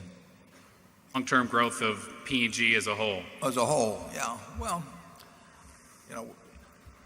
I think it's clear that P&G is a consumer powerhouse of sorts, and I think Gillette in its field, they have just about as strong a consumer position as anybody will ever have, and when you get into blades and razors, stronger than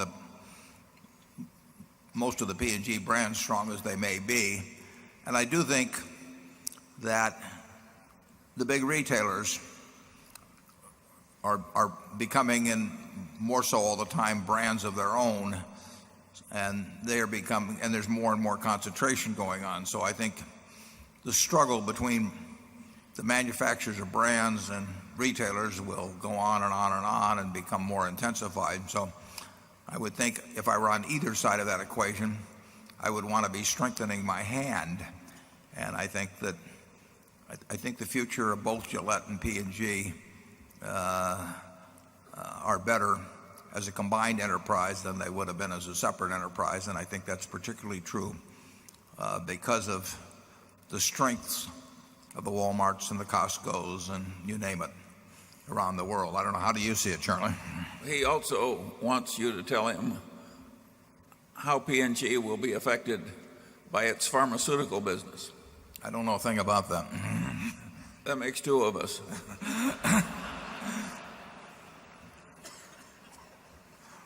I really don't. I'd help if I could, but I can't. Number 4. Hi, my name is Andy Von Dorn, and I'm here from Omaha. I'm currently employed by Oriental Trading Company, and they just announced that they were putting themselves up for sale. I was just wondering if Berkshire would have any interest in a company like Oriental Trading Company as an acquisition. That's interesting, Ed. I didn't know they'd put themselves up for sale, but I looked at it whenever it was 4 or 5 years ago when Terry Watanabe sold it, and I haven't really followed it since then, but just from listening to what you say, and I have no knowledge of it at all, but it sounds to me as if some private group bought it and now they're reselling it. And we get approached on that sort of thing all the time, where a financial group has bought the business and then wants to resell it fairly quickly, and they almost invariably, I would say, auction the business. They seek what they call a strategic buyer. A strategic buyer is some guy that pays too much because, and he wants to justify it, so he says it's strategic. I mean, I have never understood being a strategic buyer. Every time somebody calls me up and says, we think maybe you're the logical strategic buyer for that, I hang up faster than Charlie would. I'm not talking to the specifics of this one at all because I really don't know on Oriental Trading. But the idea that we're going to find a business to buy from some guy who from the moment he bought it a few years ago has been thinking, how do I get out of this thing? What do I do to make it have those figures for a couple of years, look a certain way so that I can get the maximum amount in a couple of years? That we're just not going to make any attractive buys there. We won't trust the figures. What we like is a business where the guy before was running with the idea of running it 100 years and taking care of the business in every way possible and was not contemplating sale, but for one reason or another finally needs to monetize the company. We will not get any sensible buys really from the resellers. It's amazing to me what's going on. Some of these things, literally, Fund A is selling to Fund B, to Fund C. I mean, I've seen some that changed hands 3 or 4 times. They're just marking them up, and everybody's getting they're getting 20% of the profits as they mark it up. And probably Fund C or Fund D, it may be owned by the same pension funds that own Fund A, except that everybody's just taking a big 20% slice out of it every time they move it from one place to another. We're not buyers of anything the financial buyers have been in and currently own. Charlie? In the 1930s, there was a stretch when with certain kinds of real estate, you could borrow more against the real estate than you could sell it for. And I think that's happened in some of these private equity deals. And it's weird. It's weird. This is not our field. Number 5. Hi, I'm John Golub from Kansas City. I'd like to get you back to the current account deficit. I'm always looking for reasons not to despair. So I have a couple of factoids I'd like to throw at you and see how you react. If you add up all the current account deficits over the last couple of decades, you get about $4.5 trillion. Now you'd think that means our net indebtedness to a foreign investor should be minus $4.5 trillion, but it's not. It's only $2.5 trillion because capital gains for domestic investors has exceeded those for foreign investors. So essentially $2 trillion of our current account deficit has been financed by capital gains.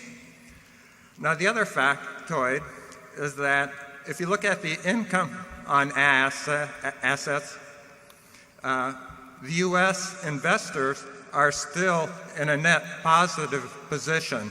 That is, they went negative in the last quarter, actually. Oh, excuse me. Okay, so it's been close. So I guess my question is, do these facts influence your concern or maybe mitigate your concern about the current account deficit? And the second part of the question is, do you have any cultural reasons why the U.S. should earn more on investments abroad than foreign investors earn on domestic investments? And of course the dollars explain a little bit of it because we're not paying any interest on those dollars. But I'd like your comments. Yeah. Well, those are a couple interesting points, but we have earned more on American assets owned outside this country than people outside this country have earned on assets in this country. I mentioned that in the annual report this year. It did flip. The net balance flipped in the other direction in the most recent quarter, and my guess is it keeps going in that direction. There are a lot of reasons for that. One important reason a year or two ago was the fact that foreigners owning our treasury bonds were getting as little as, a little over 1%. So if the rest of the world owned $1 trillion of our bonds and got 1%, that was $10 billion. And if we owned $1 trillion of their bonds and got 4%, that would have been $40 billion. And the lower interest rates in this country, the higher interest rates abroad, just simply meant that you got paid, that you were going to have, with a balance of investment, you were going to have a favorable net balance in interest income in this year. We were earning more on our assets abroad than they were earning here. That is turning somewhat. I mean, our interest rates have been increased. Now, they didn't all own short maturities or anything of the sort. And it may well be that our direct investment, as opposed to our marketable securities investment, our direct investment abroad was made at earlier times and returning higher returns.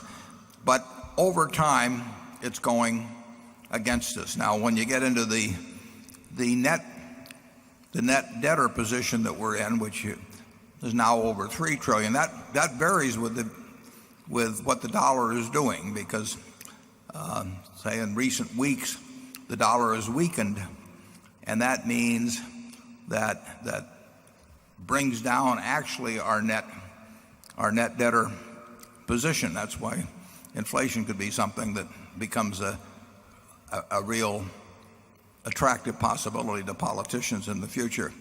But I wouldn't, it's not a huge factor. I know what you're talking about in terms of those year-to-year variances in the net debtor position.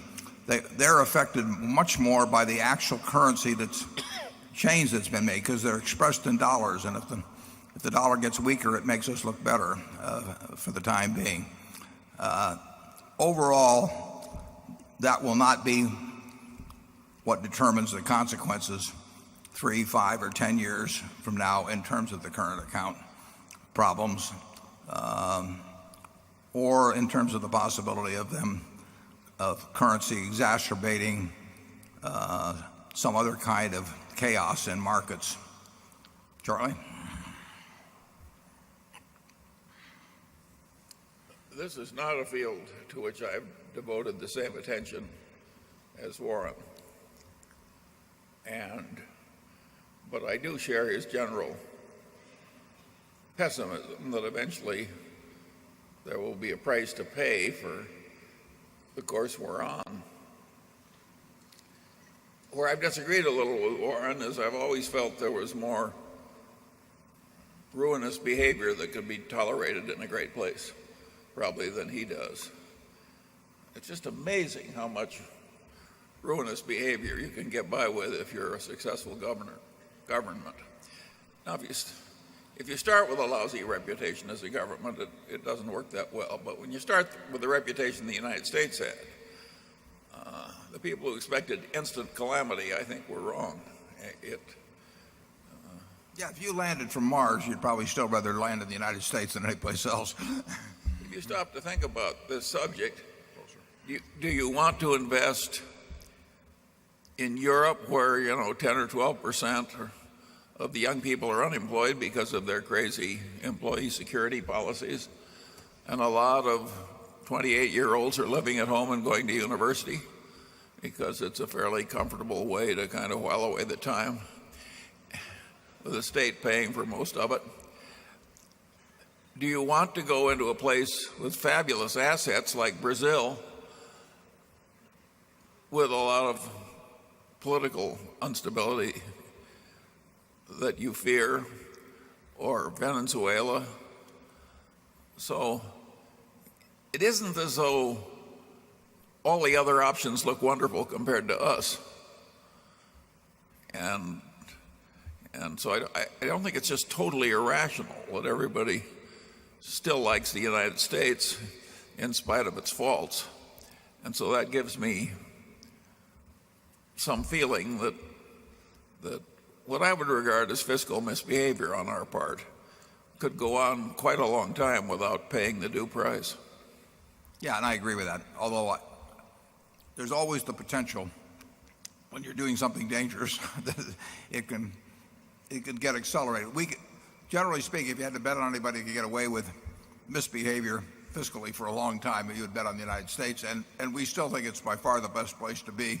And we have a majority of our assets in it. We just recognize certain things going on that it could cause significant problems, particularly in markets. Number 6.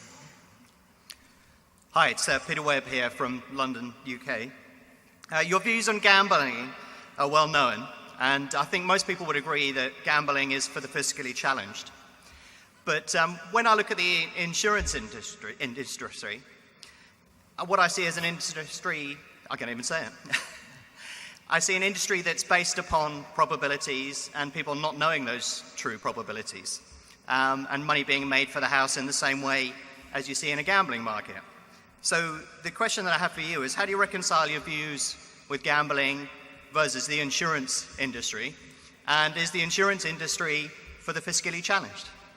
Yeah, well, gambling, I think the distinction that usually is made is that gambling involves creating risks that don't need to be created. I mean, if you want to go out and gamble on where a little ball is going to fall on a wheel that's revolving, that is not something that is a created risk. Whereas if you've got a home or a business, on a coastal area, the risk is there.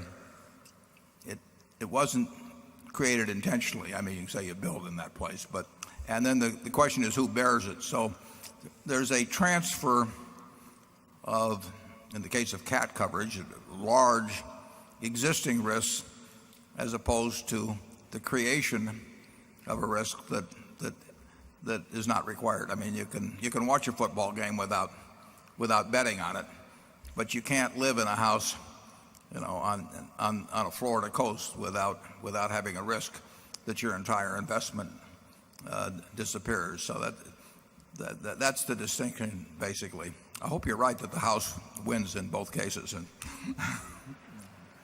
Charlie? Well, I don't think I can add to that either. The whole concept of the house advantage is a very interesting one in modern commerce. A lot of the investment management operations, which were not ordinarily spoken of in the past in croupier terms, but the terms of a lot of private equity investment now. I think the proprietors of the partnerships are taking a house edge that looks a lot like the rake of the croupier in Monte Carlo, except it's bigger. Is there anyone we've forgotten to insult? I'll make sure we don't miss anyone here. Number 7. I'm Tom Nelson from North Oaks, Minnesota. What are your thoughts on the issue of illegal naked short selling? Well, as you know, you may know I have a friend that's been fairly outspoken on that, and from our standpoint, we have no objection to anybody selling Berkshire short at all. The more shorts, the better, because they have to buy the stock later on, and some of our shareholders may make some money lending. Charlie and I can't do it, but there's nothing I would love better if it were legal than to lend my stock to shorts and have them pay me something for doing it. I might want to get prepaid in certain cases. There's nothing evil per se about, in my view, about selling things short. I would say that it's a very, very tough way to make a living. It's not only often painful financially, it's very painful emotionally, because a stock that you sell short, stock that you buy at 20 can go down 20 points, and a stock that you sell short at 20 can go up an infinite amount, and you don't think about that until you've gone short and it goes up about 10 or 15 points, and then you don't sleep very well. So it's a very tough way to make a living. There are people on the short side that have done and that do things to try to make stocks go down, some of which are appropriate and some of which are inappropriate. There are people on the long side that have done the same sort of things go on. So I don't see any, I have no axe to grind in the least against short sellers. And in terms of what they call naked shorting, which means that you don't have the stock lined up to be borrowed, and maybe you have a whole bunch of fails to deliver and that sort of thing. I don't have a great problem with that. If anybody wants to do that with Berkshire, they more power to them. Short sellers, the situations in which there have been huge short interests very often have been later revealed to be frauds or semi-frauds. Now, the one my friend runs is not at all, but the batting average, I mean, over the years, I probably had 100 ideas of things that should be shorted, and I would say that almost every one of them have turned out to be correct, and I'll bet if I'd tried to do it and make money out of it, I probably would have lost money. I would have had no fun, and the opportunity cost, as Charlie said, would have been enormous, because if somebody's running something that's semi-fraudulent, they're probably pretty good at it, and they're working full-time at it, and they've succeeded for a while, and they may keep succeeding, and if they succeed and you go in at X and it goes to 5X, all you're hoping after a while is that it goes back to X again or something of the sort. It's a very tough psychological game to play. Few people may be well suited for it. I would never put any money with a short fund, but not because I would think it would be ethically wrong. I just think that they're unlikely to make money. Charlie, do you have any thoughts on short selling or naked short selling? Well, I think you're absolutely right there, in the sense that that would be one of the most irritating experiences in the world, to figure out something is crooked and foolish and so forth, and then short it at X and have it go to 3X. Now you're watching all these happy crooks splashing around in your money while you're meeting margin calls. Why would you want to go in hailing distance of an experience like that? Well, we've hit 3 o'clock. We're going to adjourn until 3:15. We will then have the business meeting of Berkshire, and you're all welcome to stay. You're all welcome to shop. You're all welcome to enjoy Omaha, and thanks for coming.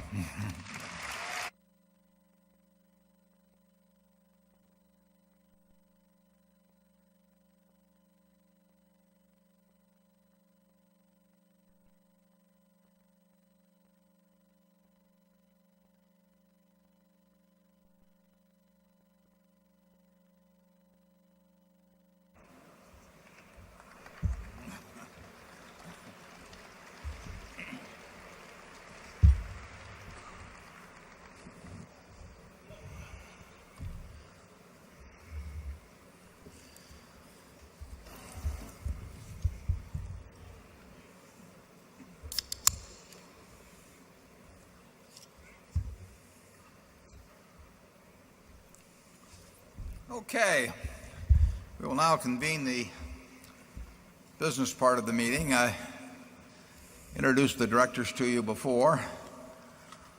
Also with us today are partners in the firm of Deloitte & Touche, our auditors.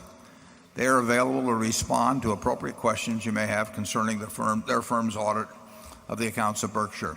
Mr. Forrest Crutter, the Secretary of Berkshire. He will make a written record of the proceedings. Ms. Becky Amick has been appointed Inspector of Elections at this meeting.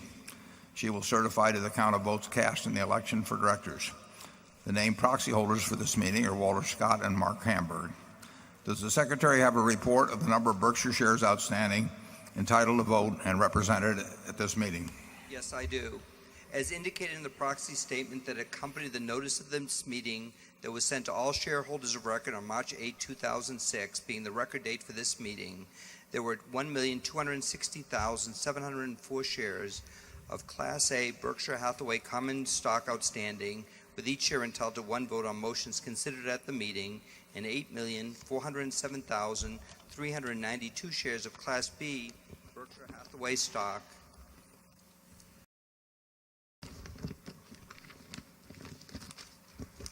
outstanding, with each share entitled to 1/200th of one vote on motions considered at the meeting. Of that number, 1,096,383 Class A shares and 6,417,676 Class B shares are represented at this meeting by proxies returned through Thursday evening, May 4. Thank you. That number represents a quorum, and we will therefore directly proceed with the meeting. First order of meeting will be a reading of the minutes of the last meeting of shareholders. I recognize Mr. Walter Scott, who will place a motion before the meeting. I move that the reading of the minutes of the last meeting of shareholders be dispensed with and the minutes be approved. Do I hear a second? I second the motion. Motion has been moved and seconded. Are there any comments or questions? We will vote on this motion by voice vote. All those in favor say aye. Opposed? Motion is carried. The only item of business before this meeting is to elect directors. If a shareholder is present who wishes to withdraw a proxy previously sent in and vote in person on the election of directors, he or she may do so. Also, if any shareholder that is present has not turned in a proxy and desires a ballot in order to vote in person, you may do so. If you wish to do this, please identify yourself to meeting officials in the aisle who will furnish a ballot to you. Those persons desiring ballots, please identify themselves so that we may distribute them. I now recognize Mr. Walter Scott to place a motion before the meeting with respect to election of directors. I move that Warren Buffett, Charles Munger, Howard Buffett, Malcolm Chase, William Gates, David Godsman, Charlotte Guyman, Don Keogh, Thomas Murphy, Ron Olson, and Walter Scott be elected as directors. It has been moved and seconded that Warren Buffett, Charles Munger, Howard Buffett, Malcolm Chase, William Gates, David Gottesman, Charlotte Guyman, Donald Keogh, Thomas Murphy, Ronald Olson, and Walter Scott be elected as directors. Are there any other nominations? Is there any discussion? Nominations are ready to be acted upon. If there are any shareholders voting in person, they should now mark their ballots on the election of directors and allow the ballots to be delivered to the Inspector of Elections. Would the proxy holders please also submit to the Inspector of Elections a ballot on the election of directors voting in the proxies in accordance with the instructions they have received. Ms. Amick, when you are ready, you may give your report. My report is ready. The ballots of the proxy holders in response to proxies that were received through last Thursday evening cast not less than 1,125,034 votes for each nominee. That number far exceeds a majority of the number of the total votes related to all Class A and Class B shares outstanding. The certification required by Delaware law of the precise count of the votes, including the additional votes to be cast by the proxy holders in response to proxies delivered at this meeting, as well as any cast in person at this meeting, will be given to the Secretary to be placed with the minutes of this meeting. Thank you, Ms. Amick. Warren Buffett, Charles Munger, Howard Buffett, Malcolm Chase, William Gates, David Gottesman, Charlotte Guyman, Donald Keough, Thomas Murphy, Ronald Olson, and Walter Scott have been elected as directors. Does anyone have any further business to come before this meeting before we adjourn? If not, I recognize Mr. Scott to place a motion before the meeting. I move that this meeting be adjourned. A motion to adjourn has been made and seconded. We will vote by voice. Is there any discussion? If not, all in favor say aye. All opposed say no. The meeting is adjourned. Thank you.